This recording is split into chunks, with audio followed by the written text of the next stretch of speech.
before we get there to watch these players and how they're going to unfold on that world stage. It really excited me. I think there's quite a few newbies in there who could make us very, very competitive when we get to the Com Games. All right, looking forward to that one. Thank you for listening in. It's time to head to the footy, and we'll see you next time. Bye.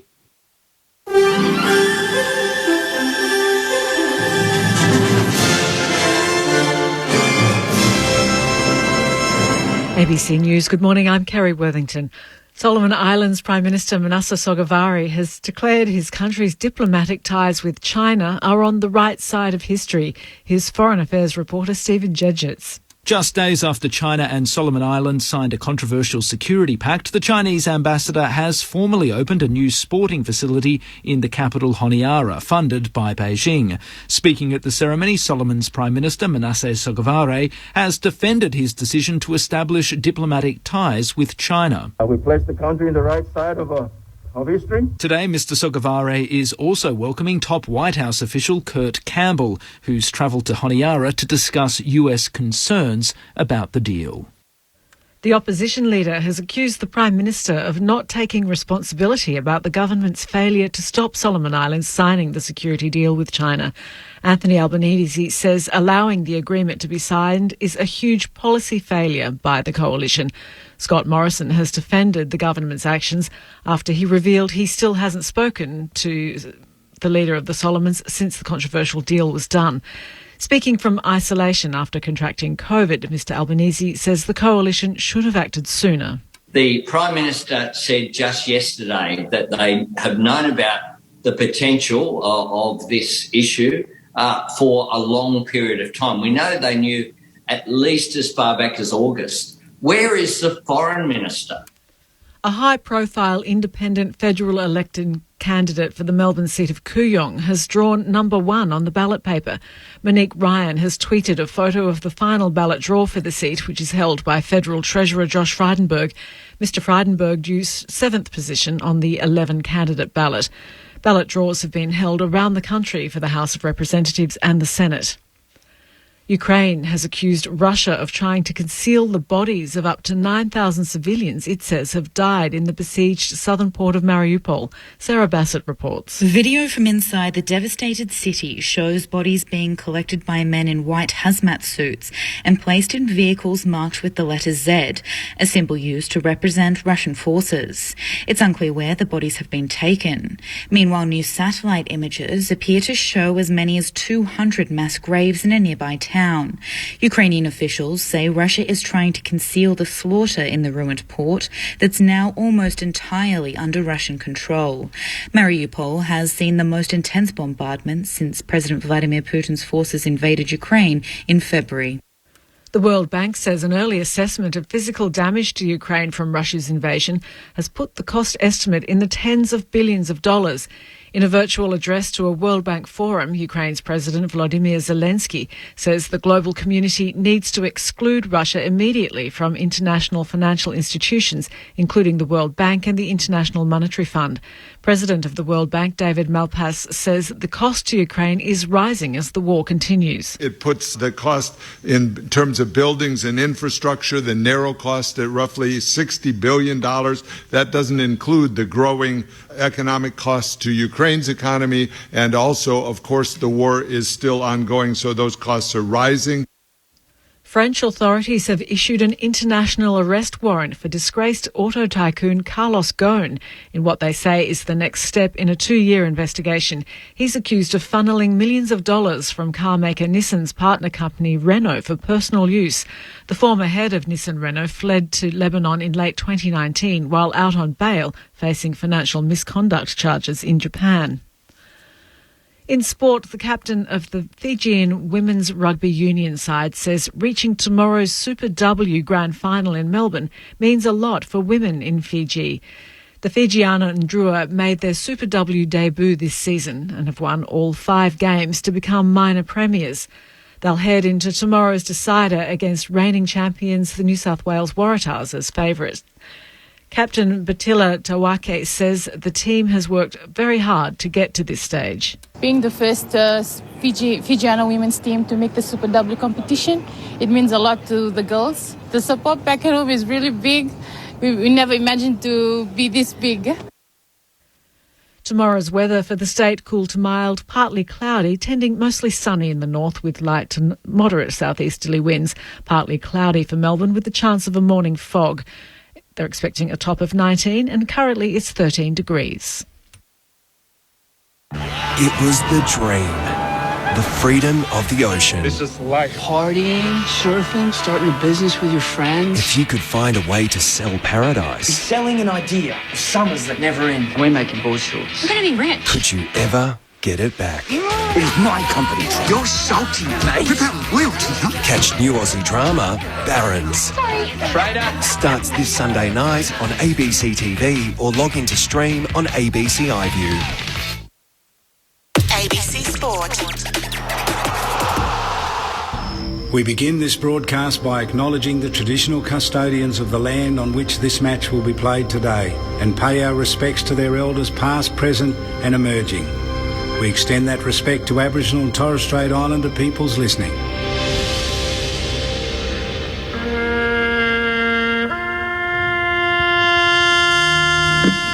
The Anzac Day Round.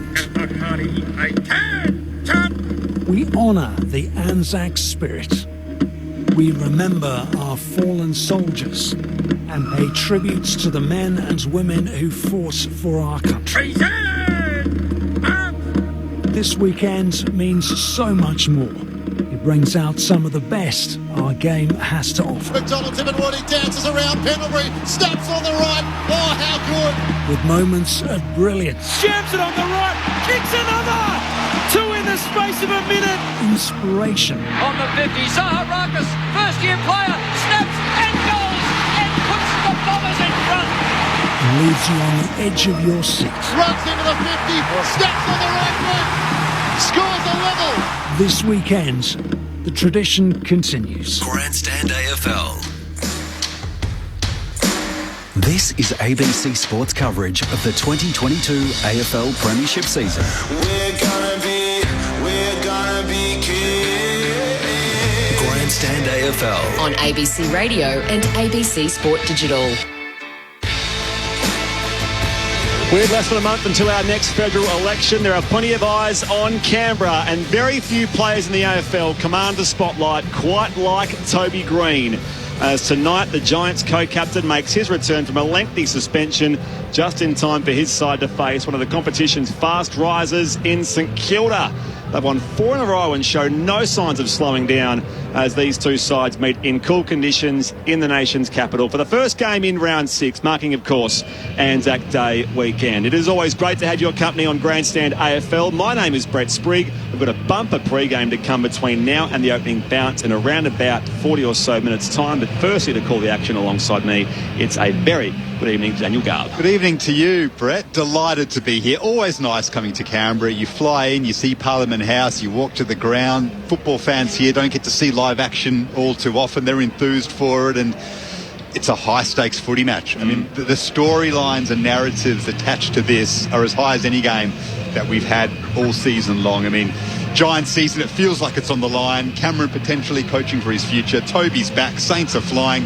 Bring it on. Can't wait for it. A bit to get through, as I say, between now and the opening bounce and throughout the evening as well. Team news here, no late changes. Just to recap the changes from round 5. Firstly, for the Saints, Jimmy Webster comes back in from health and safety protocols. Jared Leanett and Ryan Burns are the omissions. Burns was the unused sub in their 26-point win over Gold Coast last week. Of course, remembering they also didn't have their coach last week, Brett Ratton, who was out under the COVID protocols. So Brendan Lade was the man in charge last week, but Brett Ratton is back. And by the way, their medical sub is Jared Leanett. For the Giants, the changes just keep being made. Xavier O'Halloran and Matt DeBoer both omitted. Jesse Hogan being rested, and Jake Riccardi was the unused sub last week. While coming back for GWS, Toby Green, as I say, headlines those, returning from his 6-game suspension for umpire contact last year. Braden Pruce also back from a 1-game sanction, and Isaac coming back in the side as well. This week, the Giants sub is Matt DeBoer. Our team on Grandstand AFL is fairly strong as always. Hall of Famer and 3-time Premiership coach Mick Malthouse. Good evening, Mick. morning, good afternoon, everyone, or good evening, I should say, everyone. It's Brett. This is going to be one of those games. I was here a couple of years ago when it started to snow, and We were here for that, up behind the goals. Yes, we were, and the Giants went for cover before quarter time. So it's a beautiful evening. I'm really looking forward to the game because I reckon the Saints have turned around their inconsistencies to make themselves really relevant for this year. Test will be tonight. I think it's a long time since they've won 5 in a row.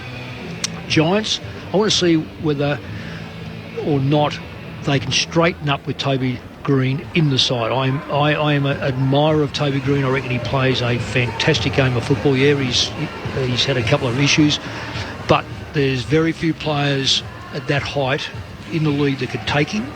They've always got to put someone either taller on him or quicker on him. They sometimes double team him. I think he might straighten them up because they've got a midfield that will win the football. And I've just been a bit sick of the Giants, the way they've been playing across the ground. They go, you don't know where the goalposts are. And I think they've wasted so many opportunities. And we were talking off air before with Daniel. In today's football, you see 1v1, you take it. You see 2v2, you take it, because the time you look up again, they'll have a ruckman down there. So this is an opportunity for the Giants to play the game that we know they can play. Your fellow expert is Champion Swan Premiership player Ty Kennelly. Welcome, Ty. Yeah, great to be here. Lovely drives on from Sydney, nice and easy. I'm looking forward to it. It's, as a player and someone that came from another country, playing on Anzac Round, it was the best round for me as a footballer. I absolutely loved it. I'm a bit of a historian, so I love the history. I love the round itself. And what better place to play it? Friday night football in Canberra. It's very exciting. I'll come back to that. There is a bit to work through, and I'm pleased to say that very shortly we'll be joined by Giants CEO Dave Matthews. There's obviously a fair bit happening in the way of Leon Cameron's future and the increasing amount of pressure on him. We'll also look to take you inside the St Kilda camp as well and get some insight on just why they're ticking along so well, currently 4th on the ladder and showing real upside, the Saints at 4-1. A reminder, of course, you can send us your thoughts and greetings via text 0437 774 774. Please include your name and location, 0437 774 774. But it is the first game of the round, and it is Anzac Day weekend, Anzac Day on Monday.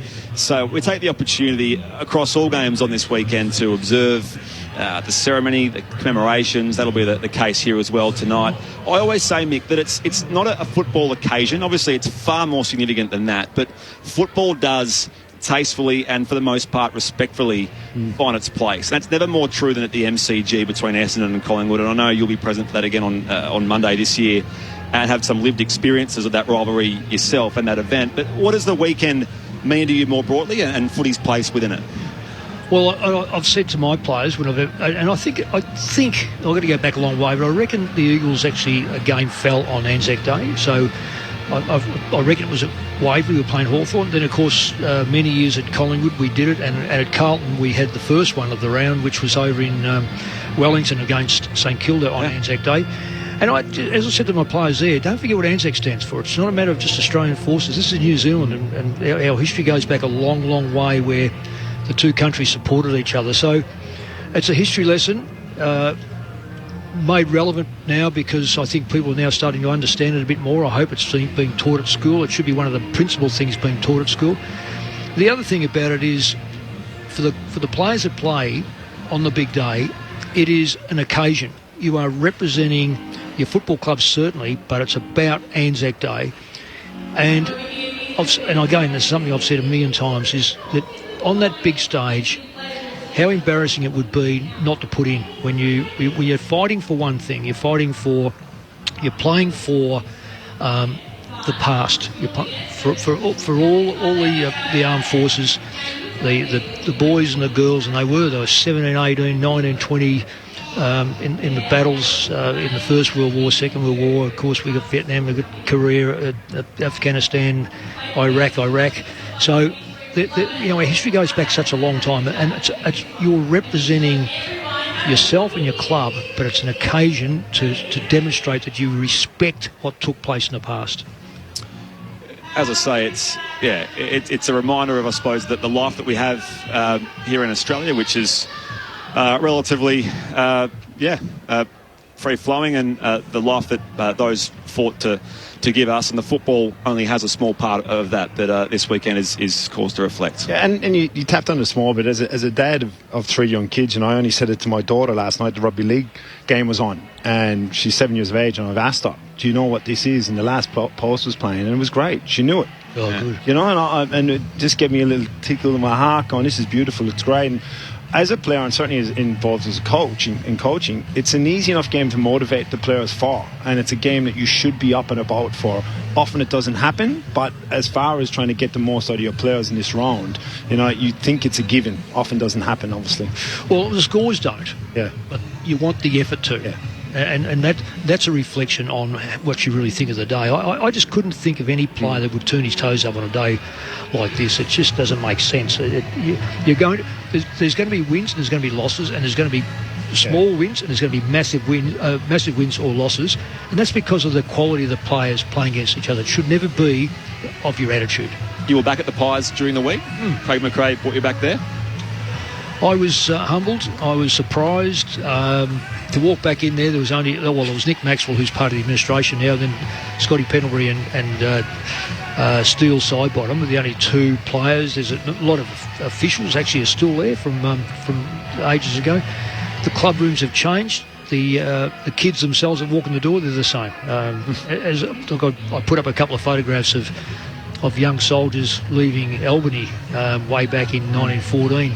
And I said, really, take away the uniforms, which have clearly changed, and perhaps the haircuts, you're the same. And it is. You're talking about 17 and 18-year-old men. And quite frankly, there's a host of others that were up into their 30s going and fighting for Australia in those days. But so I said, this is reflective of our society. When you see there's a fantastic statue of Ataturk in Albany, and he was the father of the modern Turkey. And point of case, his effort that recognised the Australian and the New Zealanders fighting against these Turks was outstanding. It's the Giants and St Kilda coming up here on Grandstand AFL to start round 6 at Manuka Oval, where the fans are still filing in. It's a cool evening. We'll check in with Adam Michelli, boundary side, across the evening as well. You're with Brett Sprigg, Daniel Garb, Mick Moldhouse and Ty Kennelly. And our first guest has joined us, the CEO of the GWS Giants, Dave Matthews. Dave, welcome. Being back in Canberra, how significant is that relationship you have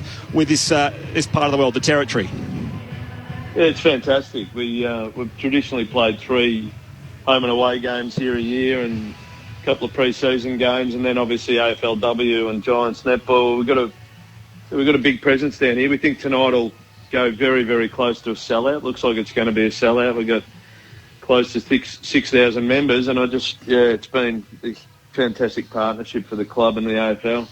Is it tricky for the club to negotiate this time of year, where you've got the Easter show happening around your usual ground there at Giants Stadium, and it wasn't a great crowd against the Suns a couple of weeks ago? Is it a tricky thing to navigate this time of the year with home crowds? Yeah, it is a bit. It's a bit of a structural, I guess, impediment in a way, that there's that period where we can't access Giants Stadium. But what it does give way to is an opportunity to get to Canberra. But from a football performance point of view, it really concentrates a lot of travel in this period of the season, and that's something that I think Kevin Sheedy and Leon Cameron have been very understanding of, and been very accommodating of. I guess it's we don't sit. Canberra's really just down the road from Sydney, so it's a pleasure to come here. I think the nation's capital needs an AFL team with a presence, and so we give that presence, which is great. You touched on the performance side of things, football-wise. How do you assess the season so far, and had your expectations shifted, I suppose, over the past month or so? Not necessarily in terms of what we thought coming in. I think we really wanted round 1 against the Swans. We've got a great rivalry, and I think they'll probably surprise a lot of people. Probably not Leon and the footy department with how well they're going. They're just such a great club. They've been very resilient. They never seem to ever bottom out, and that was a good contest in round 1. Fremantle's obviously an emerging side, better again than a lot of people have expected, and we had Richmond on the MCG. We've had a couple of flat performances by the acknowledgement of Leon and others, but we've got an opportunity tonight to try to start to make some headway, and that's what we're looking forward to. As the first 5 weeks play out the way they do, how would you describe the communication you have with Leon through a time like this?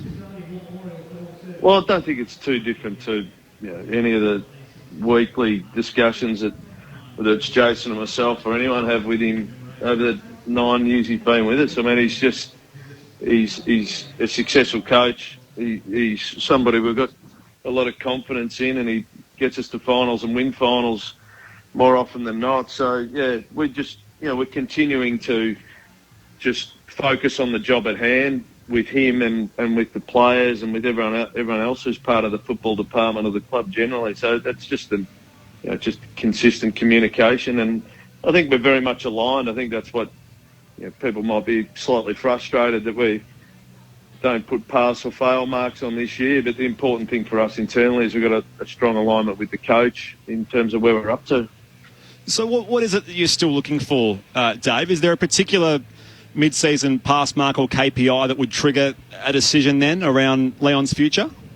No, there's not. I don't think that's something that we've really sat down and looked at a formula on. We're coming out of 2 years of COVID. It's just been an unusual period. Leon's been with us a significant. We've had 2 coaches in our 11-year history, basically, and so really it's just a matter of saying, well, rather than put pass, fail, and set all sorts of objectives, let's just see how the year plays out and have a conversation about how you're feeling about it and how we're feeling about it, and that's just something that'll play out. You've said previously that if a change of coach was necessary, then that would obviously be something you look at the end of the year. But realistically, is there any dialogue that you would enter into before that point, considering if it does come to that, those discussions will have to happen a bit earlier? Well, we haven't really been overly definitive on any element of it in a sense. Like, we're just continuing to discuss things, and we just said, I think it's been a pretty mature approach from Leon and the club to say, look, let's look at it down the track, and that's what we've said at the moment. Dave, Mick Malthouse, just on the g'day, mate. Just on the games themselves, we know that Toby Green has been out. Just tell us roughly what do you think he brings to the club and brings to the team, because outside of the fact that this means little, but he's my favourite player. I think he could be a favourite. That means a lot. He could be a favourite of a lot. He should be a favourite of a lot, quite frankly. So the reality is, can we get you on the AFL tribunal, Mick? Any day you like, any time. In fact, I'd like to be able to judge players before they get on there. But anyway, that's another issue, David, as you know. So what does he mean to the team? And is it valued in goals? Is it valued in leadership? Is it valued in straightening you up? Because it just appears there's been a regression in your game in terms of lateral. Like, I think you've got, and this is a statement, I reckon you've got one of the quickest and best running sides, but we don't see speed, we don't see run, and it just seems to be that it gets held up across the half-forward line. Does he help by straightening you up, or cameos through the middle? Just tell us a bit about him.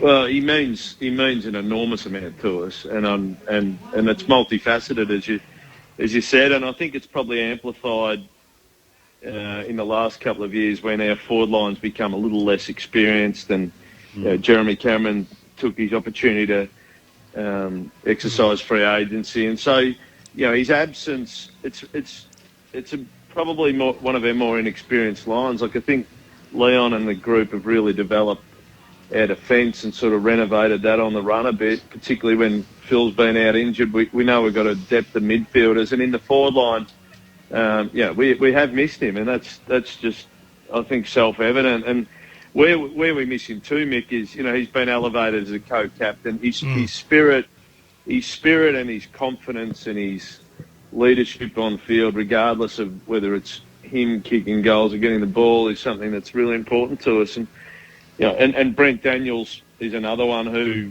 has been a significant loss for us in the early part of this season in the forward line. So, I think there's a number of elements to Toby, and we've said before in general terms, we love him. We love the person. We love the player. He's had his issues, and we defend him where we think we should, and we also counsel him and talk to him where we think we should as well. But we're just excited about the fact he's back tonight, and hopefully he comes back well. Yeah, well, as you know, Dave, anyone forward to centre, they're the troublemakers because they're the proactive. They're the proactive players, and the backline players, they're saints. Let me tell you. That's what I want to get back to. Is do you think that by his presence, now we know about his leadership, and I think it's been outstanding. Do you think that will straighten you up a bit? Because it just seems to be reluctance. It's like anything in life. If it's not working out for you, then you take another route. So in other words, if your forward line is breaking down, and it may well be because of youth, then you tend to go around the Cape. But if Toby Green's down there, do you anticipate that the side will now start to look further advanced than just a 20-metre lateral kick, and all of a sudden there's Toby Green? We know he doesn't mark everything, but he certainly attracts a bit of attention from the opposition. Is that fair to say? Yeah, I think so. I think he gives us a lot of confidence just having him out there. I'm sure it's probably a question you're more qualified to answer than I am, or Leon or Jason McCartney and others would just say to you how important he is to have him out in the ground, the sort of confidence. He's not a tall man, but he does make people walk taller. So absolutely, that's what we're looking forward to.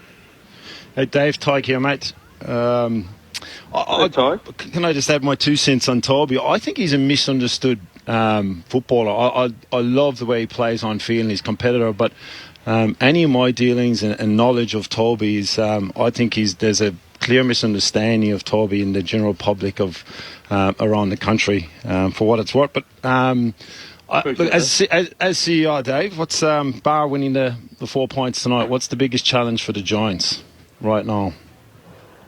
Tonight's a great opportunity for us to just re-establish ourselves in Canberra. I mean, COVID, we ended up spending more time on the road than we would have wanted to, obviously, and it's taken us not just out of Sydney but also Canberra. And so to be back here tonight, and I think it'll sell out, and Friday night footy's obviously a big stage, so that's great for us. And then what we need to do, look, we probably had our biggest drawing game in Sydney against the Swans, and then always going to be our lowest drawing against Gold Coast Suns. So, I mean, you live there. It's a competitive market, Doug. We want to just continue to try to build support and build our crowds. We've got close to 6,000 members in Canberra. We'll end up in the next few days, I think, tipping over 30,000 members overall. So we just want to. I guess the answer to your question is, you sort of just try and hold ground during a couple of years of COVID. Now we want to start to grow again. So that's really what the focus is. Dave Matthews, the CEO of the Giants, is our special guest on Grandstand AFL as we move closer to the opening bounce on this Friday evening in Canberra. A couple to finish off, Dave. I know you've got to go. But if you did hypothetically require a change of coach at some point in the next couple of years, be it by mutual agreement or whatever, you've got James Hird working in a part-time role at the club. Would you endorse James returning to a senior coaching position, be it at your club or somewhere else? Well, I think I've said in the last few weeks that I just endorse his return to football. I mean, I'm just pleased, and I think I hope the majority of people in the football community are pleased to see him back and happy and involved in something he likes. And one of the most critical points on all that is it was Leon Cameron's decision. Like, he wanted to get him involved. I mean, he's always hungry to see improvement. He saw an opportunity in discussions with Mark McVoda, said leadership's an area you want to focus on.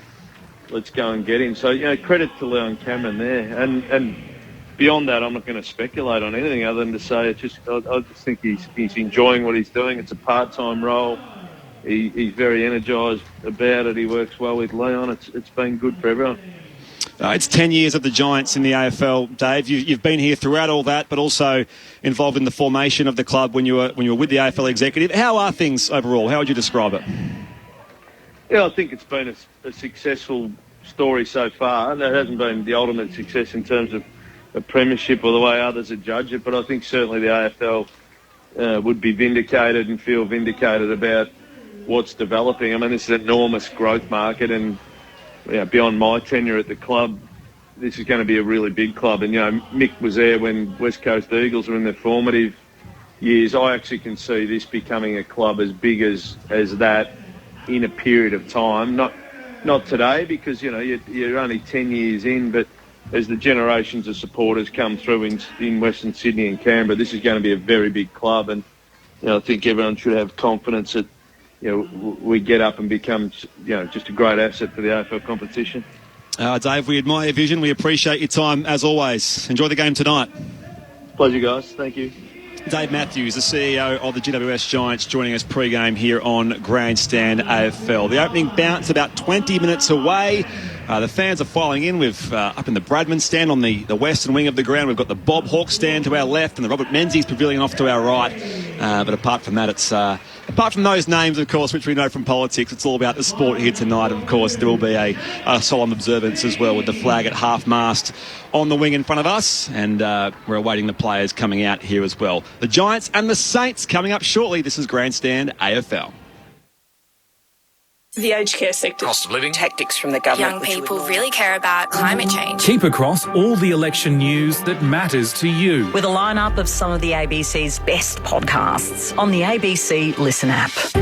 Get in-depth reporting from podcasts like Hack, The Party Room, and daily coverage from Australia Votes, hosted by Melissa Clark, James Glenday and me, David Spears, as we run through the issues that matter to voters. All the latest election news that matters to you. With the ABC Listen app.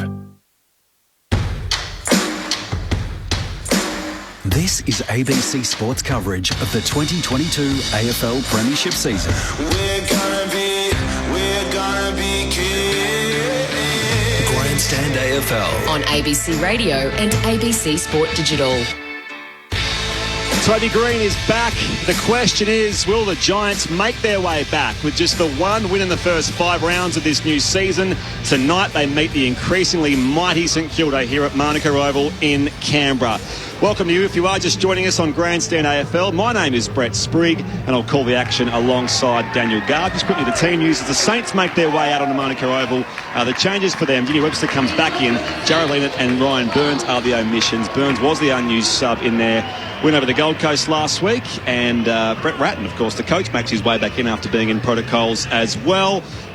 Meanwhile, and Jarrod Leonard has been retained as the medical sub for this week's side. Meanwhile, for the Giants, the changes just keep coming. Xavier O'Halloran and Matt DeBoer both omitted, Jesse Hogan being rested, and Jake Riccardi was the unused sub last week while coming back for GWS. Toby Green returning from his 6-game suspension for umpire contact last year. Braden Bruce also back from a 1-game sanction, and Isaac coming back in the side as well. This week the Giants sub is Matt DeBoer. Welcome, Garby. Thank you very much, Brett. As the Saints have just run through their banner, which reads 4 on the trot, let's make it thrive, strength through loyalty. Let's make it 5, strength through loyalty. It's the reason why we thrive. So 5 in a row, wouldn't that be a story for the Saints? But the narrative seems to be centred around GWS tonight for good reason. It feels like their season's on the line, but hope because Toby is back, of course, Brett, and that's just such a massive lift for them. We'll, of course, have the first of our Anzac observances on this special weekend. All of that to come just before the opening bounce in around 18 minutes' time. Our experts are Mick Moldhouse and Ty Kennelly, and we invite your contributions via SMS 0437 774 774. The Giants' last 2 games here were each losses to last year's grand finalists. Mick, where do you put St Kilda? What has impressed you about them, and what do you still want to see? Brett, it's a really good question because early in the season, I think we've all had a chance of picking our 8 for the year, and I was torn between Richmond and St Kilda, and I went for the Tigers on the basis that you think they're older side, they've been there, they've done it, and St Kilda still keep serving up the same inconsistencies. They win a few games, they lose a couple, they win one that they remarkably that they weren't tipped for, then they lose a couple that they should have won. What's happened in the first 5 rounds, and they've ironed that out. They've won games that they should be winning, and they've won the games basically because they've been very competitive right across the ground, and I like the way they use their speed, I like the way they use their run, I like the way they use their key forwards, and they've got an unnamed backline, and I love those because when they're unnamed they get under everyone's guard, but they do the job for one another, and the Saints have been all that. And the other thing is, which is a shame for them, that Paddy Ryder's not playing. How he got 2 weeks for that? Young bloke that run into him should have a week for being stupid. It's a big ground and there's 36 players running around, so he runs into someone and falls up, I mean, why not he got knocked over his butt? So I think the Saints are the real deal. It's how far they can go with the midfield so long as they are highly accountable. The Giants make their way out onto Giants Stadium, not Giants Stadium, it is their home ground. It's here at Marnock Oval in Canberra, as Toby Green does lead them out. So interesting, we'll get into the Saints camp very shortly, but the issue of umpire dissent. It's sort of a coincidence in the same week that Toby Green returns from umpire contact and umpire dissent are slightly different things, but the conversation very much around, I suppose, what you can and can't do with the officials. It was huge, wasn't it? The reaction, obviously, from the media and certainly social media, the understanding from players or lack of understanding of the situation is enormous. The players have been talking about it for a couple of weeks now, so it's obviously clearly on the agenda from the club point of view.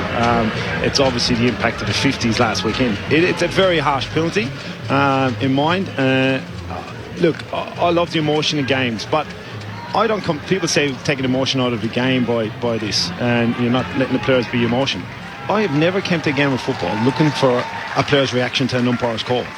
Players play it with emotion. And people saying, "What? You come to football to see a player actually reacting to what an umpire making a decision?" There'll be no one in the country that does that. It's people saying we lose emotion and we're taking emotion out of the game. It's an emotional game. Players are going to play with emotion. It's more of a respecting, obviously, what's happening. I think we've gone too far with it. So I think there's obviously a new rule and a new balance. I actually don't even know if it is a rule, Mick. Is it actually a rule? The dissent rule is there, obviously, but as far as waving your arms, is that actually in the rule book? No, it's not. It's not.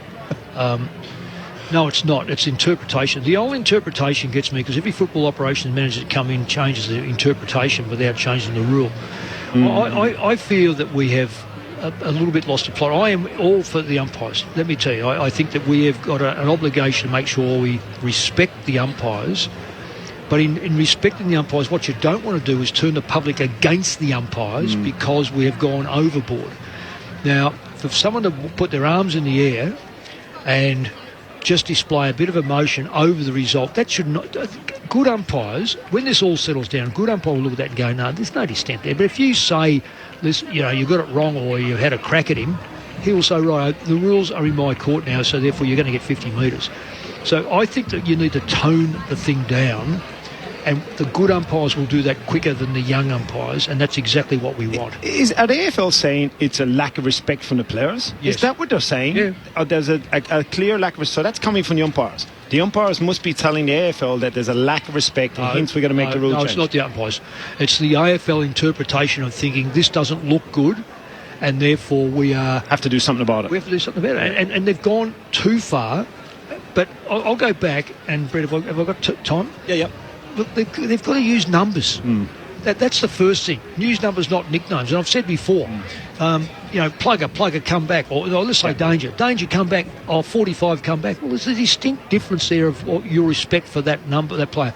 The other thing is, I don't think it's disrespectful for a captain to say to the umpire, listen, I think that this is taking place. Can you just have a look at it? That's not dissent. That is a captain.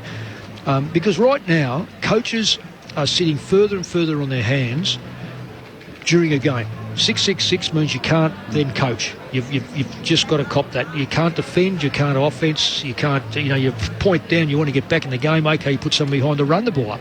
You can't do that anymore. You can't send runners out as often as what you could. So straight away you are not coaching as much. So let's not take it away from the leadership either, where the captain can say, Brett, that's the question, yeah. Brett, look, mate, I'd like you to really... Can you have a close look at this? Because we think our players are getting grabbed olive. No dissent there. That's just... And he could just say, oh, OK, we'll have a good look at that, say, Scott Penalty, and we'll have a look at that. So, but I don't... there's no room for swearing at the umpire, getting in his face, totally disputing the decision. You can say, oh, come on. I don't see how that's dissent. I just think that is a natural human reaction because we are playing a game for keeps. And once you take that out of the game, you're stifling the player. And it's the same with this stand still. That in itself is enough to go nuts because that is netball, under 16 netball, under 15 netball, and the player... If you allow them to get the rule right where you can come across the ground because the umpire can't get the whistle in his mouth quick enough to go, play on, so therefore the player who does react quicker, so he has to, by inference, go 50 metres. It's fitting that we're having this discussion on the week that Toby Green returns from umpire contact, of course, and so much excitement around that because he's a player who simply exhilarates. And many people feel that he makes GWS a 5-goal better team. Ty, did you ever play with someone, Mick, did you play or coach anyone where you felt, this individual makes us 4 to 5 goals better? There is that much of a difference when they are in the team. Yeah, there's a couple of differences as far as playing on the edge, but obviously there's in my situation the Brett Kirk types, the heart in the sleeve, and the Barry Hall type that plays on edge and plays on competitive edge and plays on the line, sometimes steps over the line, certainly makes you feel taller the way you play and the way you go about your football. That's exactly what Toby does, and actually more so for the Giants tonight, because the past 3 weeks is their conversion going inside forward 50. They're actually midfielders getting some good numbers, they're winning the contested possession, but their focal point forward of the ball is just hasn't been there, and it's been on Himmelberg, and he just hasn't been doing it the past couple of weeks. He scored 54, 53 points the past 2 weeks, got opportunities early last week against Melbourne, just didn't convert, and they need to straighten that up, and that's what Toby will do. He's a quality player, he's a medium, but he plays as a tall and he's good on the ground, so he's a very hard matchup. Yeah, well, look, if I went back over time, I suppose you'll always find someone that's worth a few goals. I don't know, 5 goals. And a lot of players do play on the edge, and primarily they're blokes that either play in the middle or forward. I can say that there's a lot of good backline players, but they're generally pretty humble and just want the ball out of their hands as quick as they can get it. But forward of the ball, always the big full forward, the big key forwards are players that tend. I would say the heart and soul of Collingwood when I was coaching there was Anthony Rocker. Anthony Rocker, I'll never forget Shane O'Brien. I know I'm going back a little bit of time. Shane O'Brien, this is in 2002, so it's even further back. So 2002, I walked off, and we got him from Brisbane, and he said, the MCG crowd, he said, I honestly looked around, I jumped because I looked around to see if the stands had collapsed. Anthony Rocker put one through from about 60 metres, post high, big torpedo, which got us, effectively that was the score line, that was the death of Adelaide, got us into the grand final, and of course Collingwood crowd erupted. So Anthony Rocker was a bloke that was castigated by many media. He runs out of puff. He was an explosive animal. He was fantastic. Dougie Hawkins, that sort of bloke. The players are lining up on the wing here at Manuka Oval. The Giants and the Saints bounce down 9 minutes away, and we can join our official observance with the MC down there is Lauren Markham. Service. Would you please be upstanding and remove your hats for the Anzac observance?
To join us on this occasion, we welcome President of the Returned and Services League ACT branch, John King, to recite the ode.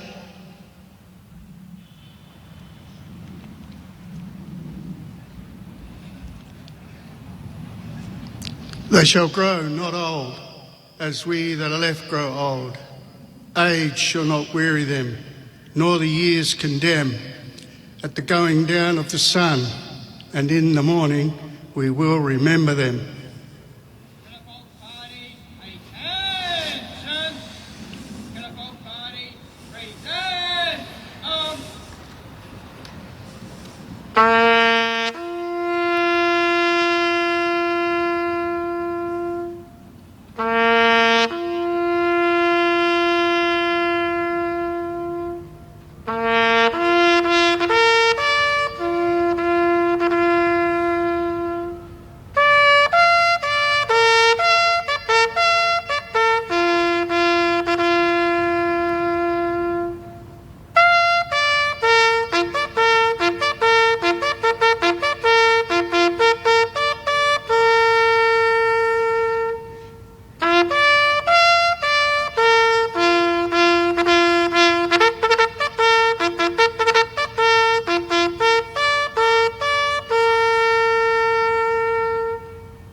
Lest we forget.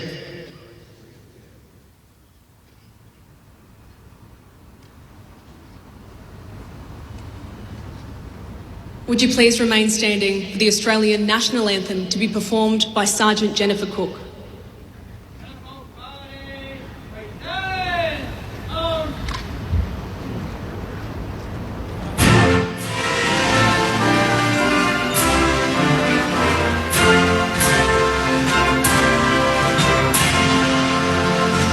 Australians, oh, let us rejoice, for we are one and free.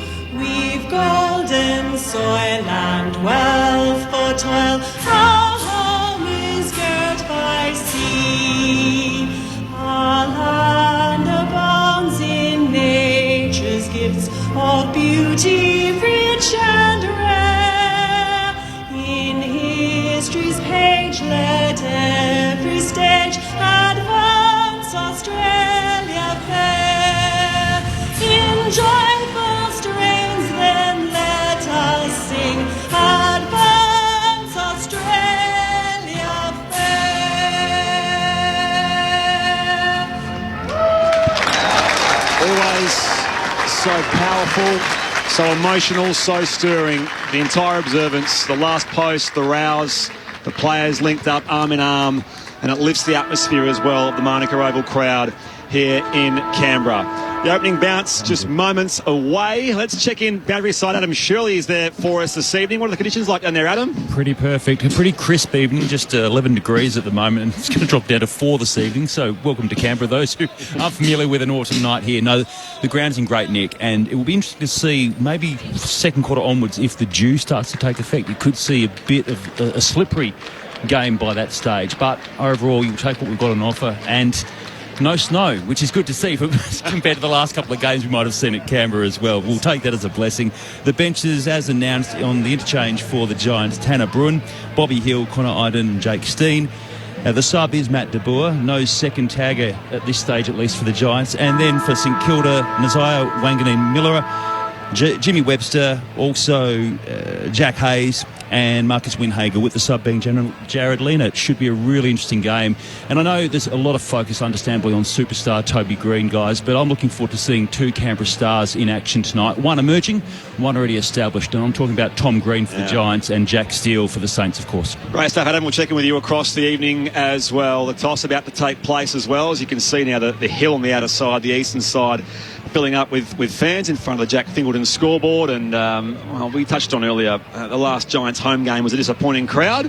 Here they are in Canberra tonight, and a nice crowd out on Friday night footy.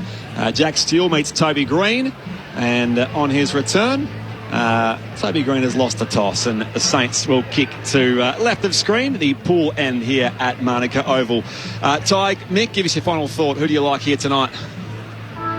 Well, I like the Saints, but I also like the fact that the two Greens, I know they're not related, will have a massive bearing on the result of the Giants. So the Saints, it's hard to pick the Saints because they're going for that fifth in a row. They don't normally do it. 2011 was the last time they won 5 in a row, which is incredible given they had that semi-final run a couple of years ago, albeit in a shortened season. To win a handful of games in a row is a rare thing in this area for the Saints. The pressure will start building now, doesn't it? 4 in a row. To start getting a bit of North on and Melbourne. Obviously, who's the St Kilda side? Who are the names that are talking about that people don't understand, or going, well, hang on, who's Wilkie? Who these types? Dougal Hart, obviously, he's been playing the key forward. What's been impressed me the most about St Kilda is their contested possession and clearance rates. Number one in the competition and number one for effective scores forward 50. So they know how to get the ball forward, and obviously they got a key forward in King, and Higgins has probably been the best small forward in the first 6 rounds of the competition. So that's where they've been good. Obviously, the defence has stood up as well. We talked about those names and the changes. Sinclair the last 18 months down back is impressive. But it's got a recipe for me as far as Toby Green, the storyline of the Giants and the backs against the wall. It's a typical Giants-Leon Cameron game, and I'm going to go with the Giants. Toby Green is starting in the middle of the ground, straight into the centre circles. That is an interesting move. I don't think he's going to stay there too long. I reckon he'll centre bounce, go forward. Yeah. Joining the fun with us, 0437 774 774. This is Peter from Hampton has done. Thanks to Bill. If a player discusses a decision with a teammate, that should not be dissent. Yeah, we're talking umpire dissent, umpire contact. But right now, it's all about the Giants and the Saints on Grandstand AFL. And here is Daniel Garb. Under the Friday night lights in the nation's capital, Toby Green back it in the middle. It's Bruce and Marshall. The clearance is won by the Saints. They edge it forward. Mason Wood can't take the mark. Jack Sinclair leads his opponent to the football in Whitfield, who soccers it forward. And now the Saints get possession through Ben Long. They can get away from half-back. Sinclair to Ross, and now Jack Steele, who can snap it towards half-forward. Higgins has it spoiled by Sam Taylor. Hard in there was Green. He's given away a free kick, though, for a high tackle, and the Saints will have it through. Dan Butler on the wing. And former Tiger kicks up the line towards the flank. Leading target there, Memory brings it down here in the contest against Haynes. He's still 70 from goal, though, at left half forward.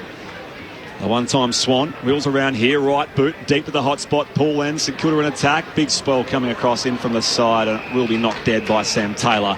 5 around from that left behind post, or 40 stoppage here for St Kilda inside the opening minute here at Manuka Oval. Lucky key for the job on King, deep, big job. I thought Taylor would get the job early, so maybe if he's deeper, King's going to get it with Taylor playing him high. Well, I think King will play low virtually all night, so it is an interesting move. There's a whistle after this boundary throw-in, and it's actually a free kick to St Kilda. So Rowan Marshall will have a shot on goal from about 20 metres out in a slight angle to kick the first of the night. So you can't argue. I'm just watching him shaking his head. I don't know if that's dissent or not. So you love these, Mick, don't you, as a coach? Well, he's got hold of his jumper, and the easy thing is, once you grab the jumper, it had no bearing on the play, but you grab the jumper there, right in front of the umpire. It's got to be paid a free kick. You know what I'd love to see? I'd love to see 2 umpires going in a ruck contested throw-in, and you understand that you actually can grab them by accident. Rowan Marshall steps in, kicks this high and way back into the stands here at Manuka Oval. The Saints have the first of the night. Lots of high fives for the Saints ruckman. They are 1 straight 6. Giants yet to score. Braden Pruce had to apologise to his teammates last week after being suspended. He says sorry for giving away a free kick in the opening couple of minutes here. Saints with the first goal. You know, in all due respect to that, it is a lay down misère for the umpire just to say it's a free kick. You use your arms, not your hands, in the ruck. Now, we sometimes see a whistle blown and neither player knows whose a free kick is, but that was a pretty obvious one. I think the umpire's got it right. No bearing, but he got it right because, and I know that Marshall's a lot, he's a very strong player. He gets underneath their hips, so he makes them move. So you've got to use your strength yourself, and that's his height. So from the restart, Braden Pruce back in the action again, contesting the ruck against. It's going to be a wobbly bounce as well against Marshall, so wobbly bounce will restart again. Our officials, by the way, tonight, Justin Power, Alex Wetton and Jacob Mollison to start round 6. Great to have your company on ABC Sport. This is Grandstand AFL. Marshall gets the rise up against Pruce. It falls in the lap of Kelly, but a free kick here for a high tackle. It will go the way of Marshall.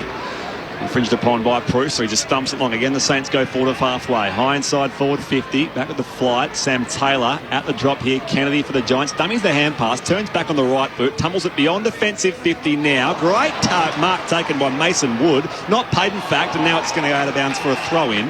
Yep. And dumping tackle. Ben Long giving away a free kick down there on Stephen Cornelio. So it's going to go the way of the Giants.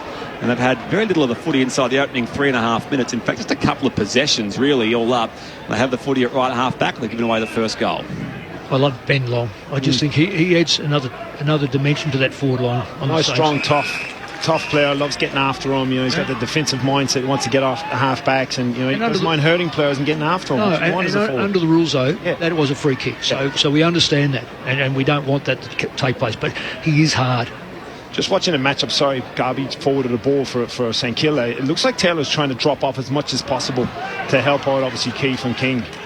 Andrew throwing on the wing. It's now with Callan Ward. He kicks inboard. Finds a teammate in Harry Perryman. So the Giants can switch and get some ball movement going for the first time tonight. It's with Sam Taylor at centre half back as Haynes running off him. Handball over the top to the outer side, and Finn Callahan, the youngster, in for his second game, the number 3 draft pick. He'd be nervous. That kick represented so. It's a grubby one, and there's a tackle out on the wing. We'll have a ball up. Mick made the point before. You're all over. You want to see the Giants go straight down the middle of the ground and even turn it over to centre forward. They've just gone to open side, the other side of the ground, slow play, gives opposition time. Yep, and they turn it over. So Kilda 1 straight 6. The Giants yet to score. 5 gone here in the opening term in Canberra, and we'll ball up on the outer wing again. You need the courage, don't you? You want the players to have the courage to go for it early, pull the trigger. What do you got to lose? When you look forward and you see 1v1, back your teammate. Up it goes. One down by Pruce. Only as far as the Saints. They can clear through Ross and that preferred left boot. Volleyball inside 50. Strong intercept mark taken on the chest by Haynes. Brett, can I just say there too, mate, they got the extra one. When I say that, GWS are dropping off a player back into the channel, and that means the Saints have got the extra at the ball. So across the back line here for Cumming. He kicks beyond offensive. Wilkie makes a contest there on Perryman. Loose footy here, one away by St Kilda. Gresham traps it now. Floats off the hand pass. Back to Butler. He's 35 out now. Sends it towards the teeth of goal. And back there is Higgins. Got enough separation on Haynes coming in late. And Jack Higgins had a day out last week. 5 goals, 2 against the Gold Coast Suns. He kicked the first 2 goals of the game there. He will line up here from only 20 metres out. Slight angle to the left. Well, Haynes read it wrong. Read it totally wrong. He took his eyes off the ball and just lost it. And waste no time here. Another former Tiger, Jack Higgins, and he's missed. Had all the time in the world. He sprayed that to the left. St Kilda 1-1-7. The Giants yet to score through the opening 6.5 minutes. Has a tendency to do that. We've seen that in the past, obviously last year. I'm not too sure. Was he trying to screw it around? He was trying to go across his body, and he does do that. It's hit in step of his foot. Double hand off. It's a dreadful kick. Irish style. Yeah. There's only Irishmen that can pull that off. Lockie Ash brings it back in and goes straight down the middle of Manuka Oval, and Braden Pruce with a big mark. That's what they want from their ruckman, the Giants. Josh Kelly gets it, sends GWS inside 50. Connor Ryden's up there, couldn't take the mark. A chance for Himmelberg to get hands on it. Here's Tanner Bruin. He's wrapped up in a strong tackle by Seb Ross. We'll have a ball up inside 50 for the Giants, their first meaningful foray forward. Yeah, because they got the ball in there quickly and put the Saints under massive pressure. Bruce and Marshall. Bruce palms it down to Cornelio. Can't get the handball clear. Now he does it the second attempt. Here's Callaghan with some poise. He finds a man inside 50. It's Lockie Whitfield. The ball didn't go the required distance. So Whitfield on his left goes to the top of the square. There's Bobby Hill. It's seen over for a boundary throw in courtesy of Jimmy Webster right next to the behind post. So that's better by GWS, who trail 7 points to zip in the opening few minutes here at Monica. Yeah, I was moaning because Cornelio's handball is under pressure, being tackled by 2 or 3 players, and to find Whitfield about 15 away was special. Stoppage inside 50 here for the Giants. Cathedral End on hands and knees. Bruce tries to recover it, lays a tackle, and again the umpire lets them play. Now he'll board up 20 out from the Giants' goal. It's good seeing the ruckman ruck, so he's in the forward line, so that again means that Marshall doesn't get his own way. Here they go again, Bruce and Marshall. Toby Green lurking. Hand pass comes clear here for the Saints. Wilkie, and now Webster can clear beyond defensive 50 towards the eastern wing. Good mark though by Lockie Ash. He watched it closely. Running back with the flight, goes inboard now to Whitfield. There's a second tackle on him from Higgins. A chance of a 50-metre penalty being paid there. Whitfield plays on, has Haynes free at right half forward. Thought about playing on. He's just outside 50, which is crowded, as you would imagine. So Nick Haynes will pop it up to the top of the square, looking for the Flyers. Himmelberg's there, it's off his hands. Braden Bruce tries a snap on goal, and Daniel McKenzie will see it over 4A behind. So the Giants' first score of the night, they are 1 behind, the Saints 1-1-7. If that ball had have come out quickly, the Saints are in trouble because they had no one forward of the ball. They really collapsed on themselves. It was bad play by the Saints. Battle to Sinclair by hand. Sinclair kicks beyond defensive 50. On the wing again, Membry gives chase. Whitfield now coming the other way. Big bump this time from Lockie Keith. Traps the footy, goes by hand inboard to Ward, under pressure, hand pass back to Kelly, goes a fend on Membry. His handball was picked off now, loose footy again, going in hard, Cal Ward. He cops a tackle and the umpire says let's board up front edge of the square. Inside St Kilda's attacking half, they lead 1-1-7, the Giants just the 1 behind, the umpire wastes no time. Again, Bruce and Marshall go at it. Down here to Crouch. The kick smothered this time from Daniel McKenzie. It bobbles back here for the Giants. Now on the outer wing. Wrapped up with the footy is Jack Sinclair on the outer logo. And the umpire's watching, waiting, and says holding the ball. So the tackler rewarded. Great persistence it was down there from Lockie Whitfield. And the Giants start again from halfway. Need to go earlier, quicker. It's too slow again. But they had an opportunity going forward to the ball. Whitfield goes 1v1. Whitfield goes short about 15 metres to Tanner Bruin, who now sends the Giants deep into attack. Himmelberg's there. They converge on him. Bobby Hill tries to pick up the scraps. The handball went into the face of Finn Callaghan. There's a free kick on the play, though. It goes the way of St Kilda and back to Rowan Marshall, the big ruckman, who has it on the last line of defence. It's been a huge issue again. It's started again with the inside 50s from the Giants. Just let's go with some aggression and take the game on early. Their inside 50s are 4 apiece, but just not effective, obviously, going in. Hatton will squeeze the kick up the line. Just a slow, considered approach here from the Saints. Crouch has it at right half back. He can spot Jack Sinclair. Another cheap disposal here. He lays off the hand pass to Patton. Goes up the outer side now on the bounce. It may sit for Membry. Shrugs a tackle. Closes to 40. Pops it closer to home now where Higgins is unmarked. Top of the goal square. Runs it and thumps it out of the ground. He won't miss this time. Jack Higgins on the board. And the Saints have their second. 2-1-13. The Giants still just the 1 behind. 11 gone in the opening quarter here on ABC Sport. This is Grandstand AFL. Well, I don't think the Giants are going to be too happy with that play because that ball has come out of the back line. It's come out of their forward line and it's marched its way up. And to find Higgins 20 metres in front of the football, that means the Giants players either got sucked in or too aggressive in their run from the back line.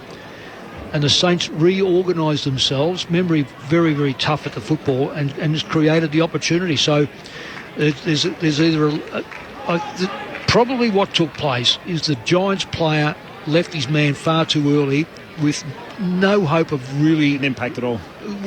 Couldn't impact it. So, bad choice. Big night for the GWS Giants Football Club, and they are down by 2 goals early in the first quarter here at Monica Oval. The home away from home. Josh Kelly wins the stoppage here. Tom Green tried to get it clear. Well tackled, though, by Jade Gresham, who can now get the Saints going the other way. They're deep in attack once more. Gresham with a shot on goal. It's off the hands of Max King and through for A behind. So the Saints doing the business early. They are 2-2-14. The Giants 1 behind. We've got 11 and a half minutes here in Canberra. Saw a difference in the speed on the ball there compared to Green and Cornelio with Gresham's speed on the ball. looking very dangerous. Isaac Cumming was uncertain what his kick-out options were, so he finds Kennedy up the corridor, lays off the hand pass, back to Cumming. They can get away here. Lockie Ash under pressure, hand pass back to Isaac Cumming. Just thumps it now, up inside forward 50, 3-on-2. Big intercept mark taken by Battle. Josh Battle just rose above the pack and clunked it pretty cleanly. Finds Bradley Hill on the outer wing. They start to surge forward here. The Saints coming back inboard now for Higgins. Mark's a long way from home behind the bullseye. Saints with an early 13-point lead. Higgins on the 45 goes wide inside forward 50, and the mark is taken by Windhager. He's a good kid. Real solid build. Let's have a look at his age. Beg your pardon. It is Jack Hayes who's taken the mark there. Yeah, sorry. Just get back to that play. I fear that the Giants have got the extra behind the ball, and they're getting cleaned up at the stoppages by the Saints, who have got the extra player. It's not working. And they're using the ball, cutting them up, so they're actually freed on back for the Giants is ineffective. Yeah, absolutely. Jack Hayes, the 25-year-old supplementary pick, debuted back in round 1. Let's fly from 45. Tough conditions. It's thumped through for a rush behind on the goal lines. The Saints 2-2-14. The Giants just the one behind, 13 gone in the opening term. Isaac Cumming to bring it in for GWS, signed a fresh 2-year deal to stay at the club last week. He is the man entrusted with kick-in duties more than any other. He'll bring this out to right half back. Taranto is the target.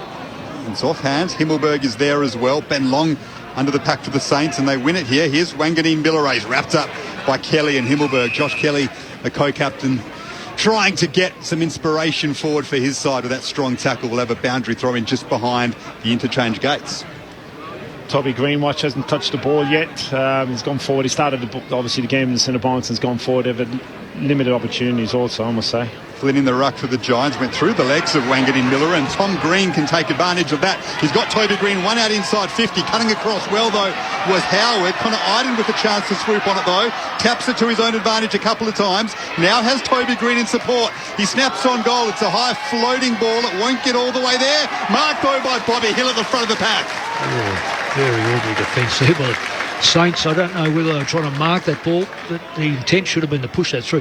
Anyway, the first real good touch. I mean, it wasn't a goal, but it's going to be a mark by the Giants from Toby Green's kick. Can jump this by obviously Bobby Hill, strong in the air. We know that. We saw a great mark last week against the D's, but let's see if he can finish it. He snaps it on his left, and he does just that. So the Giants get their first of the night. They are 1-1-7. The Saints 2-3-15, and Toby has contributed with a score assist. You see what he does, Toby Green, in that instant. It was a 1v1, and Dougal Howard actually left his opponent to actually come because he was worried or concerned to try and help his teammate. Obviously, Connor Iden stayed down on the ground, got the ground ball, and was able to push the ball forward inside the deep 50 and allowed Toby to get back onto the ball. But that was a clear example of having a player with a name and a worry as a defender going, I've got to go and help my defender because it's Toby Green versus my teammate. Where is the best place to watch the footy in Fiji? Find a couple of quiet spots. I'll listen to an ABC grandstand. That's the way to do it. And by the way, I should point, it shouldn't be the case, so I shouldn't like mentioning it, but we are the only radio broadcast team on location here at Manuka Oval tonight, the only full broadcast call you'll hear on the radio, which is, significant. Anyway, the Saints by 8 points, midway through the opening term. Bobby Hill on the scoreboard, and the Giants find another. Back at the restart, Gresham picks it up. He's wrapped up immediately by Kelly, and the umpire says it's locked in for a ball up. Hasn't he improved them, Gresham, coming back? He's just been absolutely outstanding. He doesn't get the 30. Well, he actually has had a 30 a couple of times, but he's just clean with the ball. Ball in the air. Gresham tries to get a kick away. We're coming back here for a hold, and it will go the way of the Giants. Kelly was being held, so Josh Kelly not quite called to play on just yet. Now a two-time best and fairest, and be a one-club player, you would think, with that new 8-year deal. Loads up inside forward 50, through Himmelberg's fingertips. Green goes the fend, can't get room to kick. Iden tries again, though. Pinball's out here, it bounces out the back, and the Saints can clear. It'll arrive now with Mason Wood. There's a neat kick coming wide to Mason Wood in the left-back pocket from Mackenzie, I beg your pardon. So the Saints play on. Up the commentary side they go, 2-on-2. Big rise up there again goes Marshall, can't pull in the grab, and it's just in front of the boundary line. We'll ball it up here, where it's the Saints 2-3-15, the Giants 1-1-7, 17 gone to the opening term here on ABC Sport Grandstand AFL. Flynn and Marshall. Flynn tries to palm it forward. Good tackle by Josh Kelly. Well, one back by the Giants here, and Kelly can snap it towards half forward now. Bobby Hill couldn't mark. Handball to McKenzie, and the Saints can dash away from defence. He's tripped there, McKenzie. The tackle just slipped from Tanner Bruin, so they can break on the wing. Here's Brad Crouch. He has Seb Ross in support. He just pokes it over the top instead and finds his skipper in Jack Steele, former Giant. Runs around onto his right now, sends the Saints deep into attack off the hands of a couple. Max King, one of them. Jack Higgins gets hands on the ball, and he's won a free kick for a high tackle, Jack Higgins, so he'll kick from 10 metres out, almost directly in front, and isn't he making a nuisance of himself early on in this one? Well, he is. I could just say that kick by Steele was looking for King. 1-2, I can see two immediate players on him. Jack Higgins snaps instead of going the drop punt, and he's missed another one. Wow. Can you believe it? So two from almost the exact same position. They should be absolute sitters, and Jack Higgins has let the Giants off the hook, and Brett Ratton does not like it. He did it last year. I'm sure it was last year. He kicked 0-5 in a game against the Swans. Against the Swans, and clearly it's obviously a head thing for him. And, it is. You know, he needs to get over that as a player that's getting these opportunities to small forward. Technique too. Yeah, true. Because he hasn't got a really solid. It's not fluid. He really jabs at it. Can I just say about that? I keep looking at King. This is the time when memory has to stand up because he could find himself a lot of space. You're right, because they're trying to drop off, obviously, to help O'Keefe. The Giants move the footy on the outer side. Taylor finds Himmelberg, a long way from home at left half back. Called to play on now.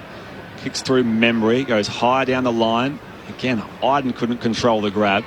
It's a follow-up tackle down there on Patton. Dumps over the boundary line. The umpire says, let's throw it back in. At left half forward to the Giants, attacking towards the Cathedral end. It's the Saints who lead by 9 points here as we approach time on. Kevin in Myrtleford in Victoria. Looking forward to the game and call tonight, boys. Congratulations to Mick for his Collingwood address this week. Yeah, we spoke about that pre-game. Marshall has front position, but it goes down to Cornelio. So the Giants go inside 50 again. It's over the head of a Giants attacker. Here's Toby Green snapping on his left. Has he kicked his first on his return? He hasn't. He just pulled it a little bit. But he was dancing on a dime there, Toby. He snapped just wide. But Giants getting moving now. They are 1-2-8. The Saints 2-4-16. You give the man some opportunities. It's great to see. Kick out here through Battle. High ball beyond offensive 50 as Hayne must have copped some sort of contact. He hits the deck. Meantime, the ball travels back to the flank and we'll have it balled up again. Tackle that time from Butler on the ball carrier in Toby Green. Left half back for the Saints. It's they who lead by 8 points. Hand pass comes wide to Green. Dumped here by Steele, the former Giant, and now Saints captain. Up against that boundary line again. Ward goes in. Again, it's locked in, so the umpire will force a stoppage. They're all over Green, aren't they? Every time he goes near the football, they jump on him. And so they should. He's the captain. Taranto's kick rebounds into the arms of Cornelio. They feed it out to Tanner Bruin now. He tries to squeeze it forward. Well watched by Ben Long, who plays on quickly in defence for the Saints to try and get a switch going. He does it to Josh Battle. They've got a free man here moving for them. The Saints doing that is Ben Patton out of defence. Now the Giants get back in numbers. So Ben Patton on the outer wing goes short. Good mark there by Windager, the youngster, in just his third game. The handball to Crouch. Now inside 50 they go. On the strong lead there is Jack Hayes. And he's taken a mark in attack. He'll kick from probably on the 50 on the slight angle, but had strong hands out in front. But it's also playing on quick. You mark the footy, handball playing quick, gives your forward a chance 1v1. It's what the Giants haven't done. It's what as a forward you want to see. Give me an opportunity 1v1. Every time the Giants have gone forward, it's slow, it's high ball, there's numbers. You've seen this a few times with St Kilda. That ball when they've got it at half back, they've either got a handball receiver, they've gone played direct and fast. So Jack Hayes, the 25-year-old, finally given a chance at AFL level. Kick 3 on debut. This is a good-looking effort, and it's through from on the 50. A roost from Jack Hayes.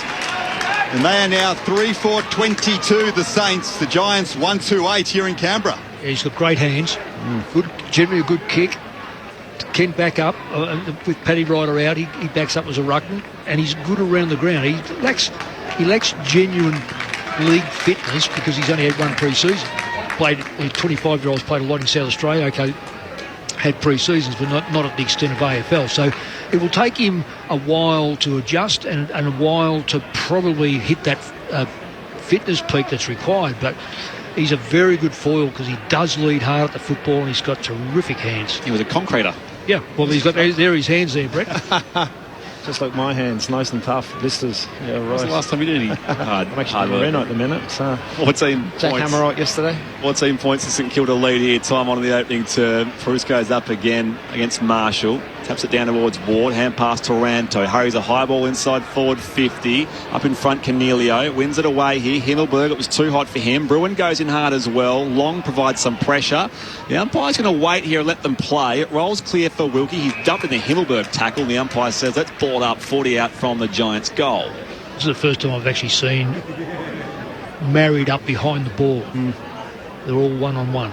Bruce has front position, palms it down to Tom Green. Can he get the hands free for a handball? He does to Cornelio, but his kick is smothered. Here is Bruin, the left-handed handball to Green. He can now snap on goal. It's just wide. Himmelberg manages to keep it in play. Flynn, in fact. Connor Iden sees it over for a boundary throw. And interestingly, Ty, Connor Iden starting in attack tonight. Never seen that before. Well, they've mixed it up a bit with Keith going forward last couple of weeks as well, so they've got another defender. Just Himmelberg needs a hand in the air, obviously, but it's two different styles of play. The Giants are trying to score through stoppage and St Kilda scoring through fast ball movement. St Kilda by 14 points. It comes down here for McKenzie. He can clear for the Saints through all that traffic.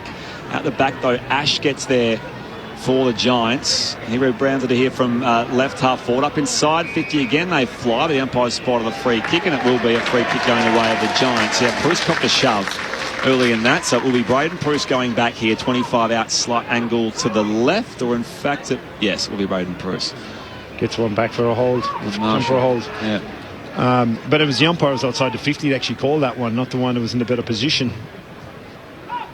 Yeah, and that's the same free kick that he gave away up the other end, so fair's fair. Whether he would have marked him or not's another thing, but nonetheless he was in the contest. Yet to score a goal as a Giant, the former Demon and Roo. Braden Bruce on the approach just nurses that through. And the Giants have their second. They close the gap to 8 points. It's St Kilda 3-4-22, GWS 2-2-14. We've played 24 minutes in the opening term here at Manuka Oval. He's had an interesting career. He was an understudy virtually all the way through, but he was good enough. And when he did actually play when other players were injured, he stood up. He's big, he's aggressive, he's generally a thumping kick, so I had no fear that he would make the distance there.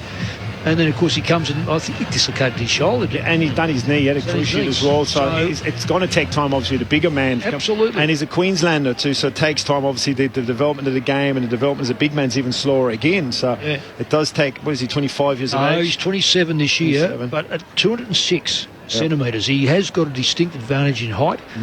And he's aggressive, exactly. He's a good player. And against Marshall, who's also a very aggressive ruckman. Saints lead by 8 points here in Canberra. Braden Bruce gets one back for the Giants. Now palms us down from the ball up in the middle. The tackle, strong tackle by Ward on Steele, but he's given away the free kick. Plays on quickly as Patton running off out of defence. His kick is smothered though. Chance for the Giants to win it back. Handball from Green to Taranto. Has options, stops and considers them. It's a turnover though. It's gone through the hands though of Josh Battle. He had more time than he thought. Should have taken that, and as a result we've got a ball up inside 50 for the Giants. Well, he thought he'd marked that and gone 20 metres on the run. He's gone with it, wasn't he, before he had it? He was. I just don't know about the... Yeah, it's stiff. Tackle. Yeah, very stiff. Down it comes as Tom Green goes in hard, fires out the hand pass. On the bounce here for Iden, works it back to Whitfield, chops it back here for Himmelberg, fires it back to Whitfield by hand. He just has a flying shot on goal to the right-hand side. It's missing for a minor score. So the Giants just peppering away here, 2-3-15. As a score updates. Yep, the Saints are 3-4-22, 26 gone in the opening. Looks good, Iden, with his speed around the ball. A couple of times been involved in the contest now for a big man. It's going to put St Kilda defence under pressure a small bit. Dougal Howard plays on out of the square. Nick Haynes is there, but Rowan Marshall does well to make a contest, and he's been paid the mark. Came from three back here on just behind the wing for the Saints, and did well to affect that. He's taken out his teammate, and Jack Hayes along with it is a little bit ginger getting up, but strong mark by Marshall, who now sends it long to half forward. Another free kick here, another free kick to the Saints. Brad Crouch plays on quickly. Has Gresham with him. Crouch. And now he's been caught holding the ball. He's Crouch. He can put people under pressure this way. Honestly, he just doesn't fit that mould with, particularly when Seb Ross is playing, because they're both not quick. Well done by Lockie Keefe to wrap him up. Kick comes wide to Perryman on the western side down in front of us. We'll go to Adam Shirley at some point very shortly as Perriman goes up the line here towards the flank. Green in the contest, fighting up though. Nice. Strong grab taken down there again by Braden Preuss. Quickly down to you, Adam Shirley. Jack Hayes, after that contact with Rowan Marshall, went to a couple of contests. The last one he just competed on this wing side, suddenly pulled up and grabbed at his knee. Now, I don't know whether he charred it or something more serious, but he definitely pulled up and had trouble getting to the boundary as he's come off to the interchange bench. Okay, keep an eye on him for us, Adam. Thank you. So, Braden Preuss going back for the set shot. He's coming back and actually got a call from the bench, I reckon, to say have a ping at it. Because no, he's a big kick. He's a big thumping kick. This will be back-to-back goals. He lets fly from 60, right on the boundary line, all the way to the goal square. It's off hands and bumped into the right behind the right goalpost. So, minor score for the Giants. They're 2-4-16. Saints 3-4-22. It's St Kilda by 6 points. I would have thought he was good for another 5 metres. I've seen him whack it the 60. He is a thumping kick. I reckon tonight, with a bit of dew around, it does take a couple of metres off the ball. Ball does travel a bit further here, apparently, in Canberra with the high altitude. Saints were trying to get some run out of defence, but 50 metres has been paid against Lockie Whitfield for encroaching on the mark. So a bit of relief for St Kilda. It's with Ben Long, who's short to Sinclair's, put him under pressure, but he had Brad Crouch next to him in the middle of Manuka Oval. Crouch can now send the Saints inside 50. The spoil from Sammy Taylor. He has support in Callaghan. And now Isaac Cumming. It's with Nick Haynes, who inside defence of 50, snaps it up to the wing. Good lead by Himmelberg. Only as far as the St Kilda player, though. Here's Marshall. Sends St Kilda back into attack once more into the right forward pocket. Max King affects that contest, but he's gone through Sammy Taylor, the back of him anyway, and he's given away a free kick.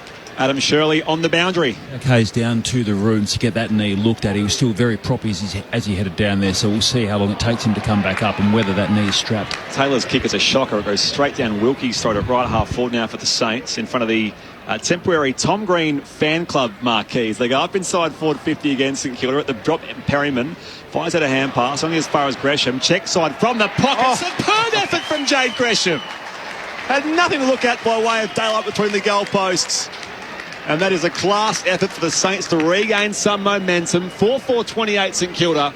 GWS 2-4-16. Margin back to 12 in the dying moments of this opening quarter. He'd be very, very close to leading the best and fairest. He has been outstanding. The games I've seen him play, he's clean. That wasn't a fluke. I know there sometimes there are flukes. There are other times you're looking bored and try to find someone. He knows his capabilities. He's a very talented player, clean player, good touch.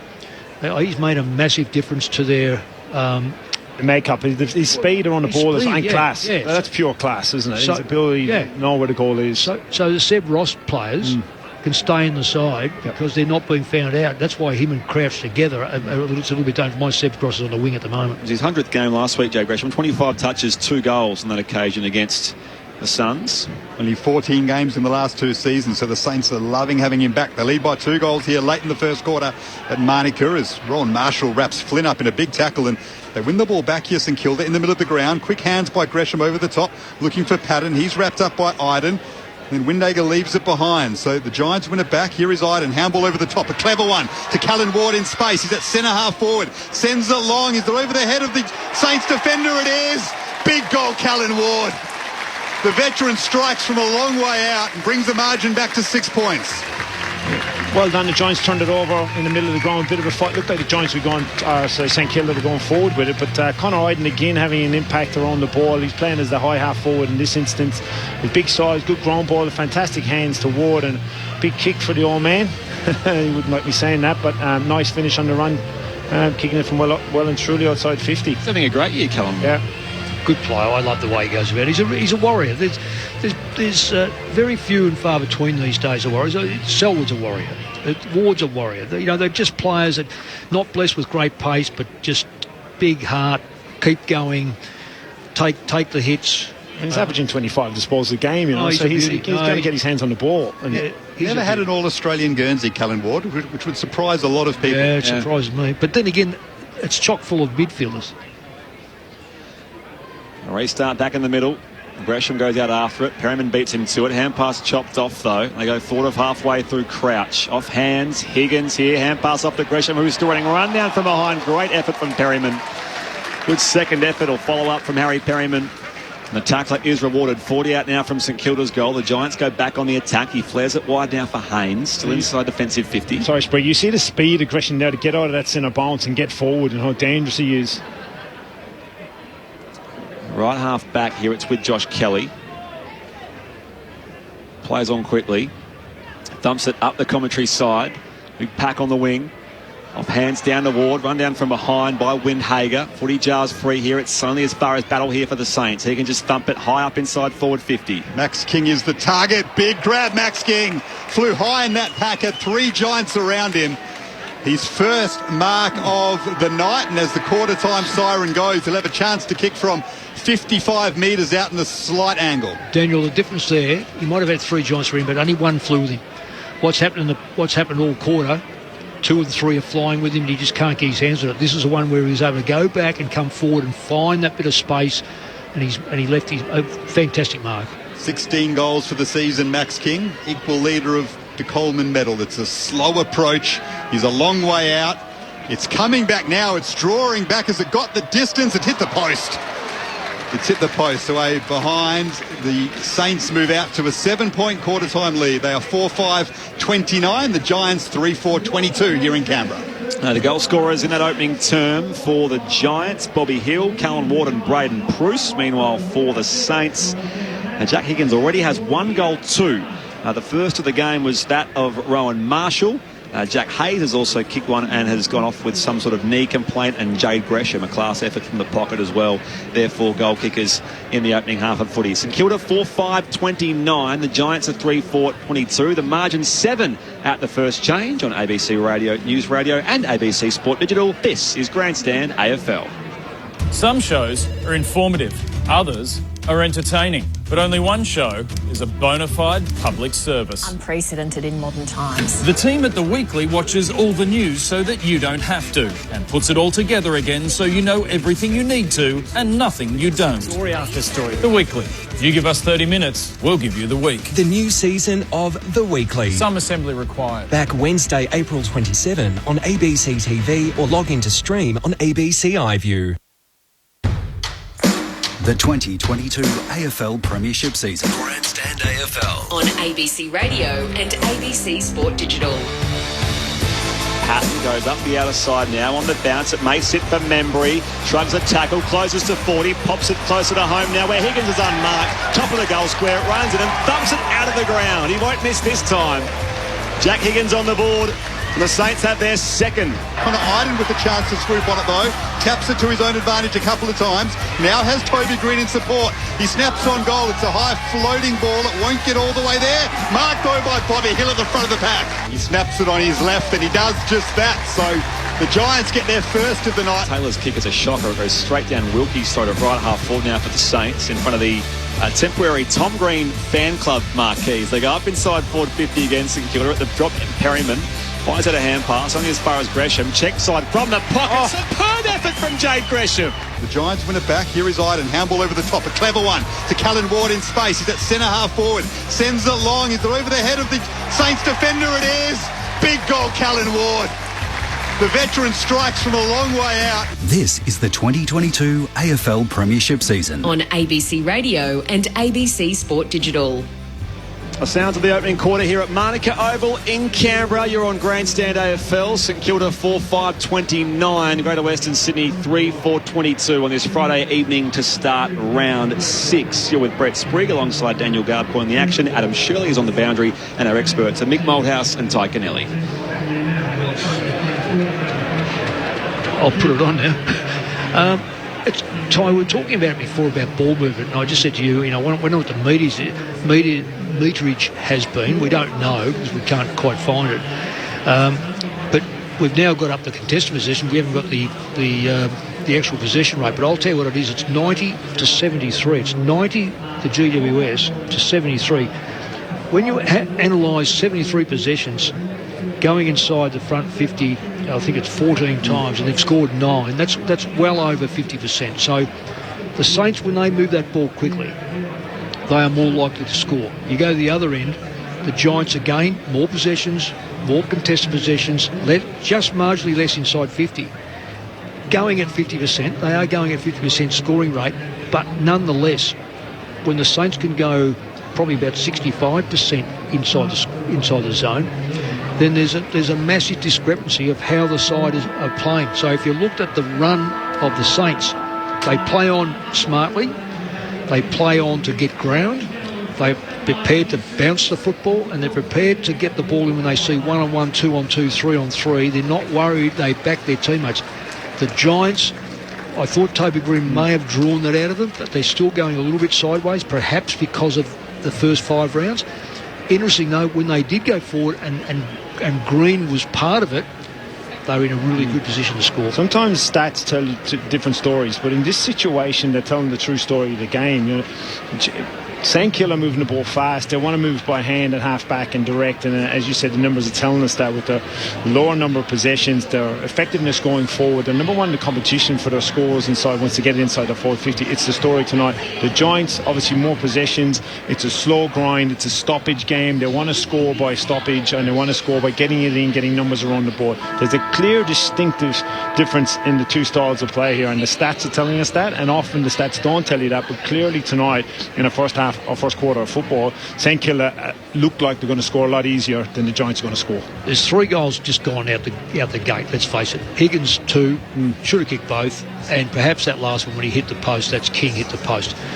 What's happening that I can see at the moment, it seems the Giants have said, righto, we know we have to drop someone back on the King to stop King kicking goals, and therefore you stop St Kilda. Well, that's not the case at the moment. Higgins should be 3 goals. So there's still 9 scoring shots, and we've only seen 1 from King. So someone else is going to pop up when you do that. Someone else, and you're talking about Mimbry during the call, during the game. Exactly. You need someone, and someone else will pop up if you're so focused on one. Higgins and Haynes have all kicked a goal. No King there. They've still kicked 4 goals, 5.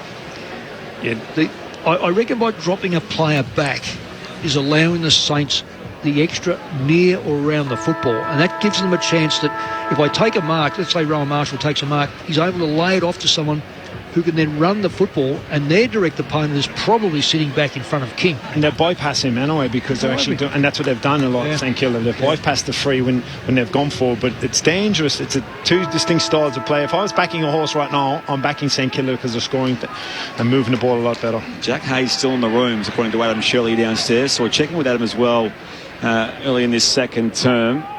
As we get the second quarter underway, it's the Saints by 7 points here on Grandstand AFL, and a free kick going the way of the Giants first up as Tom Green was taken without it. A big positive is the ruckman. Bruce is getting his hands on the ball and winning it. Ooh, plays on, his balks around Ross, goes up inside forward 50, deep down that corridor, going up at the back, strong grab taken.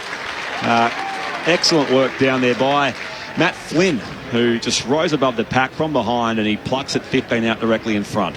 Yeah, the Tom Green fan club scream, a lovely sidestep. It's a free kick, but it's another example of how the Giants want to score. It's a stoppage, it's a free kick from a stoppage. They go post stoppage, lovely mark, and Proust getting his hands on the ball. The ruck was being a big positive for the Giants in the first quarter. Let's see if he can finish here, Matty Flynn. Actually debuted against the Saints in round 1 last year. Had to wait a long time as well, Matt Flynn, due to injury. He wobbles this through, and the Giants have the first of the second quarter.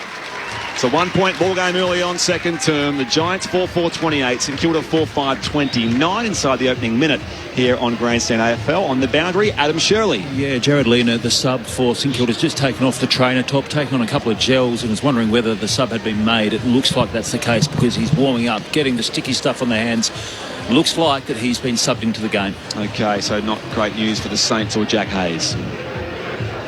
Good start, obviously, by the Giants in the start of the second quarter. Just effective, direct.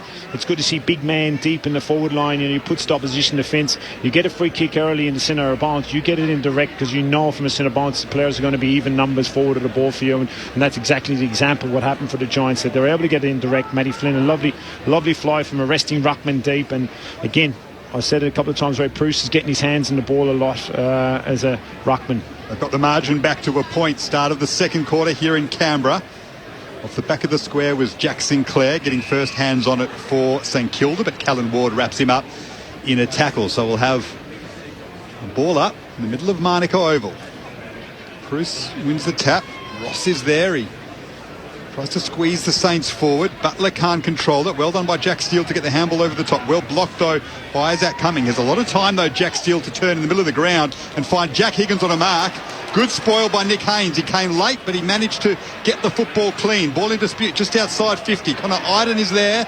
A couple around him, including Josh Kelly, who tries to extract it. Tom Green does that. Has Finn Callaghan running off him. Handball over the top, looking for Whitfield. He's wrapped up strongly. The tackling is fierce here in Canberra, and he's caught holding the ball. Is Lockie Whitfield. Well done, Ben Patton there on the outer wing. Great strong tackle. It looked like they were out. Whitfield, strong tackle, turn over the ball in the wing. Bit of patient football now here from St Kilda to try and cut up the Giants. The stakes are high. Jack Sinclair puts St Kilda into attack. The front of the pack is Max King, and he juggles an effort. He was in midair. He was twisting in the middle of the air, but he managed to get two hands on it and watch it closely into his chest. Big mark by the Saints spearhead. Lockie Keith did everything right. I'm not sure how he marked it. Hey, Lockie Keith's a very underestimated player. I really like Lockie, but what he did, he stood in front of the ball and allowed King without touch. If you don't know where he is, you're going to get beat, and that's why he come from behind and around in front and took the mark. More contested marks than anyone else in the competition. Max King, he hit the post on the quarter time siren. He's just inside 50 here in a 45-degree angle. This one is drawing a little bit too much, so a second behind for him. The margin out to 2 points. The Saints 4-6-30. GWS 4-4-28. They've missed some sitters, really. I mean, that's another sitter. I wouldn't call the one on the end of the first quarter a sitter, but that's three definite goals that should have been kicked. St Kilda by 2 points. The kick out, they come wide here to Taylor, the Giants. West Aussie defender. It's a contract now until the end of 2025. It'll be hot property. Well, that stage, it goes up the line now. Sinclair gets in front of Taranto, but juggles the mark out over the boundary line, so it doesn't take the mark, and it's going to be thrown back in between the benches on the western side. Saints are getting more out of... I know they haven't had a lot of Hill tonight, but Hill comes a long way up the ground and acts as a half forward, extra at the stoppages. He's quite good there. He's up against his cousin tonight, Bradley Hill and Bobby Hill, as the ball is wrapped up on the wing and the ball up on the logo. Saints 4-6, Giants 4-4. Up in the air it goes. Bruce down only as far as Crouch for the Saints. Hand pass off to McKenzie. Turning the tackle. Sends a high ball beyond. Well, it's gone out of bounds on the full. Kelly got to him and spun him around. And Adam Shirley, some news on Jack Hayes downstairs. Yeah, and it's not good. We already know he's been subbed out of the game, and I said I wasn't sure whether he just jarred or something more serious. Word from downstairs in the change rooms is that it's a suspected anterior cruciate ligament for a fellow who's just establishing himself in the game and has had a great start to the season. That's a tough break. That is devastating news. Hopefully that's not the case. A 25-year-old just given his chance. Suspected ACL. That is horrible for Jack Hayes. Hopefully the scan shows something different. Ball in dispute on the wing. Here's Brad Hill.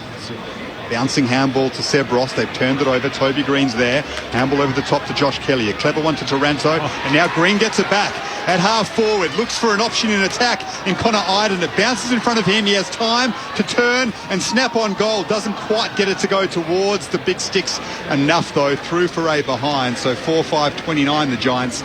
The Saints 4-6-30 as we all try and digest that Jack Hayes news. Players say they kind of know. It depends if you have one before, I suppose, but you get a feeling you know when it's been the ACL. Generally it's a pop, obviously, but yeah, it's not great to hear it early in the season, certainly from a young player. You know, it's a long road back. Let's hope it's not an ACL. Especially because of his unconventional entry into the top level. As the Saints lead by 1 point, they're beyond defensive 50. Up in front, it's through the fingertips of Mason Wood. They try to keep it going here up the commentary side, and Keith is beaten to it by Max King. We'll see it out of bounds for a throw-in right on true centre wing broadcast side. You would have coached Lockie Keith. Mick? I coached Lockie Keith, yeah. I really enjoyed him as a player. He was, you know, heart and soul, just threw everything into it. And come from Queensland, I think, and didn't have a lot about the game, so he just developed. It was terrific. Saints by a point early in the second quarter.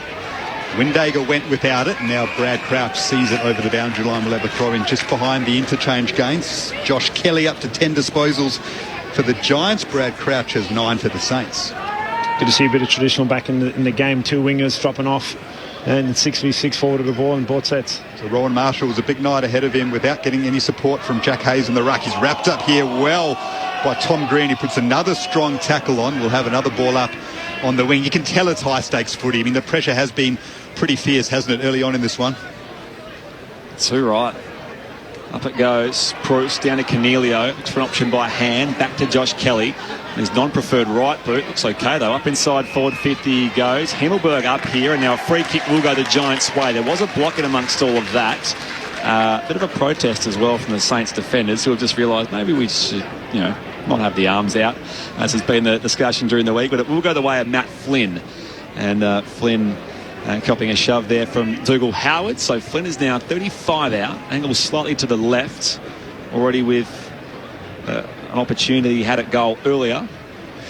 Well, he put his arm around him early and then let go. There was no interference at play, but those technical ones. Already has one tonight, Matt Flynn. This time it looks an absolute beauty. So Matt Flynn has a second. And with that, the Giants are in front. 5-5-35, St Kilda 4-6-30. We've played 8.5 minutes in the second term here on Grandstand AFL. Well, I'll dispute that free kick because they tangled early, then they were able to contest the ball over the next 10 metres, but the umpire had already blown the whistle. So it's one of those technical ones that I suppose the umpires will say was there, but he didn't impede his run of play. It was two big men going at it, exactly, wasn't it? And he didn't actually stop him running at the football. And a soft free kick. Yep. So the Giants take the lead for the first time tonight. They are 35, St Kilda 30. It's a beautiful Friday night in Canberra, and Manuka Oval is just about packed. Do not underestimate the Giants' level of support in the nation's capital, and they'll be relieved with their team edging in front here in the second quarter as Braden Proust taps it down to Tanner Bruin. He's wrapped up by his, I thought it was his fellow number 5 in Brad Crouch. It's actually Jay Gresham. So the youngster and Tanner Bruin in the middle for the Giants. Marshall wins front position on the second ball up. Bobby Hill swoops on it. Quick kick to centre half forward. Ben Long is back there though for the Saints and marks comfortably. Now looks to switch. He has Messiah Wanganeen Millera on the outer side and finds him. So a couple of first round draft picks in Wanganeen Millera and Finn Callahan on show here in the nation's capital. He goes inboard and finds another youngster in Windhager who's playing his third game of AFL footy. Brett Ratton not afraid to play the kids. Goes to half forward. Good jump by King off hands. Wanganeen Millera balks and his second attempt he's shanked this out of bounds on the full. So a chance for the Giants to relieve in the left back pocket. The intensity's gone out of the St Kilda's game. It's now a little bit more of an effort to get the ball moving. They don't seem to have got the same capacity to play on. Maybe the Giants have tightened up, but the Giants all of a sudden look like they're moving the ball far quicker. I have to see what these stats are coming up at. Up the line they go. It's off hands and out of bounds for a throw-in between wing and half forward at St Kilda's attacking area, attacking half of the ground. It's the Giants who lead by 5 points. 5-5 plays 4-6. You're with Brett Sprigg, Daniel Garb, Ty Connelly, Mick Moldhouse, and Adam Shirley on the boundary. Back in it comes. Marshall to the front, tries to follow up. Rip to the turf this time, Tom Green. He's dumped here in the crouch tackle, and the umpire says, give it to me. We're just to see who backs up Rowan Marshall now that Hayes is out, because he's not going to be able to last all day, particularly against two ruckmen.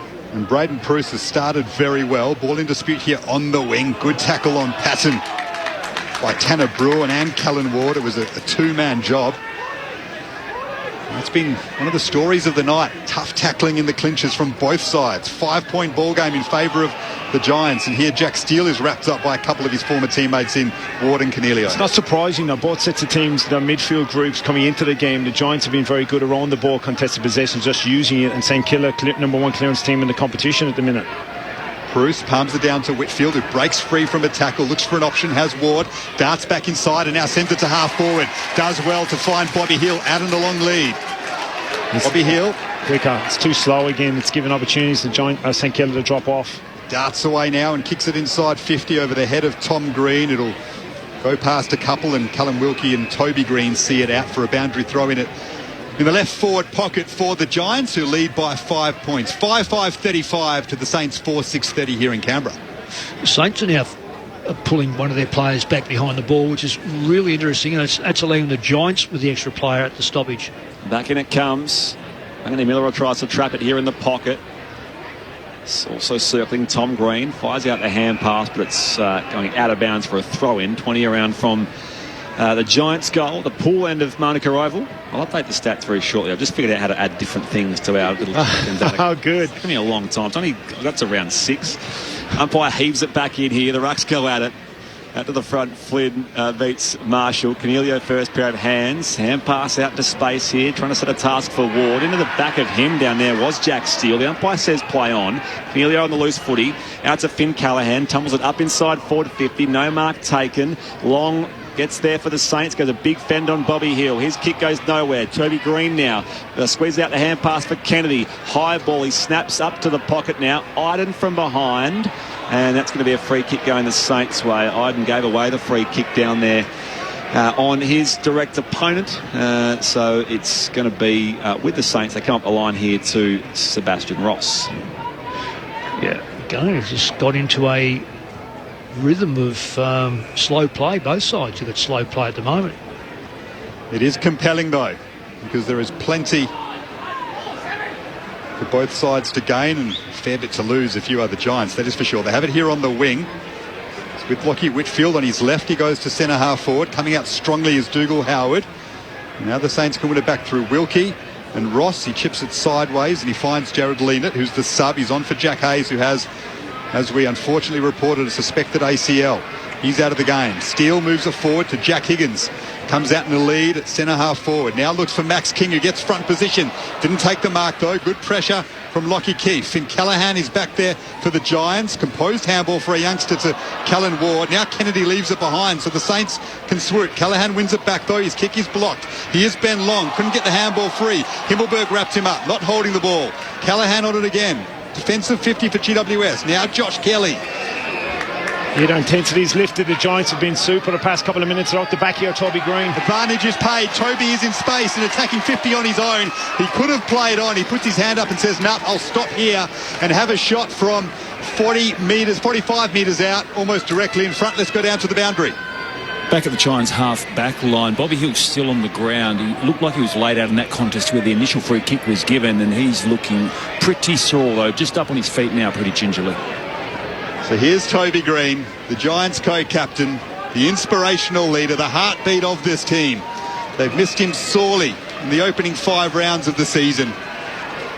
On his return, looking for his first goal, he'll kick from 50 metres out. It just fades a bit to the right and through for a behind. 4 points the margin, 6 points the margin now. The Giants out to a 1-goal lead. They are 5-7-36 and the Saints 4-6-30. In fact, 5-6-36 to 4-6-30. Playing with more heat, more intensity, the Giants clearly, and they're playing with more speed around the ball also. It's St Kilda's turn now to lift their game. Webster kicks out, just thumps it out to the wing on the commentary side. Free kick for a block will go the Giants' way. And on that occasion it was Lockie Keefe. So from the logo, propels the Giants forward. Green back with the flight, controls it well. That was clever from Toby Green. He judged it through the air. And diving low to his left, that with the flight of the football. He controls the mark, 40 out on a 45-degree angle. Well, I'm totally mystified because that's Green now finding space on 2 occasions. And I don't mean space, I mean absolute paddocks. So he's the captain, he's returning. We all know what he means to the club. This is where the Saints need to tidy up. Back from suspension, we know what an important player he is for this GWS team. He connects from 45, but right behind him as he kicks, he rides it all the way home. And don't the Canberra crowd love that? The Giants are out by 12 points. 6-6-42. The Saints are 4-6-30. We've played 16 and a half minutes of the second quarter on ABC Sport. You're with Grandstand AFL. It's funny how the footy gods can smile on you. The intensity from the Giants is clearly lifted, and you get free kicks. There's a free kick in that contest because you're working harder, you're on the ball, you're in first to the footy, you get free kicks, your intensity is up. You know, your players are spinning out the back. The Saints are just a bit... the intensity has dropped. Clearly it's dropped. Now the Giants have kicked 3 in a row to start the second quarter, so it's been a great response from the Giants, and I think it's been a really good adjustment from the Giants coaching staff, where they've tightened up defensively, stopped that run from St Kilda, and they've really tightened up every part. The one weapon that they had in the first quarter was that gun and go and run and ball use in the first quarter. It's gone. Spot on. They've really curtailed that, so the Saints can't get an easy ball. Toby's back with his first goal on his return. Giants by 2 goals here in Canberra, but Flynn's given away the free kick to Rowan Marshall in the middle of the ground. Gresham plays on quickly. Long ball into attack for the Saints. Haynes missed it. Chance for Membry to gather. Mason Woody's there. He copped one high, but no free kick paid. Steen with a long clearing ball. Himmelberg at the front of the contest. Sinclair's there for the Saints. Ball's in the middle of Manuka Oval. Josh Kelly tries to move it forward for the Giants. He's wrapped up by Ben Longbow and will have a ball up close to the centre circles. Giants by 12 points. Marshall wins it down here. He's wrapped up, dispossessed. Canelio bursts through, finds some space behind the centre circles, tumbles it up the line now. It was awkward pick up for Josh Kelly. Ricochets back to Tanner Bruin, gets away from Gresham. Ross takes Kelly down with a big tackle, and the umpire's going to say here this will be holding the ball. Well, I think everyone knew that for, I reckon, 15 seconds. Josh Kelly wasn't. Well, maybe he suspected it was coming anyway, as Ross flares it wide now for Long, and now goes further out to the flank. Yeah, that's what we mean, Spriggy. Sorry, but the slowness of St Kilda with the ball movement, the Giants have tightened right up and just forcing the slow play from St Kilda, stopping this handball receive. Battle goes all the way back to Ross, and he can bring it back here, switching to the commentary side for Wilkie. The Saints trying to get some ball movement going, but Callum Wilkie looks around, he raises his hand. You can do that with the ball in your own hands, that's okay. His frustration's at his own teammate because he doesn't have an option. Now he goes to half forward. Max King is there, he couldn't mark it. Handball free. Now McKenzie tries to squeeze it forward, but it goes past Max King. They'll appeal for deliberate here, but it'll be a boundary throw-in.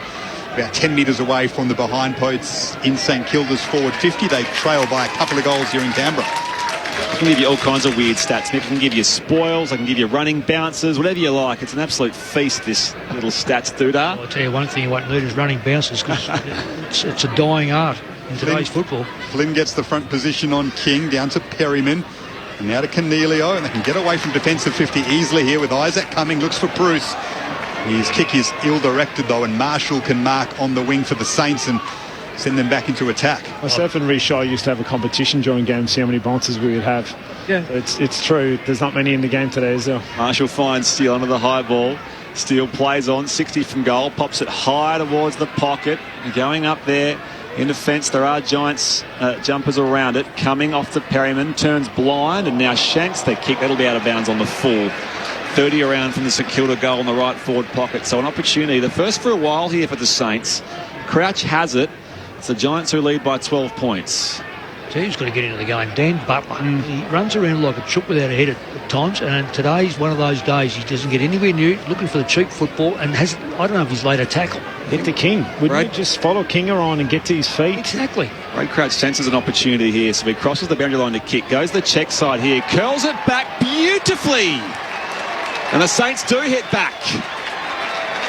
As we just hit time on here in the second quarter. St Kilda 5-6-36. The Giants are 6-6-42. Still the home side by a goal here at Manuka Oval. I'm glad Brad Crouch took that on his own behalf then, because there was clearly no targets. He's a right footer, so he had that was the only possible kicker, probably kicking a goal, and he backed himself.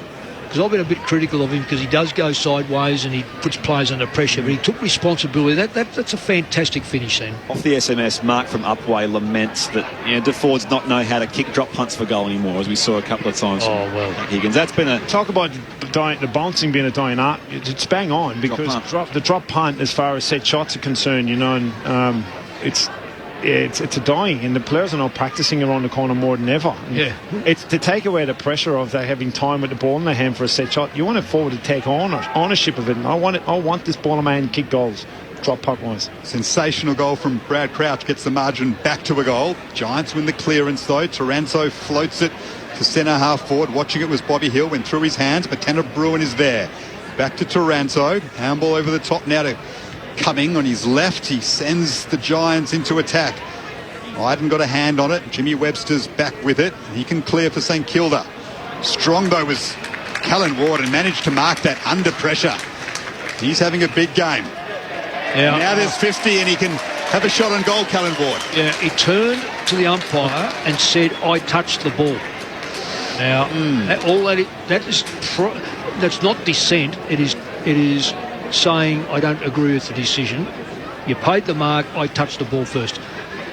And he cops the 50 metres. That's the first of the night for dissent, and it means Callan Ward will have A shot on goal from about 25 metres out in the slight angle. He's already got one tonight. That was a beauty from outside 50. He's got two. This one much easier. And the Giants back out to a 2-goal lead. It's too harsh. It's just too harsh in the game. You know, you'd hate to go at grand finals and preliminary finals and someone gives a 50 away for that. And he's pointing at the ground going, I touched it, the ball hit the ground. That's what he's actually doing. He's asking the question of the umpire. It's too much. It's not dissent, is it? It's not dissent. He's asking the question. If you swear at the umpire, you remonstrate with the umpire, you're asking a question. Who was it? I can't even think who it was out there.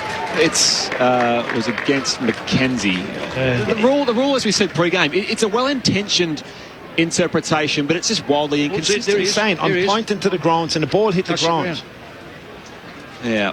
So it wasn't even really a decision dissent. It was just saying it wasn't really a mark or... I think the mixed point, you don't want supporters hating umpires. They're making the game difficult for umpires. Yep. Giants by 12 points from the restart. Taranto is wrapped up here by Windhager. Ball jars free. They're on hands and knees now, laying a tackle. Butler involved here against Tom Green, and the umpire will ball it up again. It is, as I say, it's in theory it makes sense, but it's just so hard to actually police and enforce it. Here's Marshall, who's battling away for the Saints. He wins the clearance. Back there is Steen, though. Watches it closely. Bounces into his arms. Perryman now on the left. Not going to quite go out of bounds on the full. It's just in front of defensive 50 for the Giants. It bounces over in front of Wanganeen. Miller will have a boundary throw in. Well, I've seen worse paid as deliberate. I don't say it was deliberate, but it was. He should be penalised for such a bad kick. So one controversial umpire dissent moment here at Canberra. It's resulted in a goal for GWS. They lead by 12 points. Good palm forward by Braden Pruce. Sinclair is there. Handball to Steele. Pressure on the wing. Now Wilkie tries to take on Iden in the tackle. That is surely holding the ball. I need a lift to Garvey, and that's what I'm saying. Pressure from the Giants, pressure and the contested work's been fantastic as a midfield group. St Kilda need to lift in this area of the game, and the Giants have been all over from a contested possession point of view and from a clearance point of view, and it's led by the ruckman, but also the ground ball brigade have been superb. Iden thumps it up inside forward 50 here for the Giants. Himmelberg outnumbered, almost claimed the mark though on the second bite. Spins away from the Marshall tackle, off to Perryman by hand, who's dumped near the boundary line. The umpire says let's either ball it up or was it over the boundary line. It'll be a throw in. So if you are just joining us as well, repeating that bad news for the fifth game of Jack Hayes for the Saints, believed to be an ACL, which saw him subbed out of the game at quarter time. Jared Leonard, who was the medical sub, activated here for St Kilda.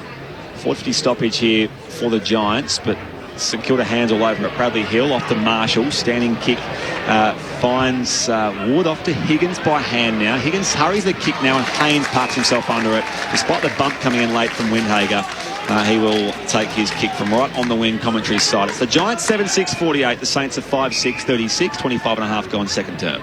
Nick Haynes plays on. Such an important player for the Giants. Slow start to the season for him. Goes to half forward. That's because of an injury though.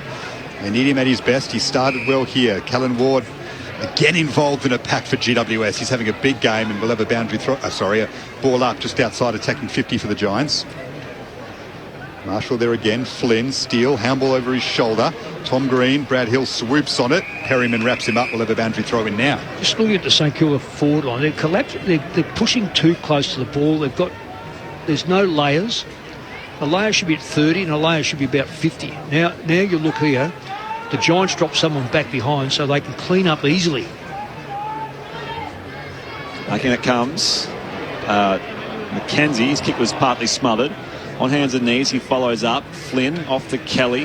And now Ash had it stolen away by him by Ross. Ends up with Ross. And Ross can try to get a kick away here. Pressure from Green. It works out okay for Butler. Back off to Mackenzie. And the Saints are away off the half-back line. It comes wide now to Wilkie. Choosing the eastern wing here at Manuka Oval. Here's Wanganeen Miller. And he marks still 80 from goal. He has to stop because the Giants got to play behind the ball. So he plays on, up inside forward 50. King outnumbered deep in attack, and it's off the spoil of Lockie Keith and out of bounds for a throw-in. 30 around from St Kilda's goal at the Cathedral, and it's the Saints who lead by, the Giants lead by 12 points. You're trying to band-aid it, aren't you? Because you're getting beaten at the ball with a stoppage, so you send the forward up, and then the defender drops back in Haynes, and then you actually end up getting the ball out of the stoppage, and you go forward, and Haynes is standing in front of your key forward to make it a 2v1, which is impossible to score. Getting close to half-time here in Canberra. Good tackle by King on Flynn.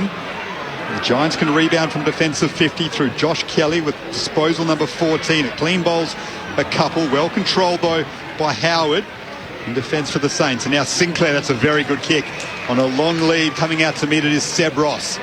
Goes back inboard. Couldn't go the required 15, so Steele is wrapped up. Had Patton in support. He puts a high ball into attack, and Max King watches it best.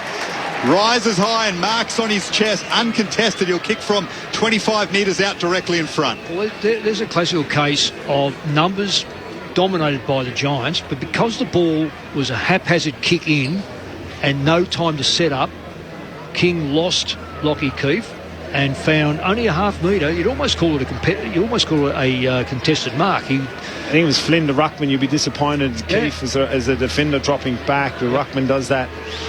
2 behinds for Max King tonight. He's pulled another one. No, didn't kick through. His system is up and down, isn't it? Consistent week to week almost. Well, even though you're 30 metres out, you still kick the ball for a 40 to 45 metre kick. You've got to go through your... Halfway through the pass, yeah. Oh, yeah, he stabbed at it. 3 behinds for Max King tonight. So one of the questions around his kicking technique, it doesn't quite look set now that it's coming. The Giants stumps it beyond defensive 50. Marshall's been busy in the ruck, of course. We mentioned no Jack Hayes out with a knee injury, suspected ACL. On the outer logo, they're fighting for it as Bruce does well. And a free kick going to come here for a hold. Incorrect disposal, and it will go the way of the Giants. So Callum Ward has it. Comes back inboard here for Cumming.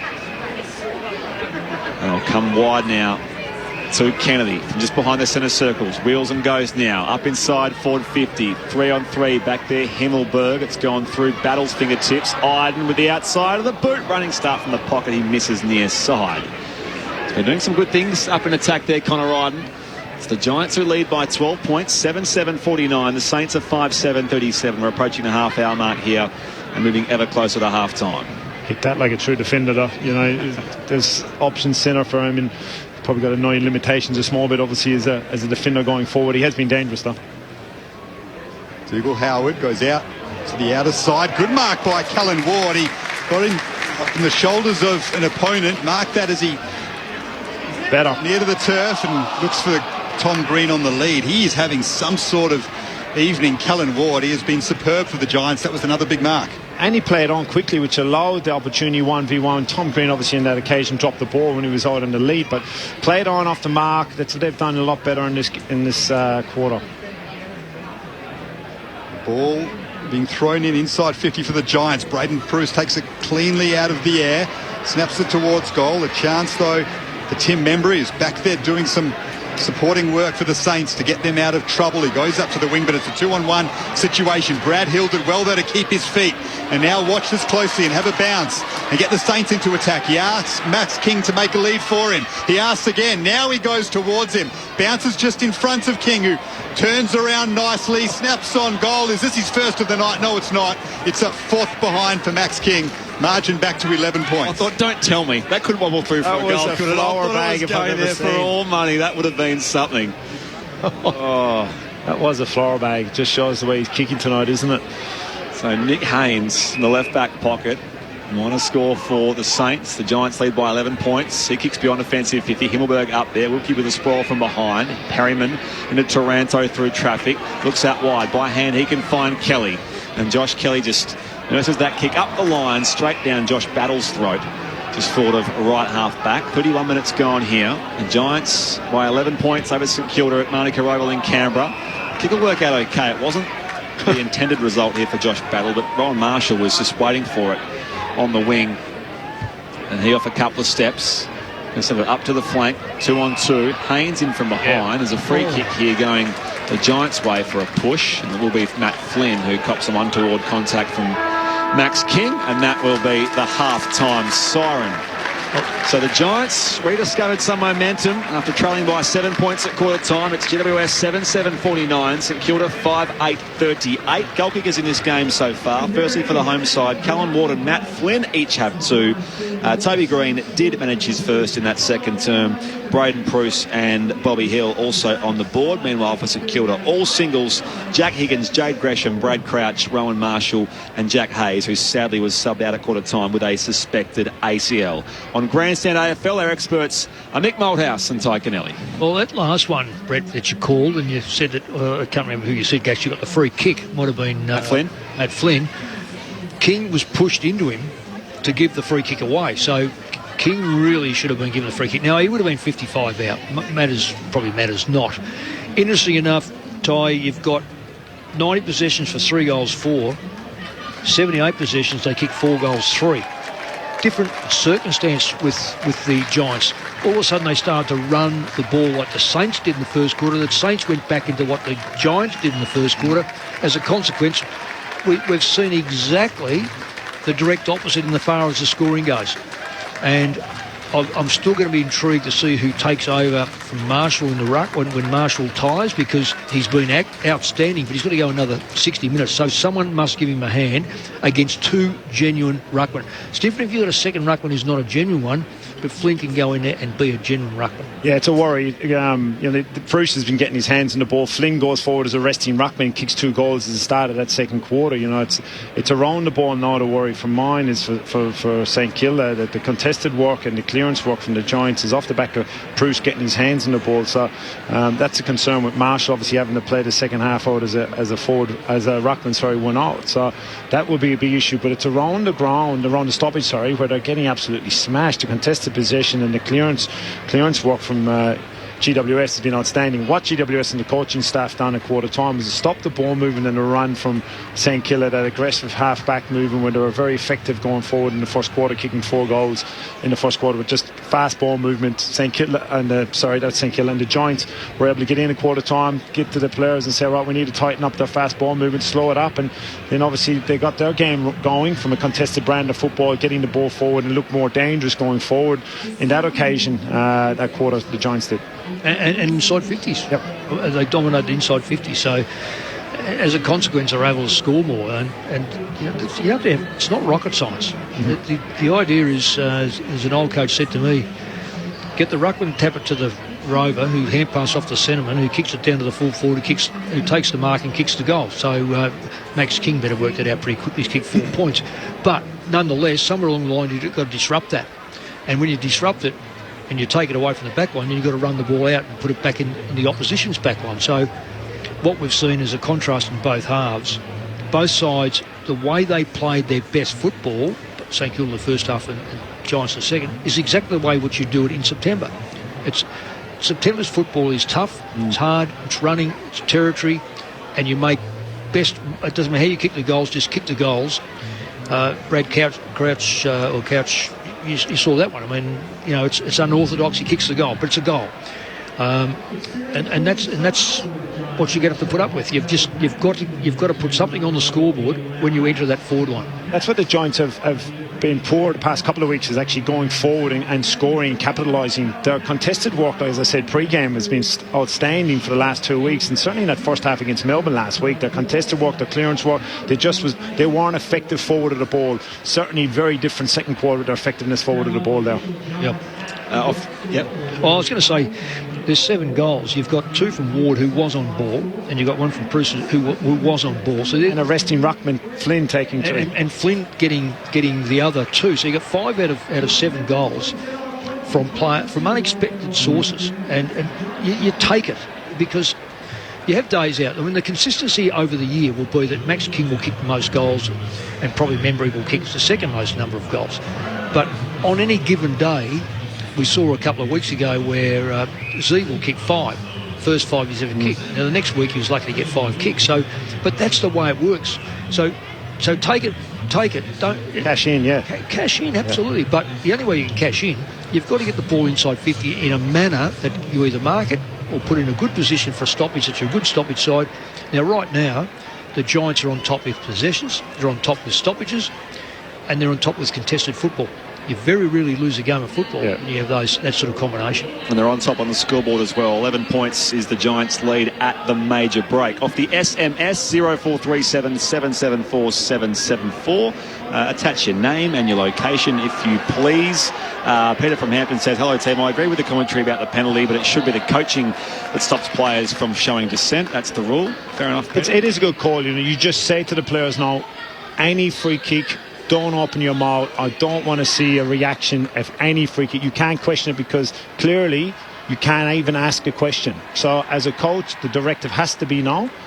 I don't want to see anything from you. There's going to be residual. There is. Yeah, that's the other tricky thing. Annie says, great crowd. Thanks for commentating at the ground. Go Giants. Yeah, it is a nice crowd actually on this Friday evening. It's I'll get you a figure later on, but I hope you're amongst the throng. Annie, it's a nice atmosphere on this Friday evening to start round 6. Bob is very direct and just says, killed out a lot of passengers. Why? Hi, enjoying the call. Maybe GWS have reached their peak, not winning the grand final and being up for a long time, and now they may just be falling, as some sides do after a period of being on a high for so long. It's M from Melbourne. I don't agree with that. I think they've changed and they've changed quite a few personnel. They're certainly missing a key forward. Cameron hasn't helped them leaving, obviously, with the one. Jeremy Cameron as a key forward. They've still got that midfield depth. And thanks, Mick, for the great comments re Saints structure in front of play. Great to get a feel for the ground over the radio. Let's keep those texts coming. 0437 774 774. You're with Brett Sprigg, Daniel Garb, Ty Canelli, Mick Malthouse and Adam Shirley on the boundary. The second half and some stats and some more analysis from our experts to come very shortly. But right now it's time for us to head to the ABC newsroom.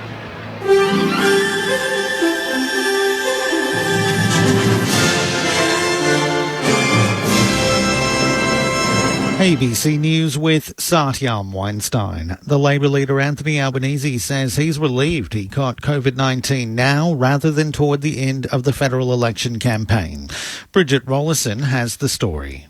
Mr Albanese is isolating at his Sydney home for a week after he tested positive for the virus last night. It's caused significant interruptions to his campaign plans as he moves his interviews online. Well, I've had better days, but a lot of people have had it a lot worse. The Labor leader says the party has been planning for this scenario and his front bench colleagues will stand in for him on the campaign trail. We wargamed this. It's not surprising. Mr Albanese says he hopes he'll be better before the party's campaign launch in Western Australia in just over a week's time. Meanwhile, the Prime Minister has defended the federal government's handling of China's rising influence in the Pacific. Our political reporter Jess Davis has more from Parliament House. Scott Morrison has revealed he hasn't spoken to the leader of Solomon Islands since Manasseh Sogavare signed a controversial new security deal with China earlier this week. When pressed on why he hadn't made a phone call, he said it was a highly sensitive national security issue. We have followed very careful advice. Federal Labor has criticised the government for not sending Foreign Minister Maurice Payne to the Pacific nation. Labor's campaign spokesperson, Jason Clare, says they've gone missing in the region. It starts with engagement. That's people to people. Both parties have expressed concerns about China's expanding influence in the South Pacific. The Ukrainian President Volodymyr Zelensky has told Russia its recent gains in the east of the country are temporary and its forces will be forced back across the border. Ukrainian officials says Moscow has taken more than 40 villages in the Donbass region, but stresses that Mariupol, the city that's become a symbol of Ukraine's defiance, has not yet fallen. The former head of the Ukrainian Military Academy, retired Colonel Vladimir Polikov, says forces he trained would never give up defending Mariupol. These men will never surrender. They could be taken hostage, but surrender? I know my boys, who I taught for 2 years, are Ukrainian patriots. They are the officers. These people don't give up.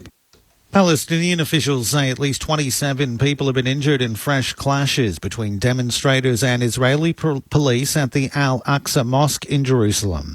Thousands had gathered at the site for dawn prayers on the third Friday of Ramadan. Palestinian youths hurled stones at police at a gate to the compound, and officers in riot gear fired rubber bullets and stun grenades. Palestinians and Israeli police have clashed at the site over the past week as tensions remain high. State media in North Korea says leader Kim Jong-un has used a letter to thank South Korea's outgoing president for trying to improve relations. Here's the BBC's Jean McKenzie. President Moon has staked his legacy on improving relations with North Korea and convincing Kim Jong-un to give up his nuclear weapons. But talks between the two broke down after a failed summit between Mr. Kim and Donald Trump in 2019. In his letter on Wednesday, Moon said he hoped the North Korean leader would restart talks with the US and engage with the new South Korean government, which has promised to take a harder line on North Korea. According to state media, Kim Jong-un thanked the president for the pains and efforts he'd taken to improve their relationship. The tech billionaire Elon Musk says he's lined up more than $63 billion in financing for his attempt to buy the popular social media platform Twitter. The Tesla CEO says the money will come from Morgan Stanley and other banks. Twitter's yet to formally respond to Mr. Musk's offer, but the company has enacted an anti-takeover measure known as a poison pill that could make a takeover attempt prohibitively expensive. South Australia is joining the eastern states in scrapping its quarantine rules for close contacts at the end of next week. From Saturday, April 30th, close contacts will instead have 5 rapid antigen tests over 7 days after exposure and are prohibited from entering high-risk settings like hospitals and aged care facilities. Under the changes, people will have to notify their employers or educational facilities of their close contact status. The Premier, Peter Malinauskas, says the rule change will bring relief for many South Australians. We can do this because our hospital system as it currently stands, although is under substantial pressure, is managing to cope in difficult circumstances. You're up to date with the very latest from ABC News. At the going down of the sun and in the morning. Wherever you are this Anzac Day, pay your respects to Australia's veterans. Join us as we light up the dawn. We will remember them. Tune into our coverage throughout the day across the ABC. Commemorate with us on ABC TV, ABC Radio and on the ABC Listen app. The 2022 AFL Premiership season. Grandstand AFL. On ABC Radio and ABC Sport Digital. Lockie Keefe, so from the logo, propels the Giants forward. Green back with the flight, controls it well. That was clever from Toby Green. Back from suspension, we know what an important player he is for this GWS team. He connects from 45, but right behind him as he kicks, he rides it all the way home. And don't the Canberra crowd love that? Perryman turns blind and now shanks the kick. That'll be out of bounds on the full. 30 around from the Kilda goal in the right forward pocket. Ray Crouch senses an opportunity here, so he crosses the boundary line to kick. Goes the check side here, curls it back beautifully. And the Saints do hit back. Jimmy Webster's back with it. He can clear for St Kilda.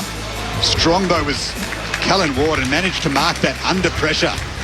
He's having a big game.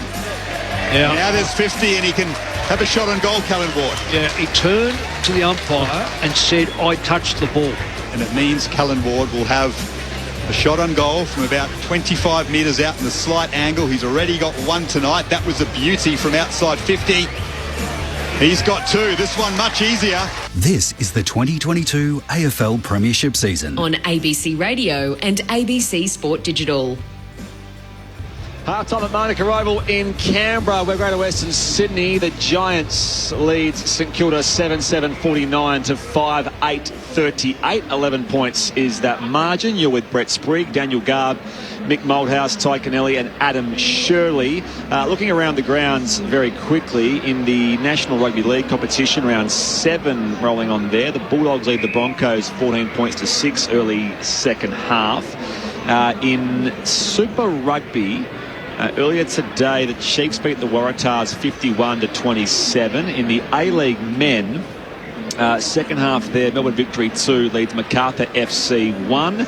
And in the NBL, it's the last round of the regular season, still with one spot in the playoffs to be decided. And currently, looking around the live scores, it is South East Melbourne Phoenix 92, Adelaide 89. Now that game has, I reckon, just finished at John Cain Arena, and there'll be one starting very shortly over in Perth, where the Wildcats will face the Illawarra Hawks. And that is very important, because if the Wildcats win that will go some way to securing finals for a 36th straight season. A reminder, of course, you can be across everything on our ABC Sport website, abc.net.au/sport. And you can keep across what is happening, not just AFL, but everything right across the board, including the Invictus Games as well, by the way. The Invictus Games happening at the moment over in The Hague in the Netherlands. And our socials and digital team there doing some great stuff, capturing some of the stories, the inspiring stories of our servicemen and women who are serving over there, or competing over there in the Invictus Games. And obviously a very pertinent thing as well as we approach Anzac Day on Monday, and this is the first game of round 6, which of course is our commemorative Anzac round in the AFL. Daniel Garb, some numbers here at a half-time where the Giants lead the Saints by 11 points. Josh Kelly has been excellent in the middle for GWS, the co-captain. 16 disposals, 4 tackles for him. Isaac Cumming back into the team after missing last week with health and safety protocols. There's 15 disposals. Cornelio has 12. Callan Ward's been outstanding. 12 disposals for him and a couple of goals. Rowan Marshall leading the way for the Saints in the ruck. 12 touches, a goal, 15 hit-outs. Jack Steele has 14 possessions. Brad Crouch has 12. And Jack Sinclair has 11 for the Saints as well. So some of the prime movers there in that respect. And you mentioned Dan Butler before. Mick, you said you wanted to see more from him. Only 8 disposals last week, only 3 for the game tonight. So he does need to get around it more, doesn't he? As Mick turns his microphone on. Oh, God. Yep, he certainly does. There's a few Saints that need to lift. Hill, we've said, you mentioned a few figures there, and remarkably the inside 50s. I just think that's fairly well established, that the Giants have now turned that around, because one of the things that they were doing first part of the year, I just didn't think they went forward enough. And the question we asked earlier on to Dave Matthews, what do you think that Toby Green would straighten them up? Well, I don't know whether he's actually straightened them up. What he has done, he's given them the opportunity to say, look, we will back it. I like sides that declare themselves and say, righto, we've got the position, we've got possession, we've got the position, we've got players in front of us, we're going to move the ball quickly and we're going to trust our forward. Now, the Saints have probably done the other side. They've gone a lot of times to King, who was totally outnumbered. Now, if you lower your eyes, you'll find another target. Sometimes that thing about getting the ball in there quickly, that's great if he can get a one-on-one or even a two-on-one and he's got the advantage of the lead. But if that ball's going to sit in the air, there's got to be smartness done by the Saints, because King's going to come across this every year. If he keeps kicking goals, every club's going to go, well, we'll double team him. So what you've got to do then, you've got to say, well, where's Memory? Where in the heck is he? Yeah. Where are our midfields dropping into? Well, like Ward has gone in there, Callum Ward's gone in there a couple of times, kicked goals. So Grisham's kicked a goal from I think it was a stoppage, but there doesn't seem to be enough use of the other players around, and that's why I say about Butler. Butler's got to get his hands dirty, or he's almost got to get the doctor at half time to stitch his arm onto King's backside and say, right, this is how close I've got to be to you to contest the football, because I know the ball's going to fall there. You mentioned Brad Hill, only 5 disposals for him, only 4 for Membry. A rare quiet night for him. Harry Hilberg without a goal yet for the Giants. He's kicked a goal in the last 15 consecutive games, one of the best streaks in the AFL. He'll want one in the second half. Yes, but it's around the ball for mine. They're getting smacked in that quarter. You get them in at half time and you're going to St Kilda midfielders. Let's give the opportunities to King. Let's give the opportunities to Membry, and you can use the ball. There's one thing saying you want to use the ball and look for other options going forward, but it comes from the source itself, and that's where obviously the midfield group of St Kilda need to lift. They're getting beaten by -9 in clearances, and it's +15 in hit-outs the Giants' way. So the battle in the ruck's going to be the key component now, with obviously losing a backup ruckman, and how he's going to go Marshall against the two ruckmen. Yeah, off the SMS, Mark in Adelaide asked what's the latest on Jack Hayes' injury. If you have just joined us, Mark, that is a suspected ACL for the 25-year-old mature age rookie who came to the club via the supplementary system, so that is not great news for them and awful for him. Anthony from Canberra at the game. Amazing crowd here. Canberra is a Giants town, he says, in capital letters. 0437 774 774.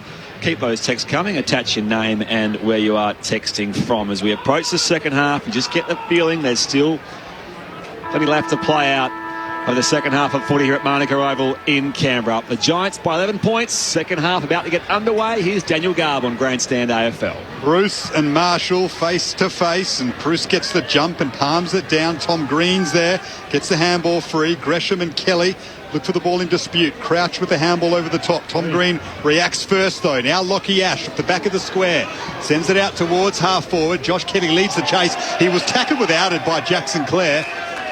I just think, and there is a free kick on the play. It was McKenzie, in fact, well spotted by the umpire. Yeah, but I think McKenzie was tackled before he did it.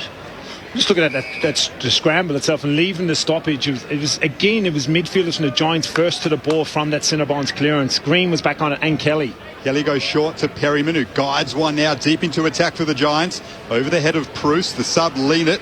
He's back there. He's the man on for Hayes. It's a long ball out of defence. Membry and Haynes, well punched down by Haynes.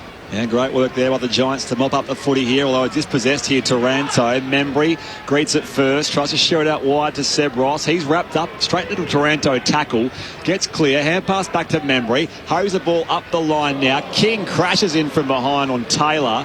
Ball comes loose here for Gresham, loads up back inside forward 50. No one's back there except Adam Kennedy in defence, and he will run it out toward the pocket. Keeps it alive now for Cumming, kicks across the goal mouth. He'll switch out to Haynes at left full back. So secure to get the entry, but the Giants can rebound. Haynes comes beyond offensive 50. Leonard comes across here as Finn Callahan was waiting for it, and it's out of play in front of the Jack Fingleton scoreboard at right half forward for St Kilda. It's this no change to our halftime score, and the Giants lead by 11 points. I got your disease, Mick. You got to turn my mic on. Clearly, Butler is an example there of pushing in and putting pressure on the Giants' defence. He doesn't want it enough. He's not. It looks like he's not playing desperate. He's a small forward. He's there to put pressure on. It was just too easy an exit from the Giants' defenders. Well, Jack Billings is back in a couple of weeks, so you watch out. You don't wait for anyone. All on the outer wing, squeezed forward by Brad Crouch. Kennedy's there. Haynes in support. Gets it back now.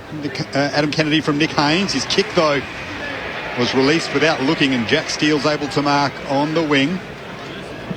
Well, they're contesting better the Saints this quarter already. A trail by 11 points. Steele goes towards Max King off his hands. Gresham's at the back of the pack. Kept his feet well, but well wrapped up in a tackle. Strong work by the Giants there to make sure that Gresham couldn't break free. We'll have a ball up inside 50. The tackle was from Lockie Keith. Still the Giants by 11. Up it goes. Bruce sucks it out of the air now. Now just hurries a kick up in the air. Wilkie in the contest against Toby Green. Hand pass comes to Cal Ward. They can rebound here. Perryman. Oh, it was a little hot, that hand pass for Whitfield. Meantime, McKenzie's hit the deck in back play. The Giants bring away through the corridor. Hand pass here to Cornelio. He got it from Taranto. Cornelio goes inside forward 50, and here is Himmelberg marking 40 out, slightly right of centre. And this to keep his one of, what did you say, Garby? 15 straight goals, games with a goal. This to make it 16. Yep. The work rate then from the midfield of the Giants compared to the midfield and wingers of the Saints was extraordinary. Hill defensively was atrocious there. Shocking. Just the one goal last week, Harry Himmelberg. He'll connect from 48 out at the Cathedral end of Manuka Oval. It's away to the left-hand side, and in fact, it has just sneaked through for a minor score. So that's the first such score of the third quarter. The Giants 7-8-50, secured a 5-8-38. So if I had I watched the Saints a fair bit. I've got a soft spot for them, having played there. It's the same when they played good. Yeah. They all play. When they play poorly, it's the same numbers that play poorly, and Hill's one of them. He just does not put any effort in defensively. This is the gap between the 4 and the 8 right now for St Kilda, where they can actually improve and make the cover the ground. Is they need to answer and respond. The mark-in was marked by Braden Bruce, the kick-in, sorry.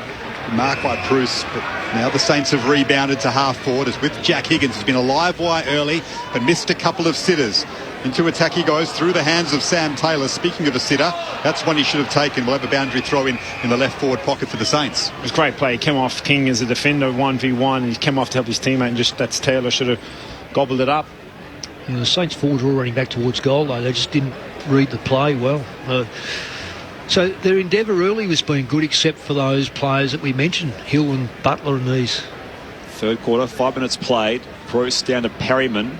Turns it high beyond defensive 50. It's marked by his opposite number in McKenzie. So he's 60 from goal. One good kick away. Tries to just squeeze that ball in the pocket here for King. And King does lead out and mark the diving off effort to his right-hand side. He's 40, make it 35 out on the toughest of angles in the left forward pocket. Well, McKenzie made him lead, made him come. That was a terrific kick by young McKenzie, and equally the mark by King. So King's what, no goals 4 tonight?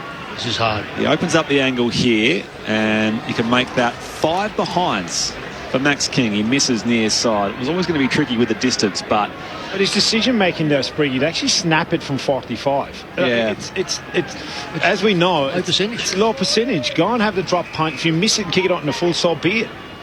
Margin to 11 points. Lockie Ash brings it back in for the Giants. Big leap by Flynn. It's at right half forward, left half forward for the Saints. Here's Seb Ross, handball over the top of Hill's head. Crouch to Gresham, who can let fly from a long way out. Jade Gresham was touched on the line. The umpires will have a look at this. Nick Haynes watched it back, got a hand on it. The umpire isn't convinced, and we'll have to go to the arc to decide if this is a goal or not. Idris Haynes. Oh, no, he's got touch. Got it. I think he's touched that just before it's crossed the line. As long as he's touched it, his hands are certainly near the ball. If he hasn't touched it, which you just suspect that he has, because he indicated to his teammates that he touched it. And I don't think he's the sort of bloke that's going to try to put one over his own teammates. It's a quick decision, and it's touched and a behind. So the margin back to 10 points here in Canberra early in the third quarter. We've done this a couple of times. The set player where they've isolated Taylor on the wing, the opposite wing from where we're sitting. Kennedy buys some space in the right back pocket, kicks out beyond defensive 50. Marshall in the contest with Bruce. Tom Green dumped at a big tackle from Steele this time. Loose footy picked up by Whitfield. Works it forward now. Himmelberg can't escape. Ben Long, big tackle, and they will be holding the ball. Good support as well from Dougal Howard. It was a Saints sandwich that time for Harry Himmelberg. And Ben Long will have it. Hasn't lost a game this year, by the way, Ben Long. Hasn't played in the losing cause. He comes inboard for Jimmy Webster, who's back in the side this week. Still 10 points the Giants lead. Smart player, Webster. No goals for either side in this third quarter so far. Sinclair marks at centre half back. I get a bit more bounce from this guy Sinclair. You know, it's something he's done well the past year, and certainly the start of this season. You won't get bounce at Monica. It's a very flat deck. Having called a lot of cricket here over the past couple of years. Here they go, the Saints from left half back as Windhager can switch wide out to Wilkie. So the Giants have got every single man behind the ball. It's slow moving for St Kilda. Wilkie to Sinclair, who's the man who usually gives him a lot of run out of defence. He can't really do that now, so he has to go up the wing. Good punch by Taylor on Membry. Now the Giants can win it back. Callahan tries to turn around on his teammate. He does and gets it to Lockie Ash. His kick is smothered. Will have a boundary throw in. So the Giants blocking that up and then winning it back. It's a slow play that suits the Giants. This type of football and this type of game is what suits the Giants. We saw it in the first quarter. St Kilda were going quicker, going fast with the ball, and they looked very dangerous. They've tightened up, obviously, the Giants, but they just need to go quicker and a bit more aggressive with the ball, St Kilda, and ask questions of the Giants defensively. Tom Green does well to spin around and get his hands free in a contest, but they want it back, the Saints, through Windhager. His kick is a low chiseler up the wing, but Nick Haynes takes it diving as if he was in the slips here at Manuka Oval in front of him. I'd love to go out there and just get that forward line from St Kilda. Come on, get out in front, give some movement, give some motion forward of the ball for us. Haynes does give it a roost up the outer side here, and now a free kick will go the Giants' way. Again, it was Bruce who got some untoward contact from Marshall. So Bruce from just forward of the wing, off a couple of steps, up in the pocket now. Webster and Wilkins explore each other, the teammates. It's knocked away here for McKenzie. The Saints can still rebound from the left back pocket. On the bounce, Kennedy beats Sinclair to the ball now, and a big tackle wrapped up ball and all down there for the Giants, and handing it back to the umpire will be Finn Callahan. Nice effort it was down there from Draw it up, not waiting for the rocks. Jack Just Higgins. draw it up. Up it goes. Tom Green beaten to it by Marshall, and the Saints can clear again. Couple of Giants around this contest. Big punch by Taylor. Down to Adam Kennedy. Snaps it into attack. Bruce juggles it and went the quick handball to Tom Green, who wasn't on the same page. And now they've given away the free kick, the Giants. A let off for St Kilda. Brad Hill, clever kick on the left. Has Higgins free. An open 50, an open goal square. Higgins lets fly now. It bounces once, twice, and through. Big goal, St Kilda. Jack Higgins, second of the night. He's missed a couple of sitters. That's a big one from a long way out. Had a great coach, and it looked like in Rodney Eade, and he beat it into me almost about the fundamentals of the game and getting it right. You know, Bruce misses a handball to Green. Looks like they're going to go and actually have a shot at goal. Misses the handball. Hill picks it up, and the effectiveness and obviously good decision make on his left foot. Smart decision obviously by Higgins to see the open goal scorer and kick it. But going back to that basic fundamentals of the game, missing a handball, it does kill you at this level, and just got to nail those handballs, and Bruce will be disappointed with that handball. Well, that's the first time that Hill really has got involved in a manner where something has come from his kick. We've seen him run down this side once or twice. He's only had 4 or 5 possessions. But that's a given, isn't it, for him? That's his goal too. It is. And when you look at Higgins kicking that goal, this could have been his 4th. Now, and it could have been our, whatever. But the fact is that he's kicked the football in such a manner that's given him an opportunity. Now, Giants win the clearance here as Ward just sends them deep inside 50. A little too deep that time for Himmelberg. Iden beats Bookie to the football. Hand pass off to Bobby Hill. His kick was smothered. Canelio spins through a long tackle. And now it's still alive for Seb Ross, who goes in hard. Waiting for it to clear. Bobby Hill, 35 out. He can't get boots a ball, and now Battle will clear here for the St Kilda side. Through the air, great work it was from Wood on Isaac Cumming. The Saints are away again. Gresham up inside forward 50. No players back there. Steen arrives as well as Keith, the Giants. Hand pass so messy from Keith. Off to Higgins. On the bounce. It sits up for him. He snaps and goals. 2 in a hurry for Jack Higgins. And he has his 3rd, but it's not all great news for the Saints, who, by the way, are in front, 7-10-52. The Giants are 7-8-50, 12 gone third term. Adam Shelley, some news from the St Kilda rooms. Yeah, we know Jack Hayes has been subbed out with a suspected anterior cruciate ligament injury. Rowan Marshall's just gone up the race in the last minute or two after looking pretty proppy for the last couple of minutes on ground. He's done a ton of work already this game, but that is one player the St Kilda foot side do not want to lose in this circumstance. I just wonder who they're going to ruck with. Battle. It looks like Battle's in there now. Well, you know what? You can get by not getting the tap so long as you're competitive, either that or you become another midfield yourself. The same teams do with a second backup. Yeah, we ruck is smaller. And you just get that other player around the ground. Now, the biggest problem is if Bruce goes forward, he's going to monster him in the air. But you keep getting centre bounce like that, help. Well, and that's the worst thing. That's right. The ball goes up now. My arms are out at that. but I mean, that's real danger signs now for the Saints. So the Saints up by 2 points, but they've lost 2 ruckmen, so Josh Battle has to battle away at the moment. GWS win the clearance. Well run down is Ward, but he shrugs the tackle. Here's Tanner Bruin. Tries to palm off Crouch. Does that. Whitfield has his handball disposed from him, so Brad Hill wins it back. Windhager on the wing for the Saints has Membry on a long lead. He marks it right half forward. St Kilda without Marshall, without Hayes, have a 2-point lead in the third term here in Canberra. They've kicked the last 2 through Jack Higgins. Membry goes into attack. King has got it now, but it was off hands. He's wrapped up by a couple. We'll have a ball up inside 50 for St Kilda. At the moment, not sorry. No, I was just going to say that ball's where it is because Battle in the ruck was played as another mid and was able to do the tackling.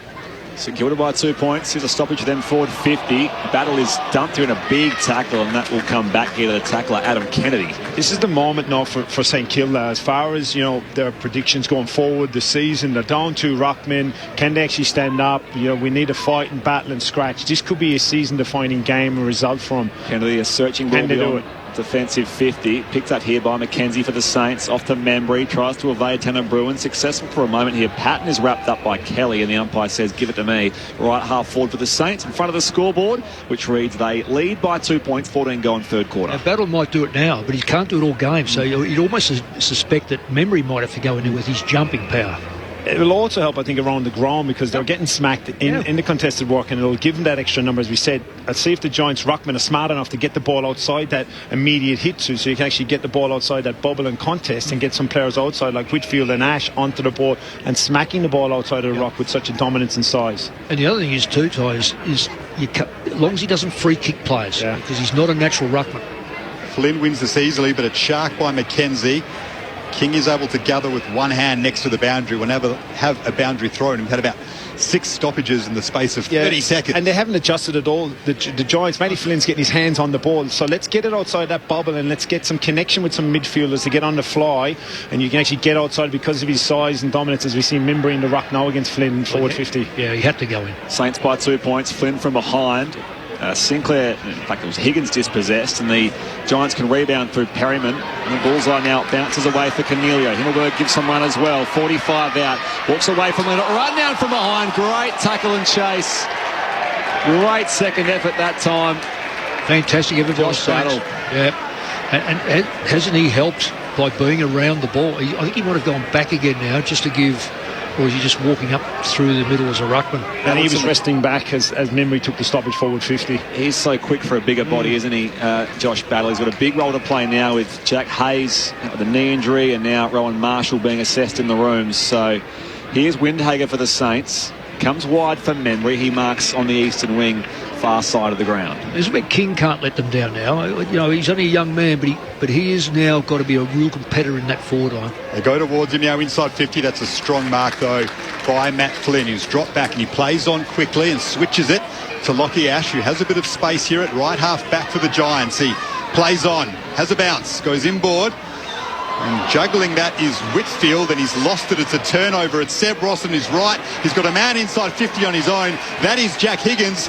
He'll kick from on 50, 45-degree angle, looking for his third of the quarter. Yeah, and you know what? Could have had 4 or 5. Do you leave a player like that free? This is, you just got to ask the question, how do you get in behind the play? Especially when you've got an extra player behind the play anyway. Jack Higgins has turned this game, kicked 5 last week. He's got 2 in this quarter. He's missed a couple of sitters. He'll kick from on the 50 now. It's a good-looking effort. It's at a good height. It sails straight through. He goes over to the Saints supporters and says, here we go. So Kilda lead by 8 points in the third quarter here in the nation's capital. I'll be gone over to Josh Battle and I'll be tapping him in the backside and said, thank you, mate. Thank you very much. Your last 4 or 5 minutes down. It's 2 ruckmen. Got the great tackle here. Obviously, turn the ball over, give us some momentum forward of the ball, and gives an opportunity to Higgins. Often, if you are outside 50, you can just freely kick the ball, and the expectation of kicking the goal is gone from Jack. And clearly, you could see in that example that he's not thinking about it as much. He's gone, well, I just have to kick through the ball, and I have to kick it with some force, and that's exactly what happened in his approach to that ball. But again, a basic fundamental mistake in Whitfield dropping the ball. It's 2 fundamental mistakes as far as Proust handball and Whitfield obviously dropping the ball in that mark, and you're out. So 3 in a row since half time. All those goals to Jack Higgins, who's got 4-2 for the match. Your opponent too. 18 gone. Quarter number 3 here at Manuka Oval. Not even contesting the centre bounce, no. Matt Flynn just wins it down here. Josh Battle kept his feet planted. We'll come back here for a free kick going Tim Taranto's way. So momentum with the Saints. They lead by 8 points. Can the Giants respond? Taranto raking right boot up inside 50. And the pack, Flynn dealt with. Out the drop. Mason Wood can clear here for the Saints. Back toward the commentary side wing. On the bounce, Kennedy farms a hand pass back to Haynes, who just thumps it back up the line towards half forward. Strong grab taken, Matt Flynn. Put the jukes up and just controls it to ground. 55 out. Dummy the hand pass as well. The umpire says play on. He kicks further on towards the pocket. Green leads up here. Now, was he impeded down there by Wilkie? The umpire spotted the free kick. Has to be. Even though it wasn't much, Wilkie, that was a silly decision from him to do that because it looked worse to the umpire who was watching on. We're seeing Rowan Marshall in the rooms as well as the hand pass comes from Green off to Kelly. On that left boot, he hits the post near side. So the Giants continue to pepper away. It's a pretty tight change room here at Manuka Oval, so we can actually see everything happening in the rooms. And Rowan Marshall's now coming back out not far away from you, Adam Shirley, with his right thigh heavily strapped. So we'll see if he re-enters the game. Of course, they've already made their sub. Jack Hayes out with a knee injury, so Jarrell Leonard is out there, but it's the Saints who lead by 7 points. Coming to centre-half forward with his handball, Bruin. Kelly got it just in time. His quick kick forward, though, is marked in defensive 50 by Jack Sinclair. And now the Saints can rebound. Sinclair goes to Ross, and now into Butler. Now he gets hands on the footy. The Saints are running free. His kick over the top of Higgins is marked by Iden, his new opponent, who's been asked to stop Jack Higgins' influence. He started the game in attack, Connor Iden, and he's outmarked him on this occasion, but the kick wasn't really to Higgins' advantage. No, the kick was to advantage of the Giants. You would just check your jumper. Honestly, that is just... That's his form, isn't it? That's his form. That's where he's playing through the air. One down by lead it to Jack Steele. The Canberra lad goes up inside forward 50. A free kick spotted going Max King's way. So as we hit time on in the third term, opportunity here for the Saints to just settle further into this third quarter. They've kicked every goal in it so far. Very quickly, Adam Shirley on the boundary. You mentioned Rowan Marshall just came back up, that right thigh heavily strapped, got onto the exercise bike, clearly trying to get it loose and warming up again, and he was wincing for the first minute or so. Looks like he's struggling to get it free. Yeah, big corky. Meanwhile, Max King on the approach. Be nervous here. Absolutely. Still lining up for his first of the evening. No goals, 5. He can make that 1 goal 5. He's on the board by way of goals at last, and the Saints have 4 unanswered majors since half-time. So 9-10-64 to the Giants, who are 7-9-51. The margin is 13 points. It hasn't gone beyond 14 points either side all night. And Adam Shirley, some news on Rowan Marshall downstairs. He's coming back on to contest his centre bounce, lads, so we'll see how his mobility is and whether he can get around the ground. The contest in the centre square should be okay, but as to how he covers the ground, that's the question for the Saints. Yeah, the shin guard is the lead leg. Yeah. And the corky is on the league leg, so therefore it's exposed. So he's going to put it up, and let's see if he jumps off it or not. Well, he has to jump. He'll jump off the non-preferred one, but he has to put that one up. So whether he can bend it, that's going to be the big test. His team leads by 13 points late in the third quarter. They are battling on. The bounce favours Marshall. He jumps up nicely for it and palms it down. Seb Ross wins it for the Saints. Sinclair, Marshall, good handball to Jack Steele. Off a step. Puts a high ball into attack for St Kilda. Haynes is back there. Punches it down. Iden leads Butler to the ball. Taps it to himself in defensive 50. Connor Iden caught by Butler. That allowed it to spill free to Membry. Turns around. Sends it to the top of the goal square. King is back there. Coming across is Higgins. Higgins for another one. It's smothered off the boot. And it's through for a behind. The margin out to 14 points. And St Kilda are dominating this third term at Manuka Oval. It's 2 down in the goal square too. One is Higgins. I think he's got he was smothered, so that'll hurt his shin or his foot. So the Giants chip it away inside defensive 50. And yeah, I think it's Himmelberg who tried to affect the smother. They surge forward here. It's marked by Finn Callaghan, just forward of left half back in front of the scoreboard. With all due respects to Wangadeen Maliri, he's a good young kid, but he's a mile off the intensity required consistently. Wilkie takes an uncontested mark here, so the kick is a turnover of the Giants. It's the Saints who lead by 14 points. It's an equal game-high lead. They're led by that same margin midway through the opening quarter. Gives you an idea of how tight it's been across the evening so far. Bradley Hill marks across the defensive goal mouth for the Saints, and now can go forward to McKenzie. McKenzie has space, gets onto his left boot, goes to half forward now. Mason Wood leads Lockie Ash to the football, and into the pocket he goes with a kick.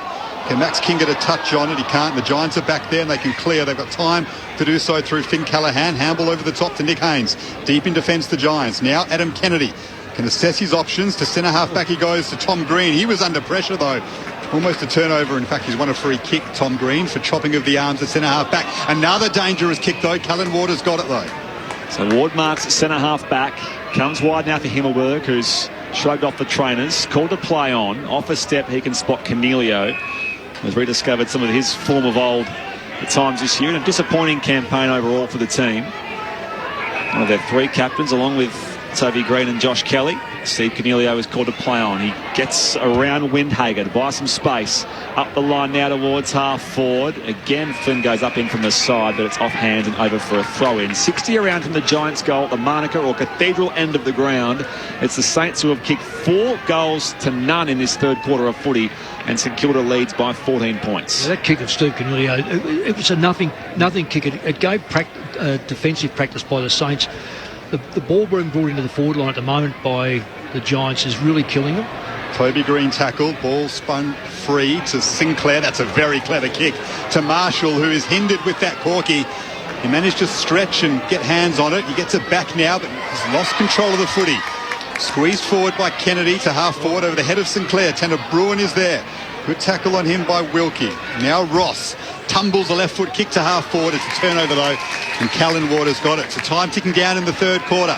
St Kilda lead by 14 points. The Giants need one before three-quarter time, and a very big night for this football club. Turned over though and marked by Battle at left half back for St Kilda. Sorry, Garby. Downstairs to you, Adam. Marshall's back off in obvious pain, struggling to get moving beyond a shuffle, and I saw Jack Higgins going back down to the rooms after that tough contest in the goal square a minute ago. Himmelberg spills the intercept here. King can sock it to advantage. Himmelberg comes across, good second effort, and it goes out of bounds for a throw-in 15 around from that left behind post at the pool end of Manuka Oval, and it was plain to see, wasn't it, Tiger, Mick, the discomfort he was in, Rowan Marshall? On a thing that you just said about a good second effort by Himmelberg? No, it was a free kick. He went underneath that player. Very lucky that it wasn't legs. I mean, they're the ones that you've got to reward, because we see too many players with leg injuries. On 11 plays 7-9. Saints by 14 points. Bruce tries to just bring it back to advantage here. To Tom Green, eyed through traffic. Taranto waiting on the outside of that. Snaps up the line now. Toby Green beaten to it by Callum Wilkie. Ash bursts through as well. He's wrapped up in turn by Windhager and Wilkie. The umpire will ball out 45 out from St Kilda's goal. So St Kilda by 14 points, 26 gone third quarter. I think Toby Green's had enough of it. You got to get him around the ball, you know. The ball hasn't been gone up there from as a forward, so let's get him around the ball, wouldn't you, as a Giants coaching staff? Bruce with the clearance. Steen couldn't take the mark. He's won a free kick though, so now the Giants players rush forward. They want it in the middle of the ground. That's a terrible kick from Jake Steen. Wanganeen Miller can intercept. Now the Saints can burn GWS the other way. Up to Membry at centre half forward. Wanganeen Miller gets it back at right half forward. Membry looks for options, finds one in Ben Patton in the middle of the ground. They had the break there, the Giants. Jake Steen's kick was off its mark. And now they're defending again, trailing by 14 points late in the third term. Patton goes into 50. Crouch is there. A chance for Lockie Keefe to gather. On his left on a step. Looks towards Whitfield. He does well to make a contest, but Jack Steele can gather. No one comes to him. Steele on his left goes inside 50 over the head of Nick Haynes. Sam Taylor has to watch it under pressure. It's kicked forward by Membry and out for a boundary throw-in. Let's go down to Adam on the boundary line. Yeah, some good news for the Saints. Jack Higgins back up from the race. As I saw him come out and sit down on the bench, 2 thumbs up. He should be good to go soon. And he's performed well tonight, Jack Higgins. Missed a couple, but 4-3 on the evening for Jack Higgins. 5 goals, 2 last week. Back in it comes. King contests the ruck with Bruce. Tries to sock her out of the air on the follow-up. It comes back to King by way of hand from Ross. And now the Giants have more numbers around the football. Taylor pushed off the kick. Gets it out to Taranto, though. And Taranto thumps it up the line and over for a throw-in. Left half back for the Giants. Just the pressure from the Saints from the second and third quarter has gone stark. It's gone back to that first quarter. And you know, and the Giants haven't been able to handle it. But more importantly, I reckon Marshall... I mean, you want Marshall playing, but he's not playing. They've got more runners with Battle around the ball. Here's Finn Callaghan. Does well to balk free of a couple of tackles, showing his quality. The youngster in his second game. Up to the wing. Webster's there. Watches it closely. Strong tackle on him. The Giants have won it back, but there's a free kick against for that tackle. It was from Harry Himmelberg. Perhaps some frustration in it. It was heavy, and Webster wins it back at right half back for the Saints. No, he just didn't have the football. Yeah, it's strong tackle initially, and you just got to let him go. He kept going with it, didn't he? He knew the ball was gone and kept going and hit him hard through the ground. But we want to try and protect our players. You got to understand, as a footballer, that you got to be obliged to actually protect your opposition player at times. Josh Battle now. Big leap by Isaac Cumming, went through his hands. Steele tackles him. They'll have a ball up inside 50 for the Saints. It seems like they've lost a lot of ball on their defensive 50, GWS. A lot of balls in dispute. But they've lost a lot of football that should be marked. should be. Well, there's 3 marks that we've seen him put down to the ground. Seb Ross with the right-footed snap into the pocket. Here's a chance for Mason Wood. Darts around on the left. He's missed from directly in front. Wow, he did all the hard work, and then it was time to convert, and he's provided GWS with a big let-off. Yeah, another one, as you said, Nick. I wonder if it's a greasy ball, but there's no excuse really, and there's certainly no excuse for missing that as well. So away from the kick out, up the corridor they go, the Giants. Whitfield finds Toby Green. Back into the square again. They're streaming forward in the orange and charcoal. Can they rediscover some momentum late as the seconds tick down to three-quarter time? Anthony Miller in the contest against Windhager. Gets a hand pass back here. Great work. Battle finds back Miller again. And now it's up the eastern wing. Josh Kelly. Hand pass off to Green. Dumped here in a big Max King tackle. Still alive here, and Webster is wrapped up and will ball it up eventually. 15 points is St Kilda's lead. A game-high lead as we approach the half-hour mark of this third quarter. Bodies clash with the congestion. Taranto beats Windhager. Tries to find Himmelberg, 60 from goal. Green, clever hand pass over his shoulder, and Sinclair mops up off the half-back line, but the three-quarter time siren beats them all. So the Saints, who trailed by 11 points at half-time, have responded with 4 goals. It was 4 goals for to just 2 behinds in that third quarter here at Monaco Oval. The Saints are 9-12-66, the Giants 7-9-51. Goal kickers in this game so far. Jack Higgins has 4 for St Kilda, 4 goals 3. Max King eventually kicked his first goal. He has 1 goal 5. Singles also to Gresham, Crouch, Marshall and Hayes. Meanwhile for GWS, 2 apiece for Ward and Flynn, and singles for Toby Green, Braden Pruce and Bobby Hill. It's St Kilda by a game-high 15 points at the final change on ABC Radio, News Radio and ABC Sport Digital. This is Grandstand AFL. The election. It's easy to get lost amongst the polls, policies and pledges. If only there was a way you could make more sense of it. Bridget Brennan from ABC News has an election hack, a way to find out how your views compare to the major parties. Go online to Vote Compass, answer a few quick questions. You may be surprised where you stand on the political spectrum. Vote Compass, exclusive to the ABC. Go to abc.net.au/Australia Votes. The 2022 AFL Premiership season. Grandstand AFL. On ABC Radio and ABC Sport Digital. Bruce juggles it and went the quick handball to Tom Green, who wasn't on the same page.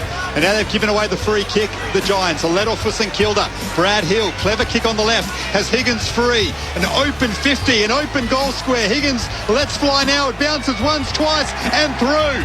Saints are away again. Gresham up inside forward 50. No players back there. Steen arrives as well as Keith, the Giants. Hand pass so messy from Keith. Off to Higgins. On the bounce. It sits up for him. He snaps and goals. 2 in a hurry for Jack Higgins. Juggling that is Whitfield, and he's lost it. It's a turnover. It's Seb Ross on his right. He's got a man inside 50 on his own.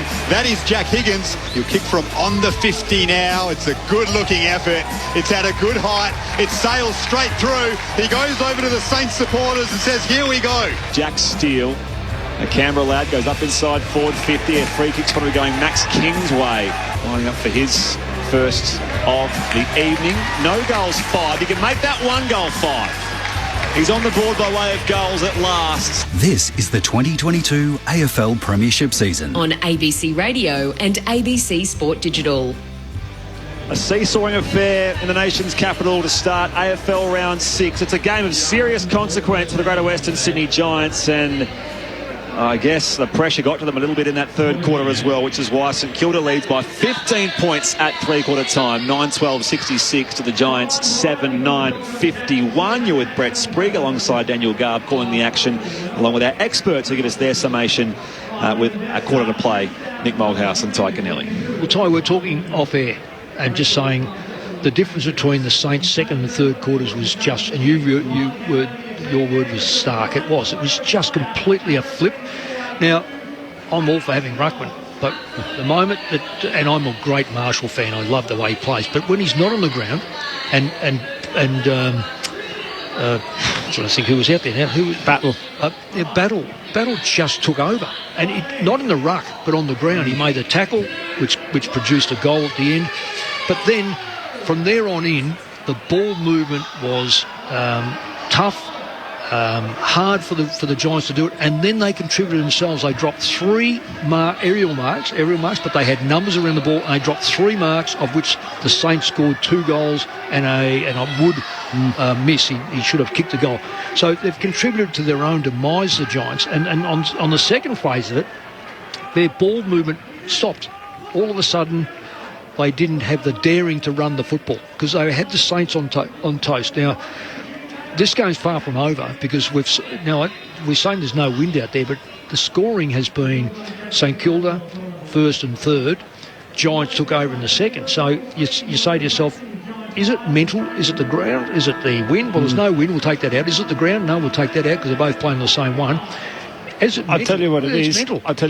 It's the coaching staff getting to the players and actually telling them how to stop what the other team are doing. That's what happened in the pattern of play. The Giants, St Kilda, the first quarter, the Giants said, right, let's tighten up defensively and let's win the ball at the source. That's exactly what the Giants done in the second quarter and got them in at half time, and St Kilda played with a bit more freedom, and St Kilda got their hands in the ball and got dirty. They won some contested ball, and clearly their inside 50 number was a clear dominance in that quarter. I think it was, what was it? It was 21-10, and you give opportunities to Higgins and King. Eventually they're going to kick them. Eventually they're going to get the opportunities to just get it into them. But it was at the source they started winning it. Now it looks like it's back on the coaching staff of GWS. Can they get the Giants midfield group to give opportunities forward of the ball to the Toby Green, who really hasn't had much opportunity forward of the ball? Do you say, right, we need to put him inside, or do we actually leave him as a forward to kick us a winning score, and you put it on the midfield group from the Giants to actually get the ball forward? How's Tim Member? He's been such a champion for the Saints for so long. You spoke about him in the first half. He was quiet, 4 disposals, 8 in the third quarter. Yeah. 6 and 2, but coming up the ground and lending assistance through the middle of the ground, using his stamina then to get into that forward line. The only thing is, I'd say, if you really want to be critical about the Saints that quarter, too many times they kicked the ball to King, who was totally outnumbered. Fortunately, Jack Higgins was around the mark, and Butler once. I'm just trying to think who the other play was. Hill. All of a sudden, they got involved because the ball fell to the ground in and around those marking contests. 0437 774 774. Ben in Traralgon says, why don't GWS play more Canberra home games? Much better atmosphere, attendance than the current stadium. I agree. Yeah. And I don't mind Giant Stadium, but this is a great atmosphere. It's obviously Friday night. It's a marquee game, and it'd be great to see more games come back here. Obviously, interruptions the past couple of years with COVID and everything else. But Garby, a few numbers, if you please, to three-quarter time. Jack Steele also had a big third quarter with 8 disposals, 22 for the game. Josh Kelly has 21. Sinclair with 20. Continues his good form for the Saints. Isaac Cumming and Kennedy, 18 for GWS. The Saints chasing 5 wins in a row for the first time since 2011. Oh, it's a game of serious consequences, I said, for Leon Cameron's men. And for Leon Cameron, as Crouch hand pass off to Gresham, the Saints win the first clearance of this final quarter. Inside 50, one-hander here, Bradley Hill drops the mark, pals it to advantage here, off to Butler, works it back to Wanganeen Miller, now back to Jack Sinclair, 55 from goal, pops it into the pocket. Higgins was a little too deep and too high for him, thumped away by Isaac Cumming. It'll come back to Butler here, he turns and snaps, 35 from goal. It goes straight up in the air. Wanganeen Miller again crashes in from the side, can't control the chest mark, sliding in Perryman, still alive in the pocket here in defence for the Giants, and that will eventually be out of bounds for a throw-in. So deep in attack for St Kilda, and a forward 50 stoppage. The Saints lead by 15 points inside the opening minute of this final term on Grandstand AFL. Leon Cameron wasn't happy at three-quarter time. Came onto the ground, got his entire team together before they broke into their lines. It's a big moment for this football club, as it is for the Saints. GWS deep in defence. They win it off the boundary throw-in. Kelly, a quick kick on the right. He's turned it over, though. Here's Webster. The Saints looking for 5 in a row for the first time since 2011. You're right, Garby. 1 and 5 for the Giants it's a long way to come back from, isn't it? They trail by 15 points. Here's Ross. Chip over the top to King. He's on a long lead. He's juggled it on the second attempt, but pretty much marked uncontested. Who actually kicked that in? Was that Wilkie that kicked that ball in? Was it Seb Ross? It was Seb Ross. Okay, I'll go along with that. The way he got around the man on the mark, it was unfair because the man on the mark could not move, but then he kicked the ball to a leading King where he didn't have to stand there. Max King from close to the boundary. His first 4 scores of the game were behinds. He Has got one goal for the night. Doesn't add to it, though. This one fades across the face. St Kilda's lead out to 16 points early in the last term. 1 goal, 6. Yes, no, but his attempt then was, I can't kick this. Yeah, it's lame. You could see it in the approach. In his whole body language. Jared Ruffhead, as a forwards coach on, he's got a bit of work with him, hasn't he? How's that coming? It's a low ball here on the kick out. Tom Green works the way to Ash. He's dumped the tackle, dispossessed. Gresham gets it away here. The Saints can fire on goal through Jack Steele. It's high across the face of goal. And getting back there, Haynes juggles it. And we paid the free kick as Membry came late. And forget Missy Higgins. There's something in there about if you come for the king, you better not miss, or if you are Max King, I don't know. I'm trying to think of something. Haynes goes beyond defensive 50 here. Up goes Dougal Howard and gets some separation on Himmelberg. Takes the mark at right half forward for St Kilda, who lead by 16 points early stages final term. He's been handy for them. Dougal Howard, a very good defender. Underrated, big leap by King. Couldn't take the grab. Butler with the strong tackle on Keefe. Deep in attack for the Saints. There'll be a ball up. Spoken about this no-name Saints defence. They've done it again tonight. Wilkie and Howard, they don't get credit. They're a wonderful duo, aren't they? And Battle, now he's all over the place. Yep. Sinclair's just added so much great run to them. Steele tries to swoop inside attack. Handballs it back to McKenzie. He's got time to snap on goal. He tried to take on the tackler, though. He was caught holding the ball. He should have been anyway. Now the Giants have turned it over just outside defensive 50, as they've done numerous times recently. Here's Gresham. Long kick into the square. Sam Taylor had the chance to mark, chose to spoil it over for a rush behind. The margin out to 17 points, St Kilda's favour in the last term. It's not backing yourself. No, it's not. He's a bit nervous, aren't they? They've had all the answers again early in this quarter. The St Kilda, that is, and the peppering now. And King's looking dangerous. He's flying, he's moving. They're just struggling to tie him down, Keith. The Giants, meanwhile, just look so unconvincing with their disposal. Moving the footy out of defence. Ash finds Whitfield. A couple of Lockies combined. It's beyond defensive 50, and here is Haynes. They're just not using their ruckman. The ruckman's got size difference. Just got to use him. Haynes just thumps it into the night sky here in Canberra. Bruce wins at the ground here as Wilkie came late, but Bruce has paid the mark. Like that. It's almost like they're trying to play in between, aren't they? Let's go to the big fellas and let's walk off them. Plays on here, Bruce. Awkward kick, back up the line. Bobby Hill crashes in. At the drop, though, Ben Long can just thump it back from whence it came, only as far as Kennedy. So it's turnovers galore here between the arcs. It's too slow. Turnover, it goes backwards with it. He gets that ball and plays on. He's actually inside his forward 50. Instead, they're just playing this hold onto the footy, go back, and it's too slow, and it's non-effective. And they switch to the western wing now. Taylor up here for Lockie Keefe. Membry comes in, makes the contest, and spoils. Out of bounds for a throw-in. So they'll set up here between wing and half forward. A stoppage for the Saints inside their attacking half. It's they who lead by 17 points. They've turned that ball on the logo. Kennedy turned that over on the logo. If he just plays on and goes in direct, gives his forwards, that's all they want. They want 1v1 opportunity. Bruce smacks it forward, trying to get something going for GWS, but the Saints win it back again through Ross, and now Sinclair in battle with a big mark. There were 4 Giants around him. He's the only one who attacked it. Now he can send the Saints inside 50. Looks for King. Taylor with a good spoil from behind. Crouch is there. He kept his feet so he can win it back and give it to Jack Higgins. It's a free kick, though. Someone went in through the back of Brad Crouch. And he'll have a kick from 45-degree angle on the 50. It was Tanner Bruin. Yeah, this is a big kick for Crouch because he's not a long kick.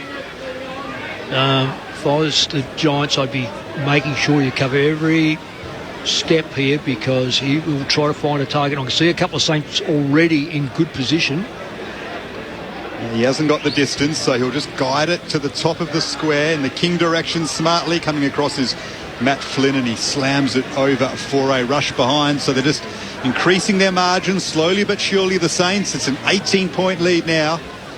9-15-69. GWS 7-9-51.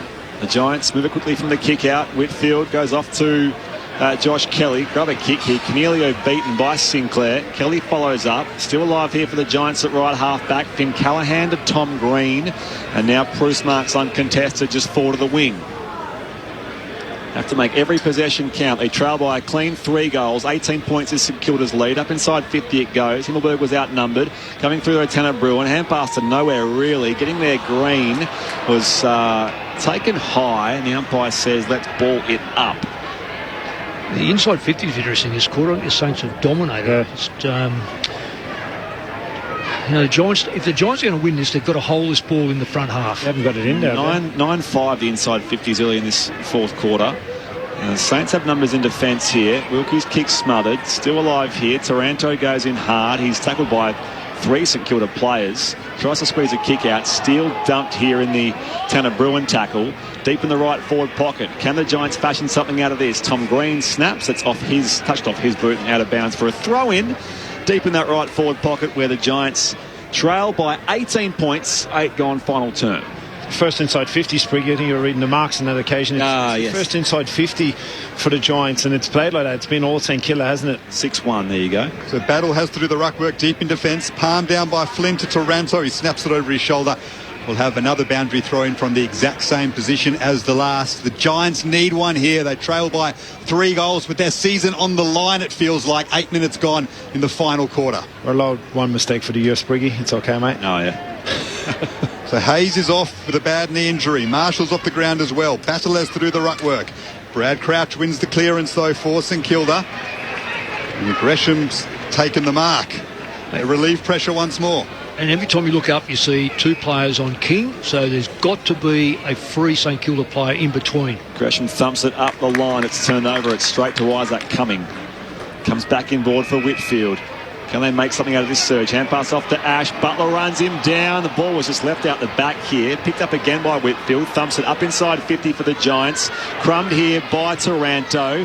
His kick is smothered. Bruce on hands and knees. Works it away only as far as Dougal Howard. And now it's still alive here for Wanganeen Miller. He's slung over the boundary line. And we'll throw it back in. 35 around from the Giants goal in front of the scoreboard. It's 9 minutes played in this final quarter. It's the Saints 9-15-69. So they've been wayward. They do lead by 18 points. The Giants 7-9-51. Boundary throw in. Battle and Flynn. Flynn palms it down. Wanganeen Miller is there. Quick kick. It's out of bounds on the full though. So a chance for the Giants through Finn Callaghan. A fellow first round draft pick. Send the Giants into attack. Desperate for a major. On his rangy left boot. Goes to the top of the square. Off hands. The chance for Flynn to snap towards goal. Taranto has it. He's got 3 Saints around him though. He's wrapped up in a tackle. We'll have a ball up just in front of the goal square for GWS. I cannot locate that St Kilda free player at the moment. He's gone in. I think it's Hill that's the top of it. And I'm not too sure why Haynes would drop back now. You've got to squeeze the ground and squeeze up on your opponent. If you're going to get beaten... Have a tap. Flynn, Cornelio. Himmelberg fires on goal here and it's off for a boundary throw-in. Get beaten by... let him scoring, slingshotting. There's no point giving him a spare now. You need to try and win the game. There's no point being Haynes 2v1 back in the wing here. Go forward, squeeze the ground and try and make St Kilda accountable and try and kick a goal and instead of trying to save it. What are you saving? It's 18-point loss. 10 minutes gone, final term. 18 points as Lena tumbles a kick beyond defensive 50, picked up by the Giants and Perryman.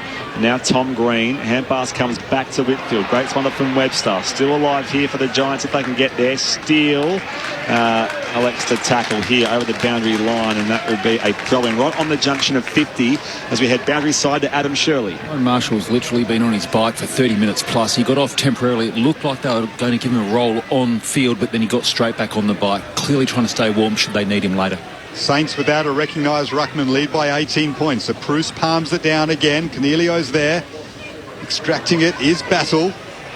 Quick kick. Isaac Cumming gathers it. So it'll be a boundary throw in just in front of attacking 50 for the Giants. Frustrating to watch. Sorry, Garby. So you've got a ruckman that's dominating size in the hit out, and you're giving him an actual spare at the stoppage, which by giving you a spare defender, just get in and make it accountable 1v1. So actually here's the dominance, and you're giving him one extra at the stoppage. Bruce punches it forward. Whitfield manages to gather on his left. He snaps it into attack. Cornelio's down there over his head, over Himmelberg's head. Good strong tackle by Himmelberg though on Patton. Is that holding the ball? It is. It is. He had absolutely no chance. It come into his hands and he was tackled. And Himmelberg plays on quickly, snaps the goal. He keeps his streak going. 16 consecutive games with a major.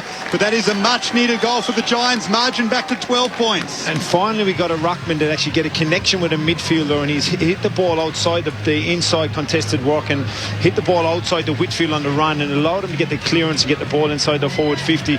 Very lucky to get the free kick from one. He had little opportunity with getting that ball off. The ball was hot. He got tackled, and there was no opportunity to get rid of that ball. The only just on having a look at the replay, maybe because he put his arm up to fend him off. That's the only thing that I can think of that would sway the umpire, because it was so instant.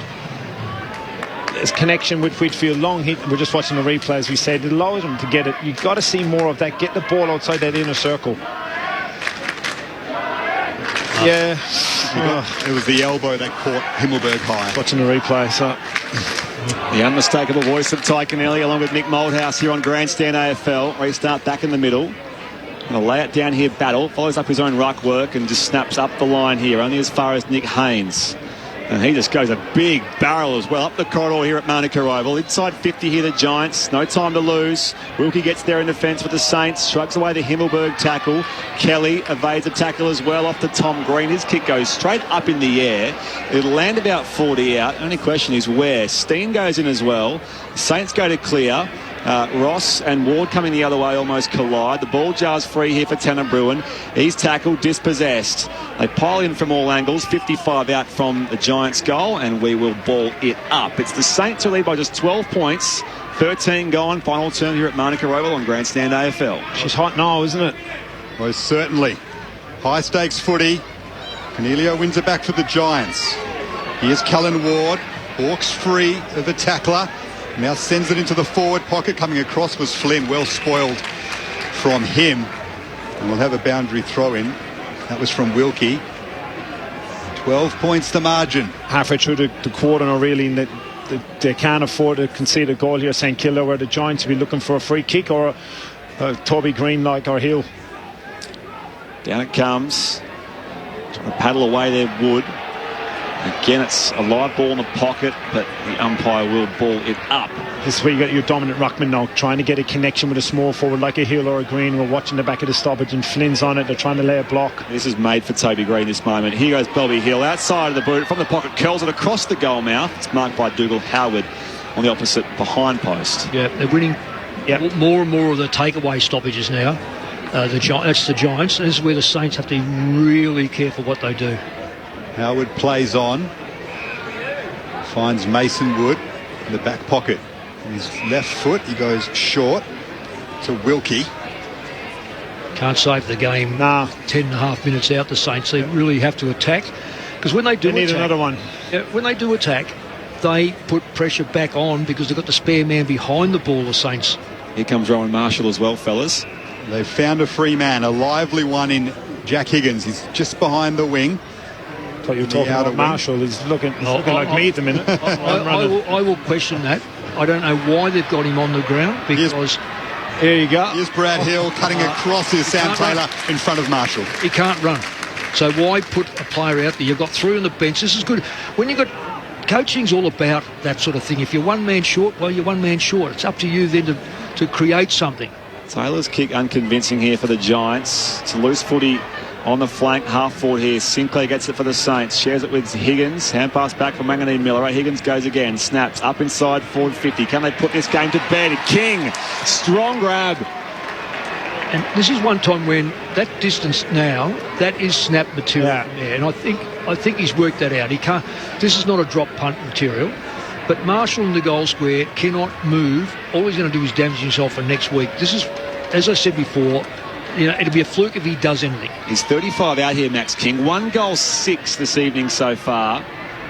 This would go some way to putting this beyond the Giants' reach. He does snap and brings it back a little too far for a minor score. 1 goal, 7 for the Saints key forward. It's a 13-point lead, though, for St Kilda, who've just hit the 16-minute mark of the final quarter at Manuka Oval. Well, yeah. Now, this is defence. This is how you chase out when you've got only one leg. I think Captain Hook only had one arm, so I don't know.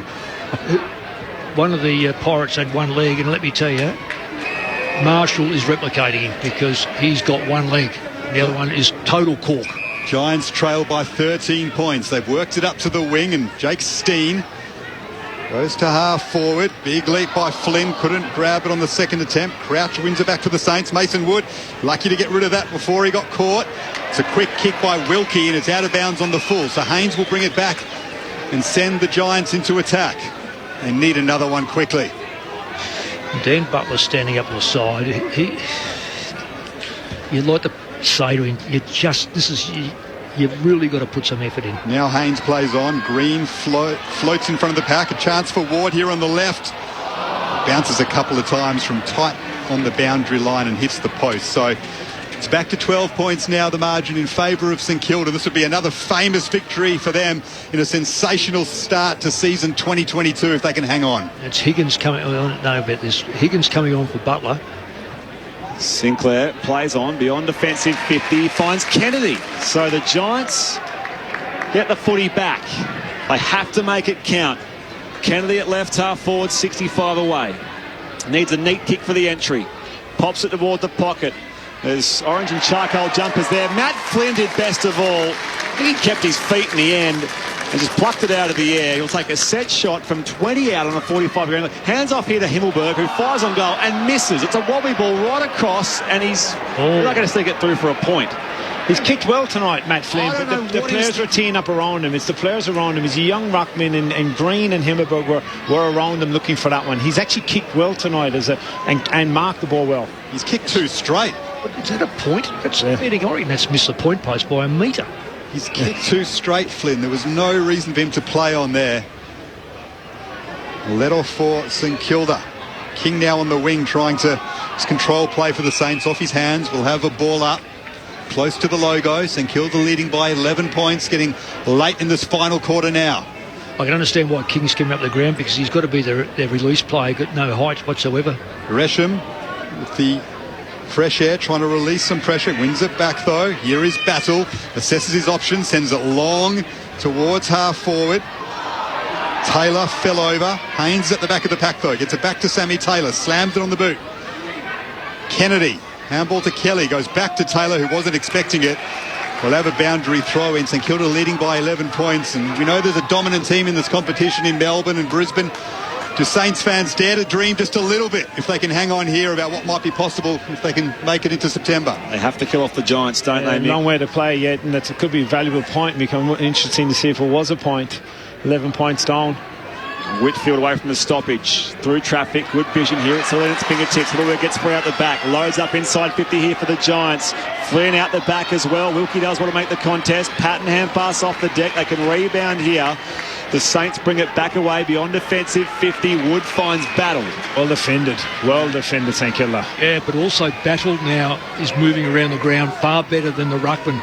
So he is effectively another midfielder, tall mid. About to hit time on final term. Gresham has it for the Saints. Just thumps it up towards half forward. In the contest down there was Mason Wood.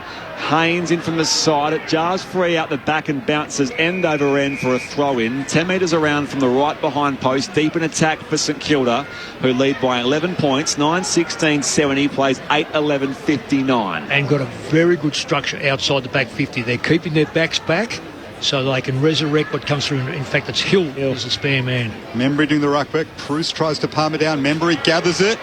His kick is well smothered though. Deep in attack for St Kilda. Gresham's there burrowing away. They'd be happy to lock this one in once more, St Kilda, and they do inside attacking 50. They've got two back now, saying GWS. You've got to try and win the game. It's quite frustrating watching it. Send them forward and even it up forward of the ball so you actually give you a chance to exit the stoppage. Proust down to Iden. And now Whitfield gets the handball away just in time. Steele to Butler, and he's happy to see it over for a boundary throw in inside attack. What I'm saying is the GWS have two extra players at this stoppage, and outside their defensive 50, St Kilda have got two. So when they do win the ball and get it out, St Kilda is going to win it and get it back in. Both with speed. And the stoppage inside 50 here for the Saints. Membry down to Ross, who's dumped in the Josh Kelly tackle, and the umpire will ball it up. I really do question why the Saints got two out, though. I think that Hill should be up on the 50-metre line because he can be offensive and defensive from there. At the moment, he's only defensive. Bruce tries to hack it out of the air by foot. Windhager keeps moving here for the Saints. Out to Gresham. He balks one way, now the other. He fires on goal. It's just low to the pocket and fisted away by Sam Taylor. So another stoppage here. Boundary throw in deep in that right forward pocket. St Kilda leads by 11 points. 22 gone in this final quarter. Stoppage tells you more about GWS' mindset to be losing it here with two extra and actually a dominant ruckman. They shouldn't be losing these stoppage, and they've been here for nearly 2 minutes now with a dominant ruck and two extra players. The Giants just can't get it out of defensive 50. The Saints win it again. Gresham once more. Handball to Webster. Has time to have a shot on goal with that Rangy left boot to the square it goes. Now can the Saints gather it in attack? They don't. The Giants quick clearance though is straight to Seb Ross. He's got a man free inside 50. It's Gresham again. He'll kick from on the 50, 45-degree angle. He might not have the distance. He'll be happy to chew up some time. Let's go down to the boundary and Adam Shirley. Yeah, a bit of frustration on the GWS bench. Tom Green, Steve Coniglio, Lockie Ash, Harry Perriman, all been here for 3-4 minutes trying desperately to get on the field. They can't get those fresh legs out there. I reckon Gresham's good for this. He technically should have a shot at this because there's He'll know his limitations too. Yeah. This would just about seal it. Jade Gresham from on the paint. It's a good effort. It's just drawing away and through for a behind. So the margin out to 12 points. The Saints in a very strong position late in the last quarter here in Canberra.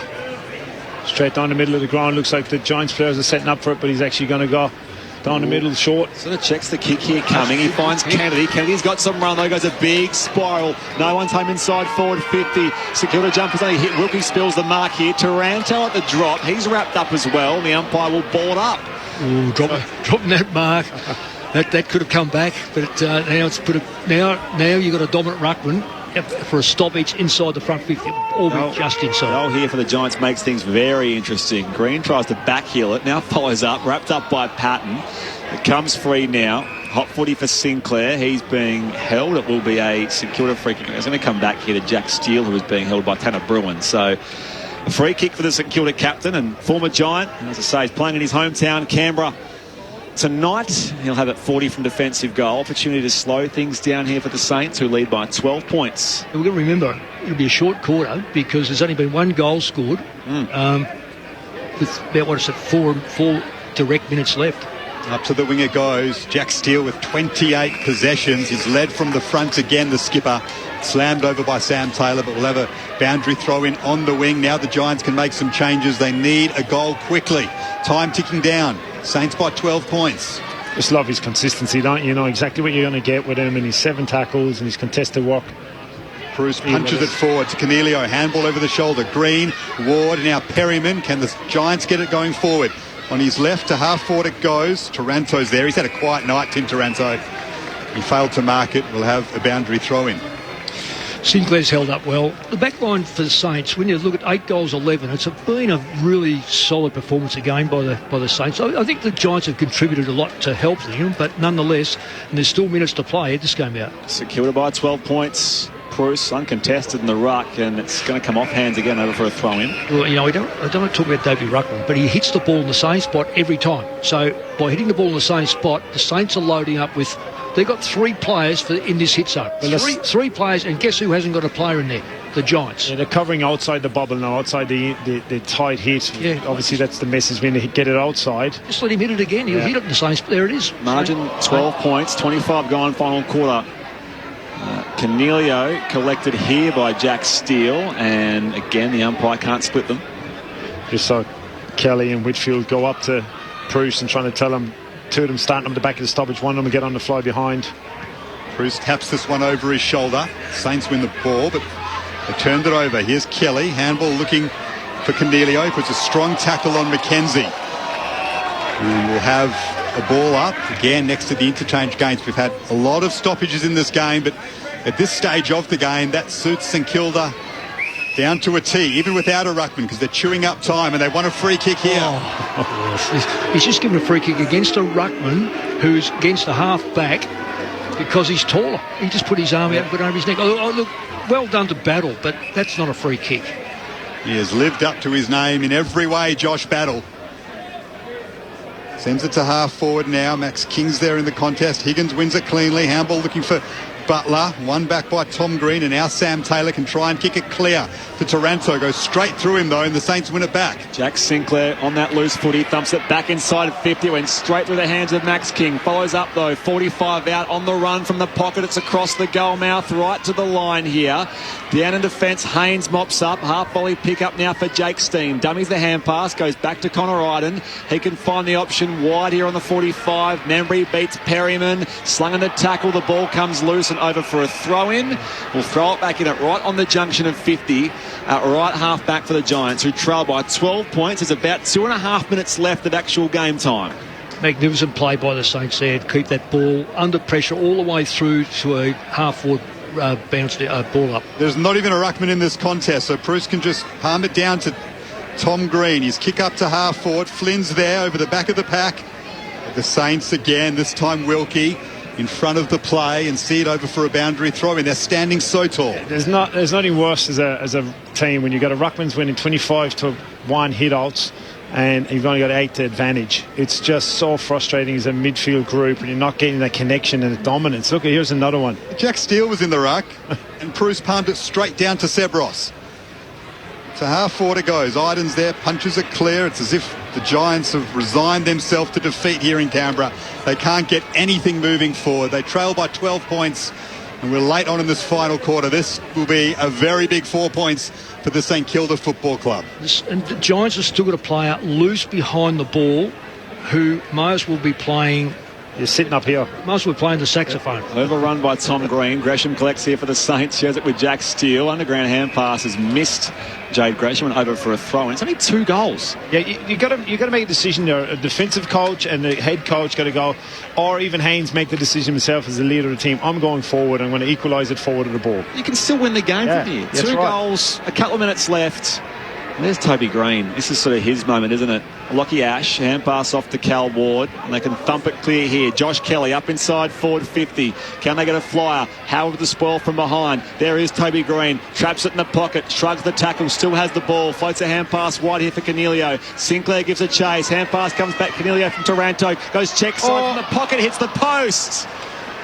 The intent was there. They were queuing up inside though. 11 points the margin. St Kilda's lead. 28.5 played final term.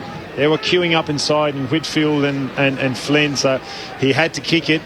Obviously, captain takes the responsibility upon himself to actually snap that. So time ticking down. Lean it as the ball in the goal square. He directs traffic. He tells everyone to come over to this near side so they can go the safe option. A big pack forms, but Braden Pruce is the tallest man in it. Off his hands. Kelly held by Steele, well spotted by the umpire. He was held without it. Now Kelly plays on, sends it long into attack. The Giants need something here. Spoiled by Leanett. Higgins there, wrapped up by Whitfield. Didn't have time to dispose of it though. We'll have a ball up inside 50 and a lot of work for the Giants to do from here. We're very late on in this final quarter. Still got a loose play. I can't believe they've got loose play behind the ball. St Kilda by 11. Then tries to parry it out to advantage here. It's picked up by Wanganeen Miller. He can clear it here for the Saints beyond defensive 50. It will bounce out in space for Nick Haynes. Can they get something going? He spills the footy under no real pressure here. Butler comes late. Picked up by McKenzie. St Kilda can work their way forward here. Unmarked, the chain of hand passes. King to Crouch, and now Ross inside 50. Higgins kept running. He competes with Cumming. And Higgins takes the mark, floats off the hand pass. The Crouch from close range, pops it through. Party time for the Saints. They'll have 5 wins on the bounce. 5-1 to start season 2022. There's embraces in the coach's box. They're out to a 17-point break as the seconds tick down here in Canberra. How good's King? Yeah. Just be able to bend over, pick that ball up, find a target. Higgins not backing him. Was it Higgins that marked the ball? Yeah. Not backing himself from 5 metres out. See, that you've got to be a bit smarter than that, though. In that, take 30 seconds. 30 seconds, the game's over. You go back, you kick a goal. It's good play anyway. It was a goal, and it was great play by the Saints from the back 50. From the back 50, control the ball. Second goal for Brad Crouch, by the way. Yeah. Saints lead by 17 points. Time ticking down here in Canberra. Another memorable night for Brett Ratton in season 2022. Lots of doubters coming into the campaign. He has got the Saints off to a flyer. They will be second after tonight as Lockie Ash sends the Giants forward, but it's all in vain. It's the hands of Himmelberg. Gathers it again. But this is St Kilda's night in Canberra. 5 in a row. 5-1 to start the season. They embrace each other and their fans are in dreamland. The Saints go marching in. Oh, how I want to be with St Kilda when the Saints go marching in. 10 17-77 to the Giants, 8-12-60. It was 4 goals, 3 for Jack Higgins in the end, 2 for Brad Crouch, singles for King, Gresham, Marshall and Hayes, who unfortunately was subbed out at quarter time. Meanwhile, for the Giants, we saw 2 each to Callan Ward and Matt Flynn, singles to Green, Himmelberg, Bruce, Bobby Hill.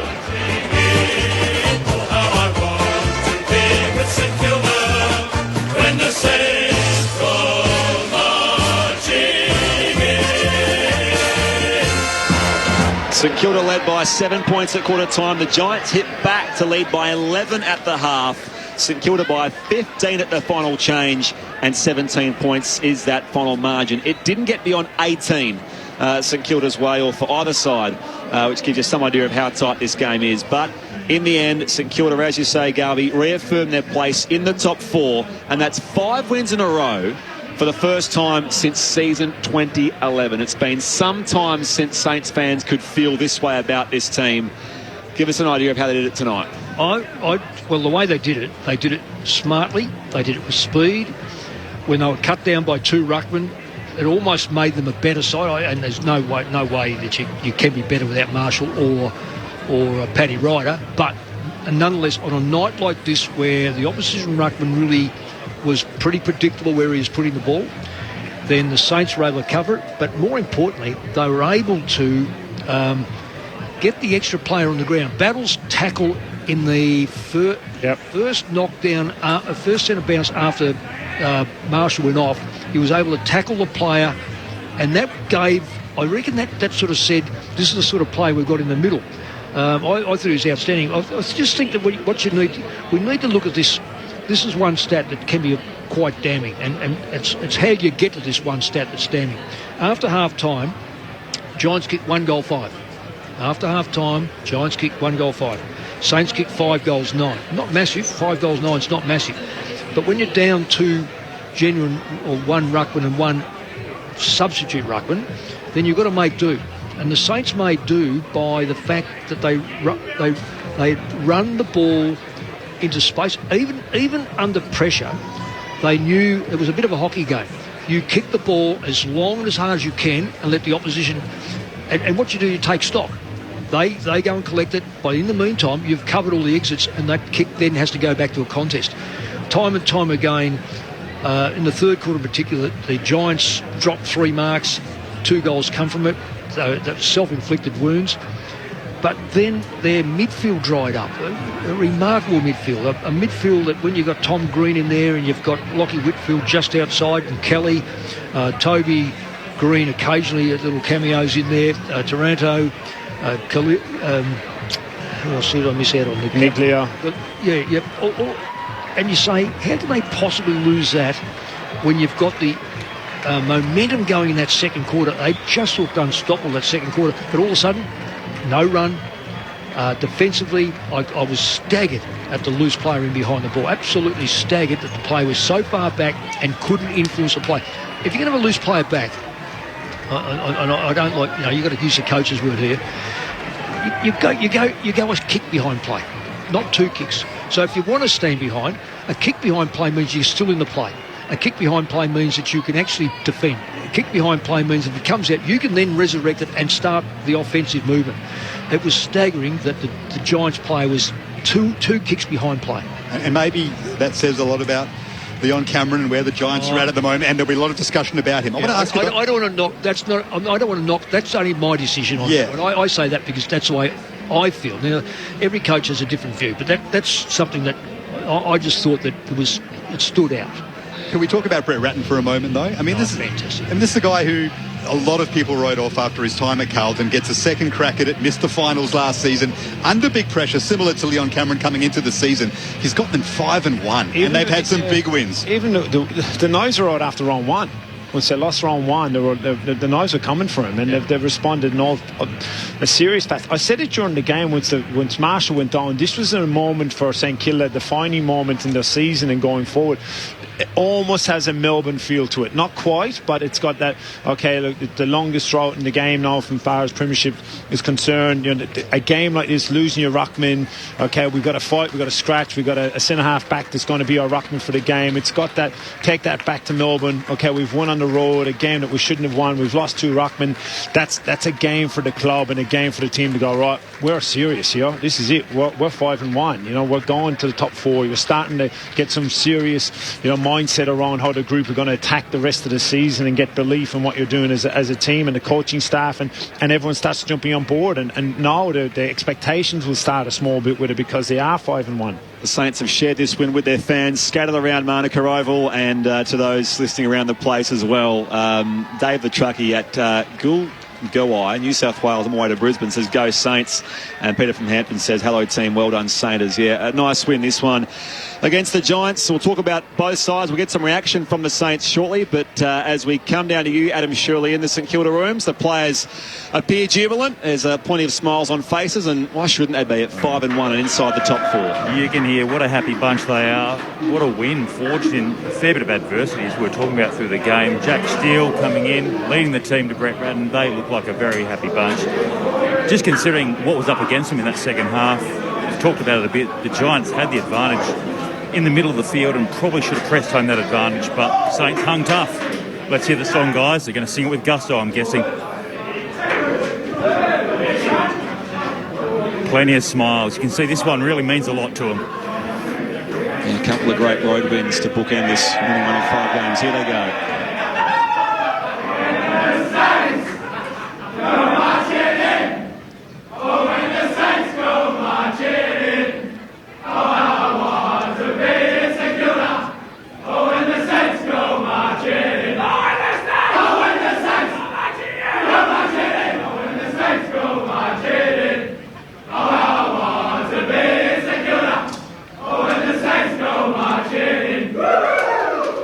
Marching into second spot on the ladder. We'll come back to Adam Shirley very shortly in the St Kilda rooms and get some reaction from the winners as they round out a 17-point result. Conversely, it is the Giants' worst start to a season since 2013, 0-17. So we'll hear from Adam and we'll get some reaction from the Saints, and we'll be able to take more of your texts as well. 0437 774 774 as we wrap things up here at Manuka Oval. The worry for the Giants is when I've played in games where you're playing against a dominant ruckman like Sandilands, we'll say, and you prepare to lose the hit out and you prepare to lose it, so you cover outside the stoppage knowing that the big man's probably going to get it. The Giants came into the game thinking it was going to be a bit of a battle in the ruck, and they weren't prepared to actually having a dominant ruckman.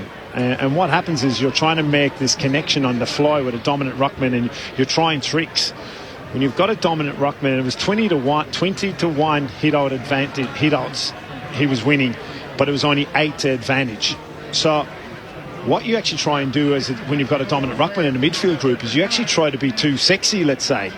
Just keep it pretty simple and basic and get it down and tight and get a hit 2 there and actually get the ball out. But you actually try to get too sexy on the hits, and it ended up backfiring on them. That often can happen with a team because they haven't planned to have a dominant ruckman, and they try to hit inside, they try to hit outside, they were just unpredictable to themselves, and outside the bubble St Kilda were well prepared for that, and that was a real major concern, and that was a turning point in the game. How were the Giants going to handle the match as far as having a dominant ruckman? They did not manage that whatsoever as a midfield group, and they'd be very disappointed having a dominant ruckman and not taking advantage of it. There is nothing worse than having that amount of hit-outs and not having a hit-out advantage as a team. As the fans run onto Manuka Oval and enjoy some kick-to-kick, always a great sight, we have to talk about Leon Cameron. So they're 1-5. He's out of contract at the end of the season. The Giants have said they won't talk about his contract until the campaign is over. The big question now, after this tonight, does he see the season out? Hold that thought, because we've got the winner's reaction, and Seb Ross is in the rooms with Adam Shirley. Seb Ross, thanks for being with us on Grandstand. Clearly this means a lot to the group. The coaches on down, obviously the players as well. You lose young Jack Hayes, well, not so young, a mature player making his way in the first quarter. Suspected ACL. Rowan Marshall clearly hobbled for a half of football. How big was Josh Battle in the context of tonight? Mate, he was enormous. I think he was doing his thing down back and playing really well for us. So for him to adapt and play second ruck, which is such a hard position when you're a lot smaller than Braden Bruce and Flynn, those guys are man mountains. So to go up against them for basically the whole last half, he sort of typified what the game was for us. It was a real we sort of just had to grit it out. I don't know how many D50 stoppages that were in that last quarter, but we just had to defend, and that's something that we've been able to do all year. Not really concede in those areas. And, just bloody proud of the boys tonight with the way we did it. Assistant coach Corey Enright said to this point what he's really enjoyed is seeing such a group effort across the board. Your higher profile players, young King of obviously is becoming a real key target, but it's the Josh Battles, the Jack Sinclairs, these types. How important have you seen it, having been at the club for some time now, to see the level of those second-tier players come up? Yeah, it's been enormous. I think, and to keep the names flowing, guys like Mackenzie, Wood, the Zaya on the wing, those guys are huge for the way we want to move the ball, but also helping us defend and helping to stifle teams' ball movement. And then the guys behind the ball have finally started to play a fair bit of footy together. Dougal Howard, Cal Wilkie, they're sort of starting to really grow as a back six there, and then have Ben Patton back, who's just sort of does his job each week. And those guys had their handful tonight with Toby Grant coming back in. But yeah, that's been us all year. We've been able to get 22 contributors each week, and it's good to offload the guys like Steely, who's carried such a big load for a few years now, to sort of offload him and help him through the midfield. It's really enjoyable to play at the moment. Taj, Mick, to you upstairs. Seb Ross is with you. Seb Tykinelli, how you doing, mate? Well done in the win. Thank you. When your ruckman goes down, how did you handle it on the ground? Was it messaging from the coaching group, or this is a midfield group, or was it the players themselves, let's cover the outside, or how do you actually get that communication and get it done losing 2 ruckmen? Yeah, well, it was a talking point at half-time anyway, because I think we were down minus 16 in contested ball at half-time, so we had to do something around the ball anyway, so we probably went into after the second half with a more steely mindset anyway, and then we just sort of had to show some real resolve there. But I thought, as I said, I think Joshy Battle and even Maxi King and Tim Membry, when they had to ruck, they sort of just dug in for us and sort of stifled the way they were, because they were able to get some really clean hits, and the way they were exiting stoppage, we had our hands full there in the first half, but then we sort of changed our structure a little bit. They were trying to hit to the outside, and we sort of, I don't know if you noticed upstairs, but we sort of stopped that towards the end or all over that. And then we're just able to get the ball forward, and our forwards were creating great contests. Like that last one where Haynes should have won that, but pressures him, and we end up kicking a goal. That should be a re-entry for them, and we just get the job done. Clearly nailed it. You clearly nailed it as far as getting that right in the outside. You're covering the outside while also having some balance inside the stoppage itself. You're right. The forwards in Higgins and King just to keep on keeping. And I think the challenge now, obviously, for the group is the lesser lights that you've talked about and playing a lot of football, both as a midfield group and certainly as a forward group, is trying to keep a lid on it now down in Melbourne. How are you going to do that? 5-1, St Kilda. 5-1. Look, it's something that, like, I'm sure the Saints fans will be bloody excited. They've been it's been a long time since we've sort of had this many wins in the wins column this early in the season. But for us, we're a group that we need to turn up and have 22 contributors each week. We sort of we can't just rely on too few to get the job done each week. It's too hard a competition. So the boys know that. The boys are really enjoying playing team first footy, and I think that's really shown through in the way we're playing. I think that's what our fans love about us this year. Seb, just on the few blokes that aren't playing at the moment, young Billings, when's he due back? JB, he's got a really big session tomorrow, and that's his last rehab session. So then he will be available for selection next week, I'm pretty sure, if he gets through tomorrow. And Hunter Clark, I think he is an extra week after Billings. He's returned into training with us, but he's still got the fluoro cap on, which means no contact. But I think he's about 2 to 3 weeks away. I think 2. And Jeremy Geary, is he far away?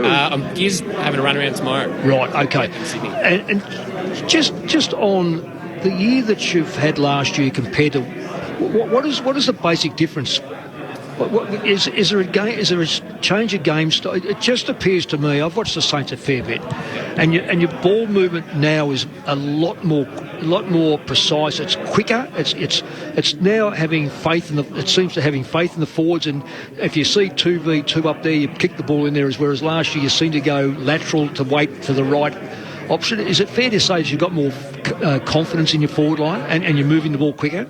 I think so. I think we've got more confidence all over the park. I think when you look at our sort of list build over the last sort of 3 or 4 years and dealing with COVID, there's been so much personnel change on the field, but also within our coaching staff. So this is the first time we've been able to, I know there's a lot been talked about the conversations we had last year, and we're able to build in the back half of last year and then build over the summer. But I think just sort of nailing our focus, and I think what makes good teams is each guy, it sounds like cliche, but each guy just playing their role each week. So we don't have to do a whole heap of focus on offence. We really, really pride ourselves on our sort of running patterns and where we need to get to defensively, so we can sort of, our offence just builds off that. I think we've been a really stingy defence so far, and that's something we're really proud of. But I think team first footy has been the major change. And you seem to be, you talk about team defence. What about the no-name backline? I know they all say we have got a name, but Sinclair back there, Howard, Wilkie, Battle, the list, I mean, the 5 or 6 players, or say 6 or 7 players, probably one or two coming back in, it just seems to be gelling so beautifully back there. So are they what I expected to be, a little team within a team, and just rub off each other and get the confidence from one another?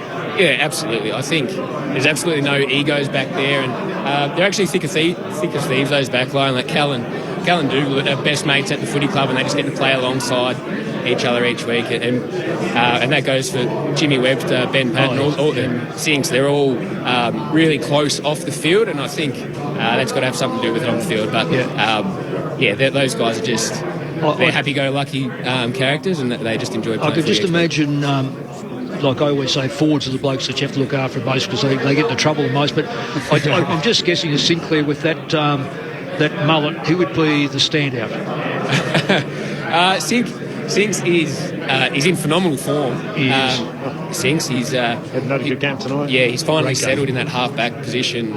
He's such a silky player. I was fortunate enough to be on the end of, I was playing forward, and he nearly put a hole in my chest when I broke for him. But I know he's probably, the forwards are probably loving him the most at the moment, because any time they see him shoulders out, they know it's coming. But he's just built on what was a great year last year, and you can just tell he's playing with real confidence, and he knows he can be the man down there. He's flying right now. Seb, Dan Garb here. Tell us about the overall spirit of the team, because people have often got excited about the Saints and they got frustrated because you've dropped a game. There seems to be a different feeling amongst this group right now. Where's that at? What was done in the off-season to garner something that seems a little bit special in the making?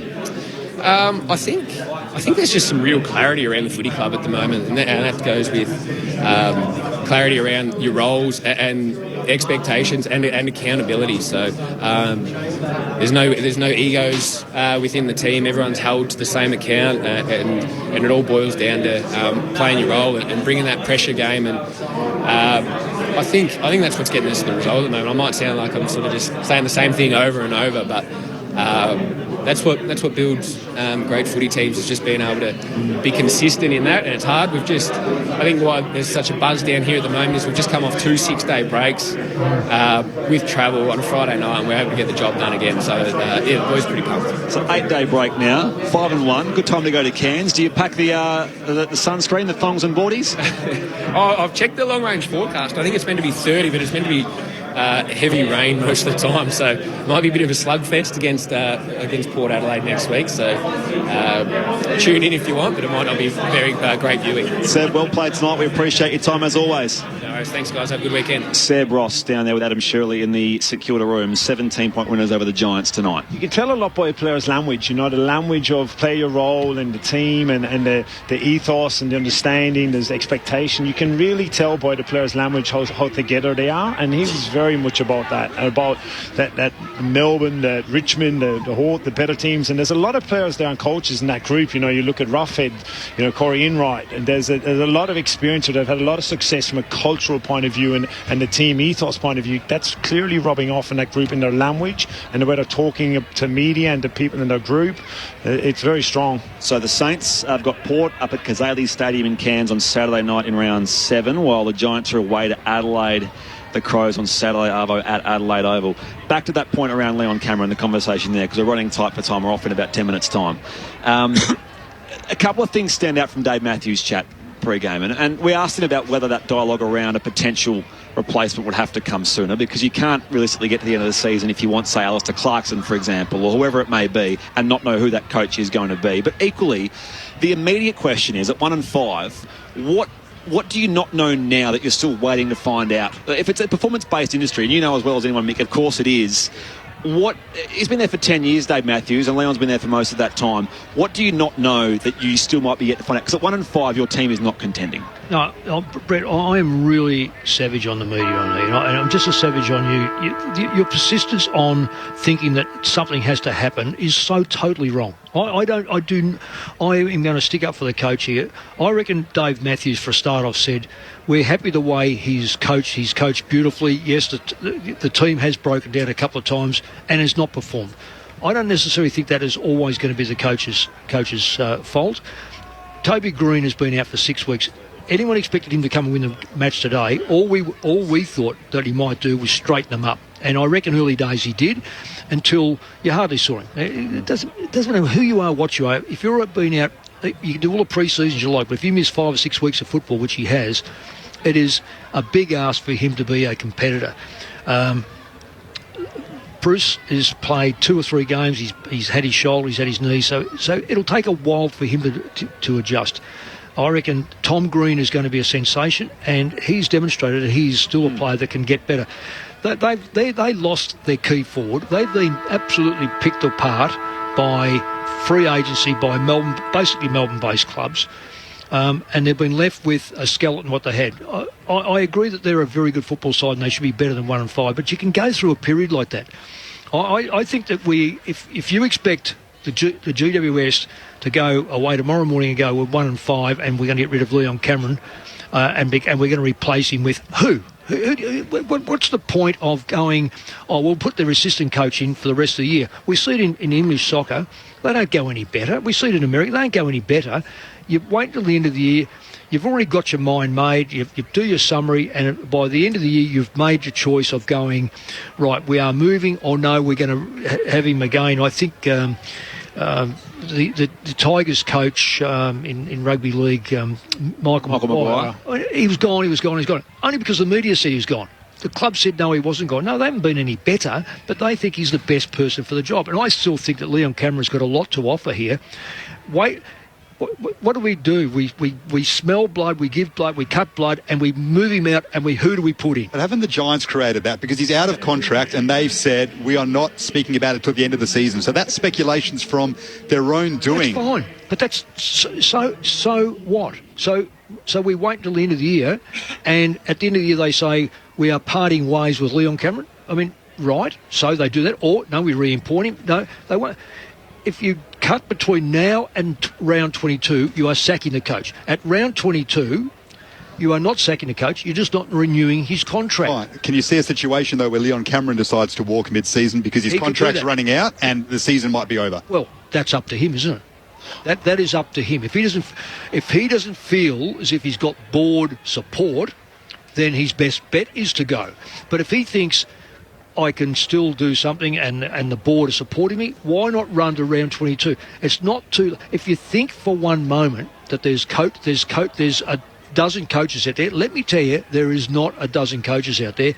Life has proven that there are very few good AFL coaches around. Very few. There is a premiership coach out there, and that's the worry. Yes. As far as Giants are concerned. Well, who's the other one? There's Ross Lyon and Alistair Clarkson, who were both. He's not won a premiership. Ross Lyon. Sorry, one. I take that back. There's 2 very good coaches out there. One's a premiership. That's coach. right. That is right. But then he will want to come from Melbourne up to here, or he throws his lot in with Tasmania, or his last 5 years weren't great. At Hawthorn, everyone goes, well, he's won... Yeah, of course he won premierships, but his last 5 years weren't great. And nor were Ross Lyon's last couple of years weren't great. So you take a punt on that. There's no punt on either one. They're both good coaches, clearly. But do you go to the youngest coach out there, or do you reward an assistant coach, or do you go back to a Brett Ratton and a Michael Voss and say, our league is littered with first-time coaches being sacked and never to be seen again. Now we've got Ratton, and we've got Voss, and both teams are in the finals. All of a sudden we're going, well, maybe we should look a bit deeper. I resent the point of the media hunting blood, and then they will go, oh, he's such a good bloke, why are they cutting him? Have a look at yourself. Yeah, I don't know if the media are hunting him. I think the club hasn't helped themselves. I think Leon's done it. I think it's Leon, not the club. I think Leon's gone. Leon's the one that said it. It's Leon's saying it. I think the club didn't want to manage it this way because they knew the speculation would come because they haven't got a contract. Leon's gone. And knowing what Leon's done over the past 2 years when COVID hit, he actually took a pay cut to keep his assistant coaches in the game. There's not many coaches who will do that as a head coach, and it's showing the loyalty to the football club.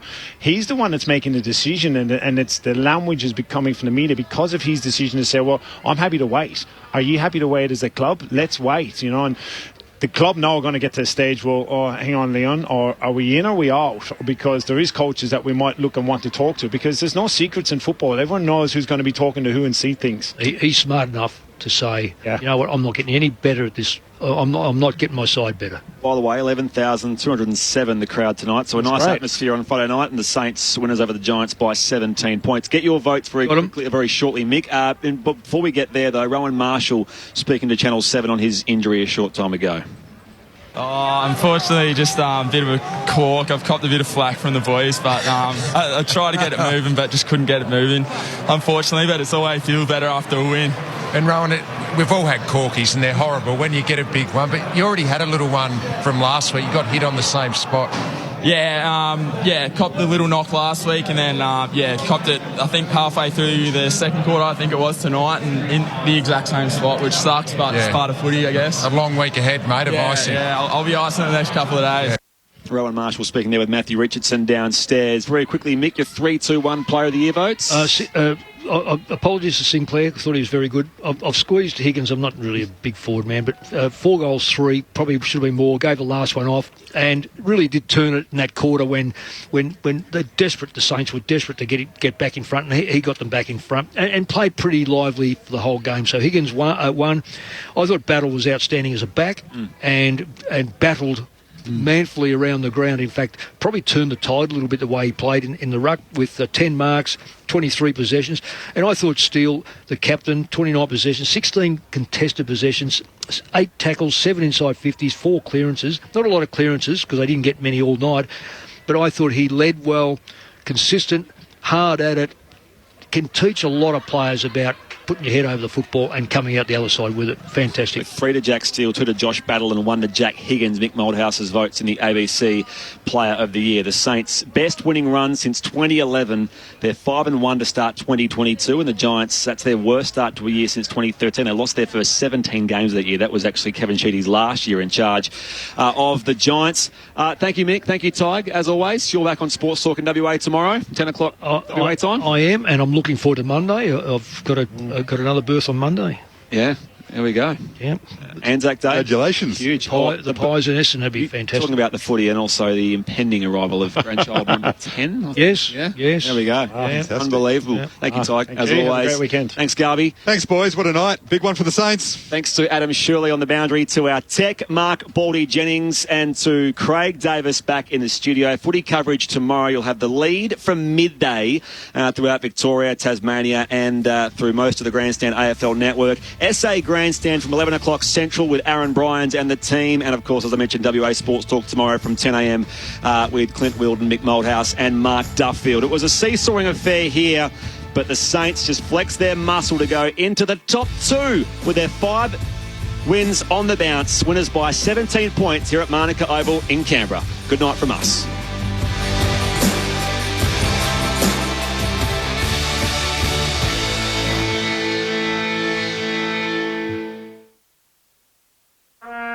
At the going down of the sun and in the morning. Wherever you are this Anzac Day, pay your respects to Australia's veterans. Join us as we light up the dawn. We will remember them. Tune into our coverage throughout the day across the ABC. Commemorate with us on ABC TV, ABC Radio and on the ABC Listen app. ABC Sport Digital Radio.